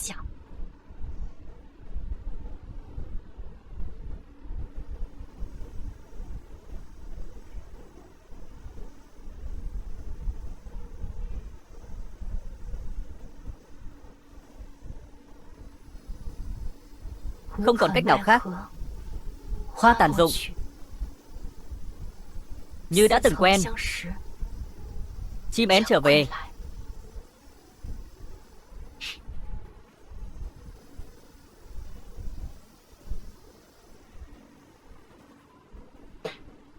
Lần này hướng Bắc, sẽ không trở lại.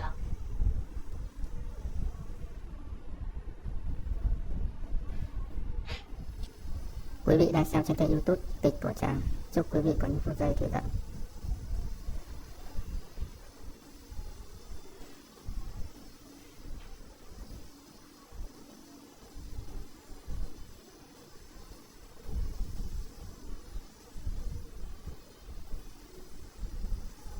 Thái tướng, tại hạ nghe nói Đế Tinh đã chết.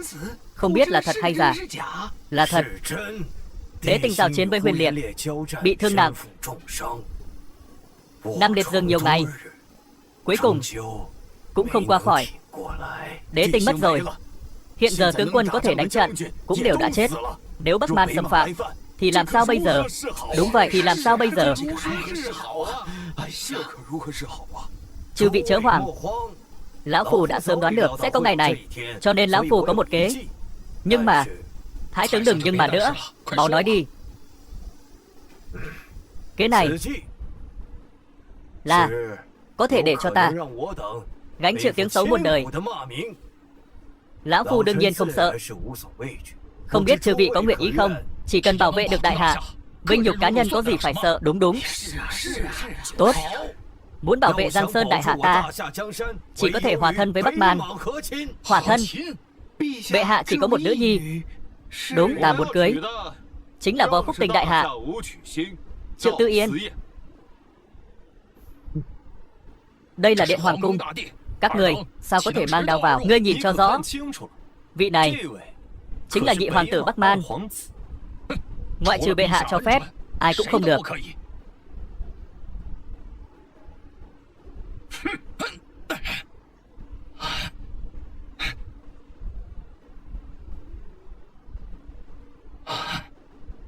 Ngươi nói nhiều quá.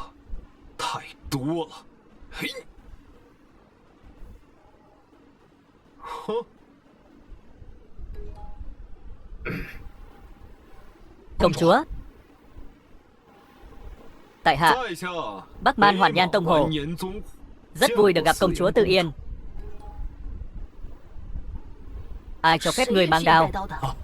Công chúa, là lão thần quyên báo cho nhị điện hạ.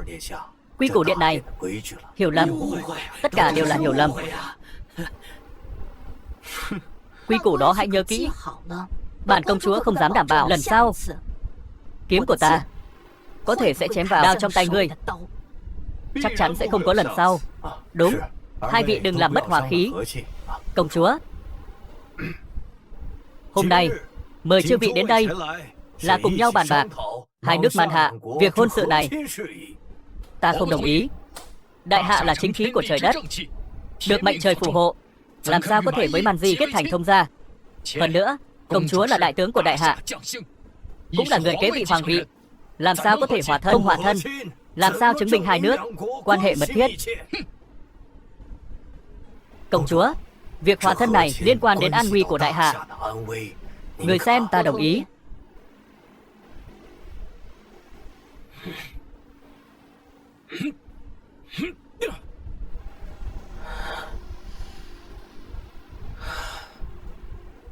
Một bình thập hương những cần tán đều không sao. Không ngờ lại bại bởi một chén mê hồn dược này.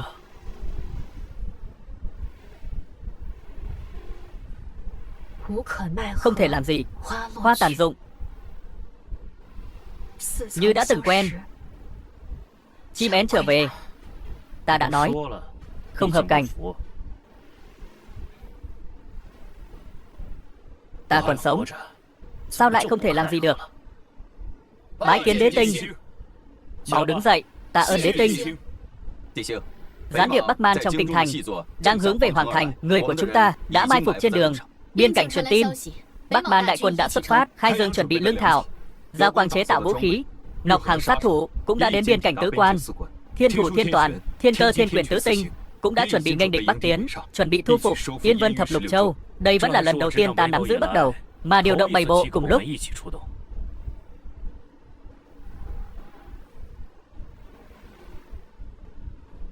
Mật danh lần này Quý Yến.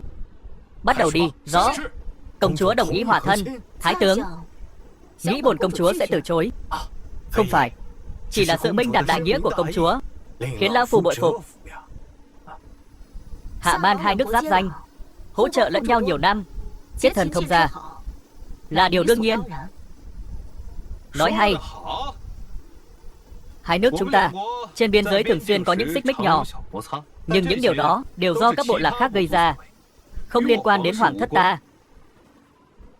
Nhưng có người đối với Bắc Man ta có thành kiến, cho rằng chúng ta sẽ tấn công đại hạ.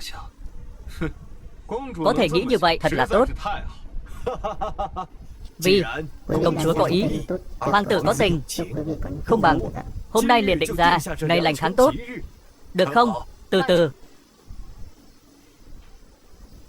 Bản công chúa muốn hỏi nhị hoàng tử, Bắc Man lần này hòa thân có chuẩn bị lễ vật không? Dễ nói. Công chúa muốn gì chúng ta sẽ cho thứ đó. Vậy ta muốn đất cũ của đại hạ Yên Vân Thập Lục Châu. Vậy ta muốn đất cũ của đại hạ, Yên Vân Thập Lục Châu.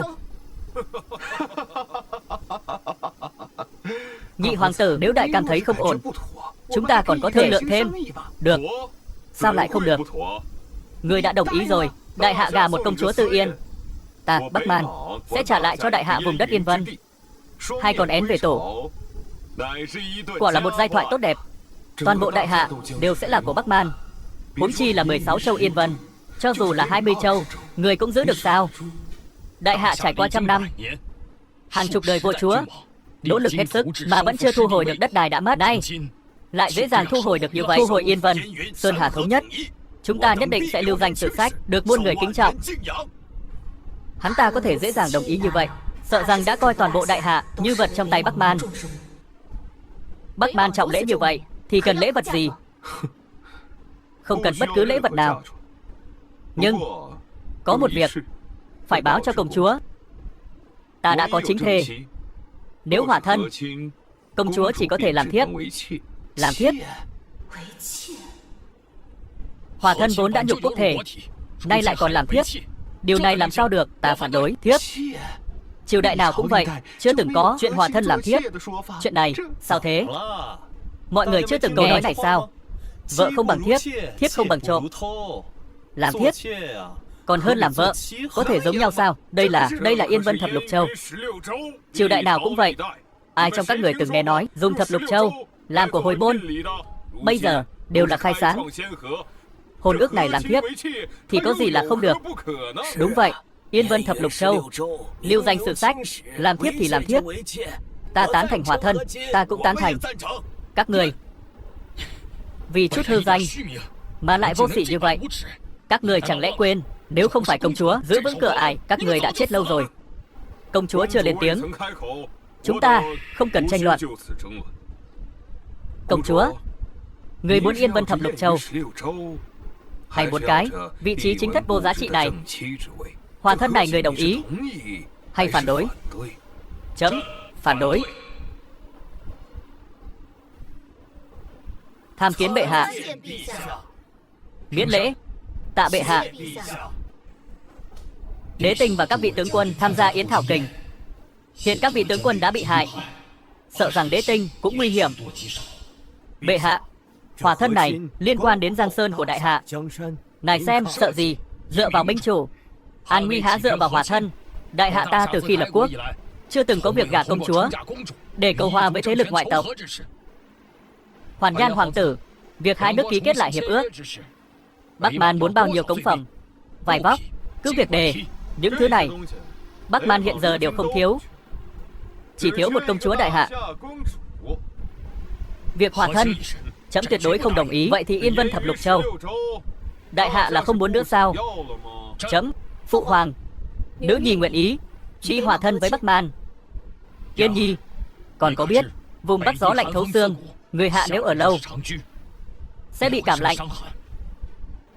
Nữ nhi không sợ, còn có biết ở Bắc Man làm thiếp địa vị thấp kém như súc sinh không? Nữ nhi biết, đã biết. Vậy thì bệ hạ, cầu xin người chấp thuận hòa thân. Cầu xin bệ hạ chấp thuận hòa thân. Yên nhi, chấm hỏi con một câu nữa. Con thật sự muốn rời khỏi đại hạ đi hòa thân với Bắc Man sao? Phụ hoàng, con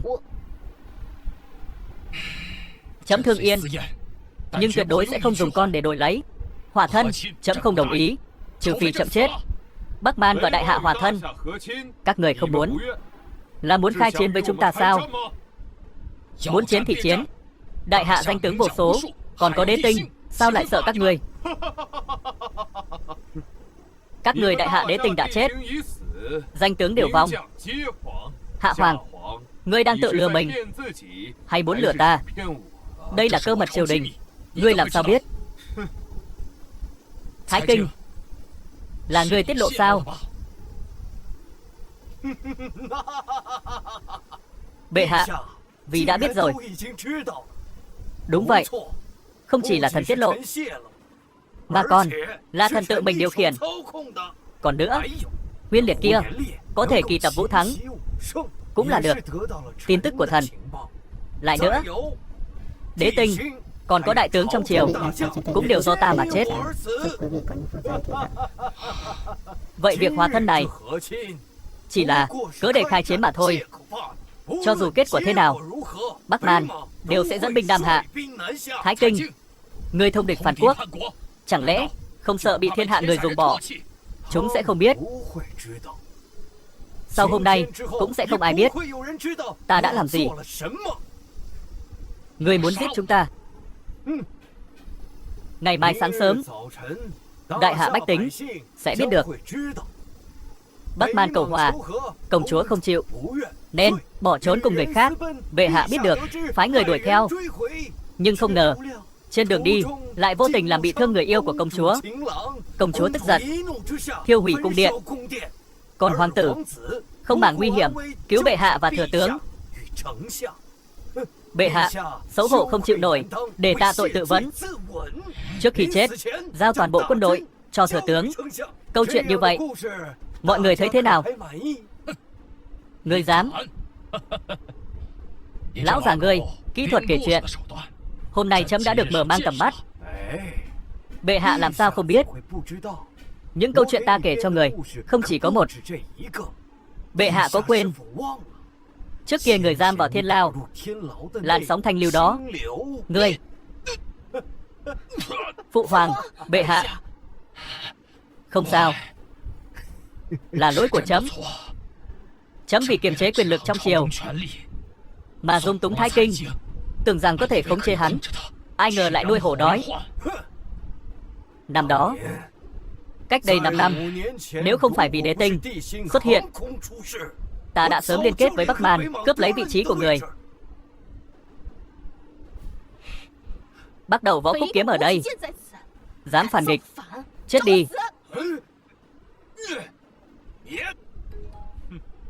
Đây là tử sĩ do Bắc Man ta đặc biệt huấn luyện để đối phó với Bắc Đầu kiếm của đại hạ. Hôm nay sẽ dùng kiếm vũ khúc của công chúa thử xem.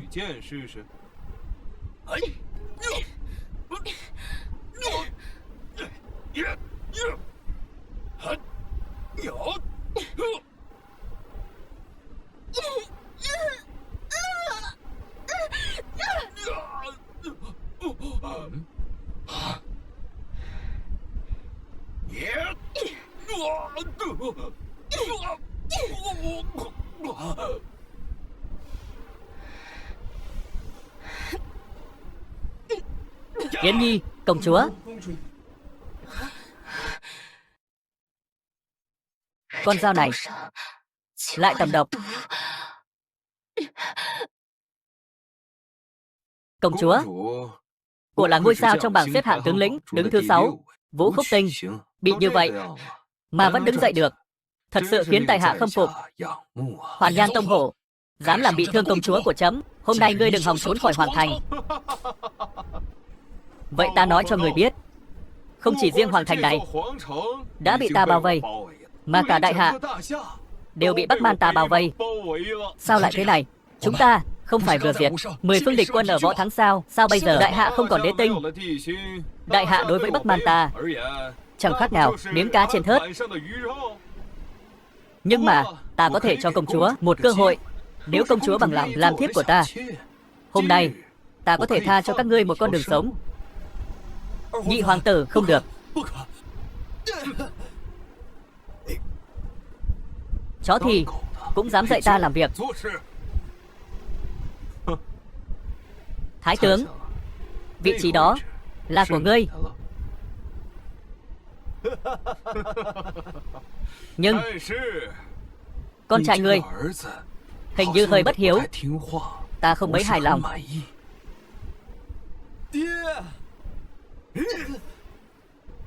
Được, đi đi.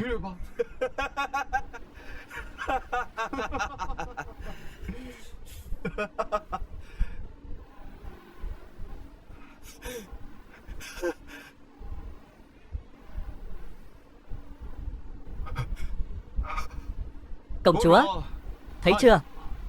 Toàn bộ đại hạ đều nằm trong tầm tay của Bắc Man ta. Ta muốn ai làm hoàng đế thì người đó sẽ làm hoàng đế. Công chúa làm thiếp của ta và sinh con cho ta thì hắn sẽ là hạ đế tương lai. Lúc nãy ta đã không từ chối. Bây giờ ta còn lý do gì để từ chối nữa?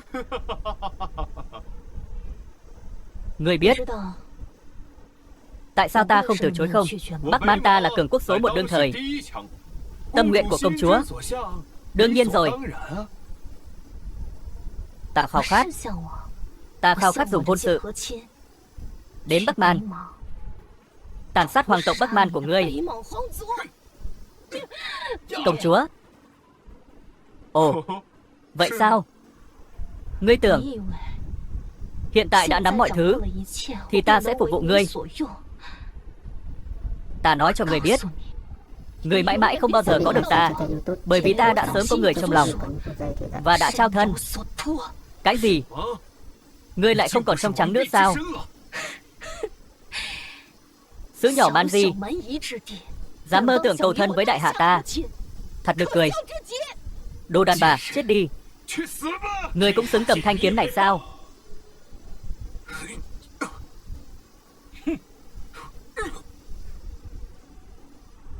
Người này, người cũng dám động. Ngươi, ta đến muộn rồi. Ngươi dám giết hoàng tử, chết. Bằng kiếm khí vận. Đây là... Cô sao vậy? Trúng độc rồi. Hạ hoàng,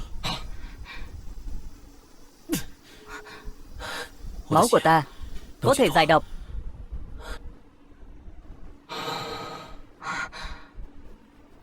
Có ta ở đây, yên tất quy. Ngươi thực sự là đế tinh. Gặp qua đế tinh. Đế tinh không sao. Đế tinh, Thái Kinh và Bắc Man, ta biết. Đây là của ta. Những vị trí này đều là của ta. Cha, ta là Hạ Hoàng. Hắn chưa chết, cha. Thái Kinh.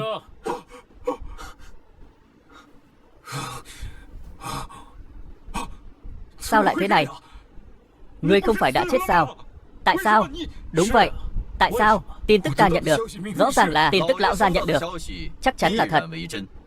Tiện nhân, dám dùng mạng đảm bảo. Quản gia, ngươi vì sao phản bội ta? Bắt đầu Ngọc Hằng, tham kiến đế tinh. Bẩm đế tinh, tất cả gián điệp Bắc Man ngoài thành đã bị tiêu diệt hết rồi. Tốt. Ngươi là Ngọc Hằng. Quản gia phủ ta là bắt đầu Ngọc Hằng.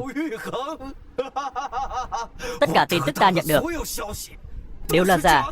Thái Kinh, khi ngươi giao danh sách cho Tần Phi Bằng, bát đồ chúng ta đã dệt nên giấc mộng đẹp này cho ngươi. Giờ thi giấc mộng đến tình. Giấc mộng. Ngươi là sao thứ 6 của bát đồ. Khôi Dương. Vậy người bên cạnh ngươi chính là sao thứ 7 Diêu Quang. Tốt. 3 sao dưới của bát đồ đã đủ. Còn 4 sao trên thì sao? Ngay từ 5 năm trước, đế tinh đã phái 4 sao trên 4 cửa ải biên giới, hiện đang dẹp loạn Bắc Man. Ngày mai có thể tiêu diệt toàn bộ quân Bắc Man, nhưng người sẽ không thấy được đâu. Xong rồi. Bắc Man xong rồi. Tướng phủ xong rồi. Quả thực không ngờ ta cả đời này lại có thể khiến đế tinh tự mình dẫn dắt 7 sao, 7 mưu tính kế cho ta. Kế này, ngươi phục chưa? Phục. Ta đương nhiên không phục. Triệu Cực, chơi đùa quyền lực, dùng người bất tài, ngu dốt vô năng. Hắn làm sao xứng làm hoàng đế? Lại xem triều đình này, đều là những kẻ ham quyền lợi. Quân sĩ biên ải đều là những kẻ sợ chết. Các ngươi dựa vào đâu mà giữ lấy Giang Sơn đại hạ? Nếu không phải lão phu cầu hòa với Bắc Man, đại hạ sớm đã diệt vong rồi. Nếu không phải ngươi, ta sớm đã là hoàng đế đại hạ rồi. Đại hạ như vậy, ngươi vì sao phải giữ? Ta bảo vệ, tất nhiên là vì nó đáng giá. Ngươi nắm giữ quyền lực tối cao, có bao giờ cúi xuống nhìn bách tính dưới chân người không? Chẳng lẽ thiên hạ này chỉ có những người trong triều đình này sao? Là chúng ta quyết định sự hưng vong của đại hạ. Liên quan gì đến chúng nó, những con kiến đó? Chuyện gì chứ? Chỉ cần chúng ta cầu hòa quy phục, thiên hạ tự nhiên thái bình, chúng nó cũng có thể sống an cư lạc nghiệp. Đế tinh, ngươi sẽ lập nên công lao bắc phạt, hiếm có trong trăm năm, có hiệu quả tức thời. Nhưng trăm năm sau, ngươi hồn về nơi chín suối. Đến lúc đó, ngoại địch phương Bắc xâm lược, ai có thể giữ gìn nhân dân đại hạ?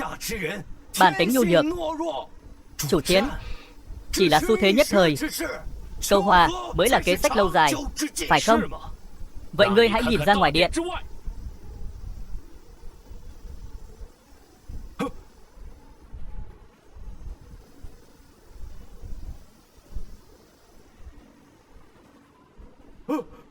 Phụ thân, ma đều là những hồn ma đến tìm ta báo thù.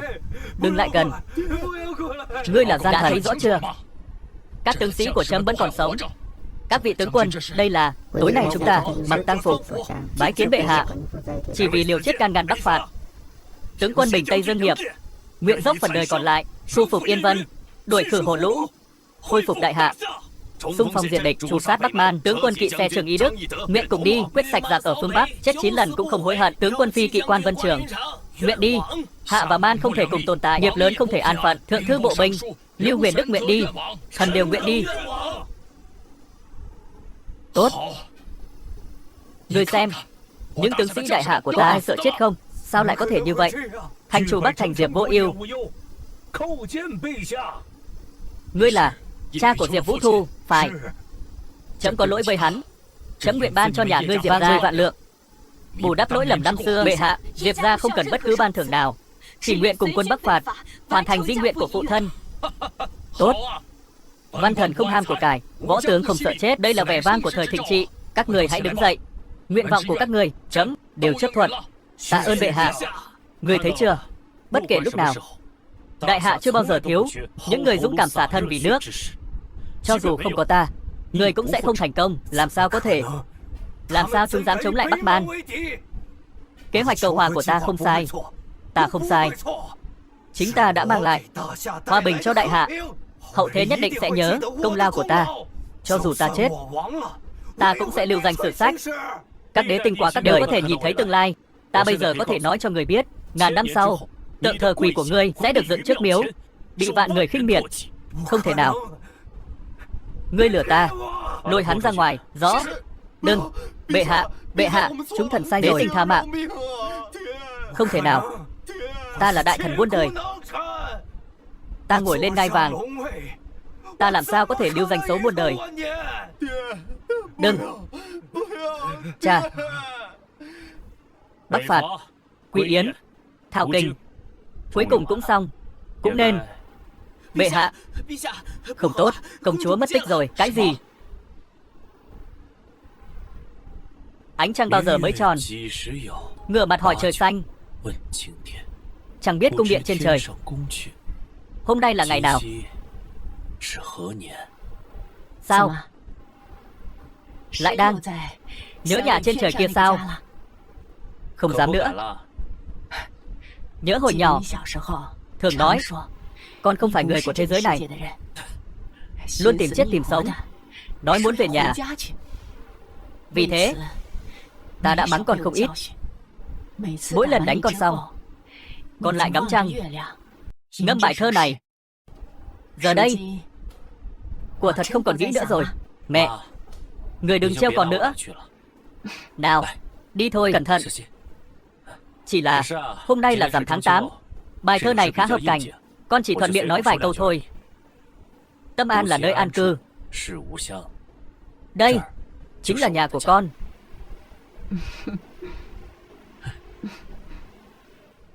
Tâm An là nơi an cư. Phu quân lại đọc một bài thơ hay nữa rồi.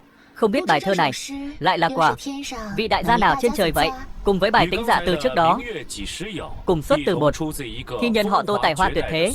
Tự ca ngợi như vậy, hắn cũng không biết xấu hổ. Ta không nói là ta, là Tô Đông Pha.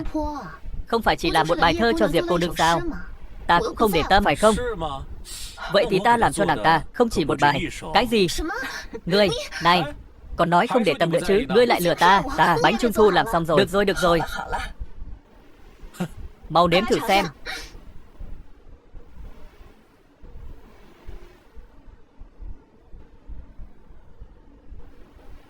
Trăng rằm trung thu năm nay dường như tròn hơn mọi năm. Trung thu năm nay không chỉ gia đình nhỏ chúng ta đoàn tụ, mà cả đại hạ cũng đoàn tụ. Vầng trăng này tất nhiên là tròn hơn.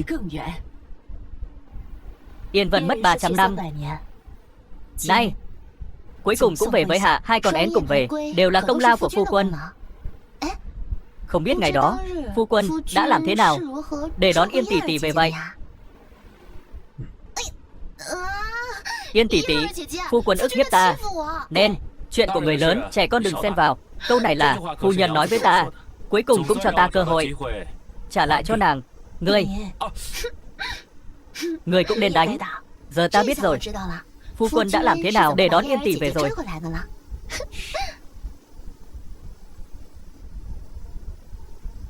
Bắc Man sắp diệt vong, Yên Vân trở về, ta rời đi có lẽ là kết cục tốt nhất. Công chúa định đi đâu? Thiên hạ thái bình, đại hạ không cần ta nữa. Ta sẽ đi chu du thiên hạ. Có thể không đi được không? Lần này thiếu thời cơ địa lợi nhân hòa. Chỉ có ta nguyện ở lại với ta không? Ta biết nàng lo cho Dương tiểu thư, chỉ cần nàng nguyện gả ta sẽ cưới. 2 người các nàng đều là thê tử của ta. Nhưng mà thiên địa này không thể ràng buộc ta. Ta muốn cưới các nàng, cả thiên hạ cũng không ngăn được. Ta tin tưởng ngươi.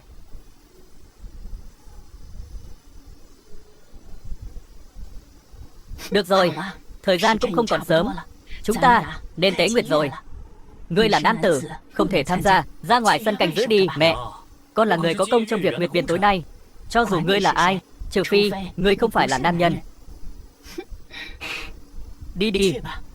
Được rồi.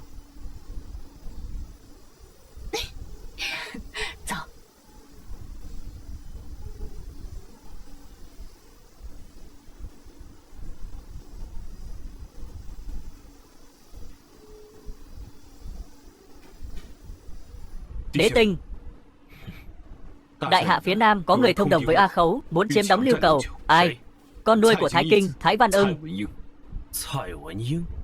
Để Ngọc Hằng bắt hắn, thông báo cho Bắc Đầu Tứ Tinh xuất binh. 1 năm, trung thu năm sau, ta muốn thấy đại hạ huy hoàng, vạn bang triều bái. Tuân lệnh Đế Tinh.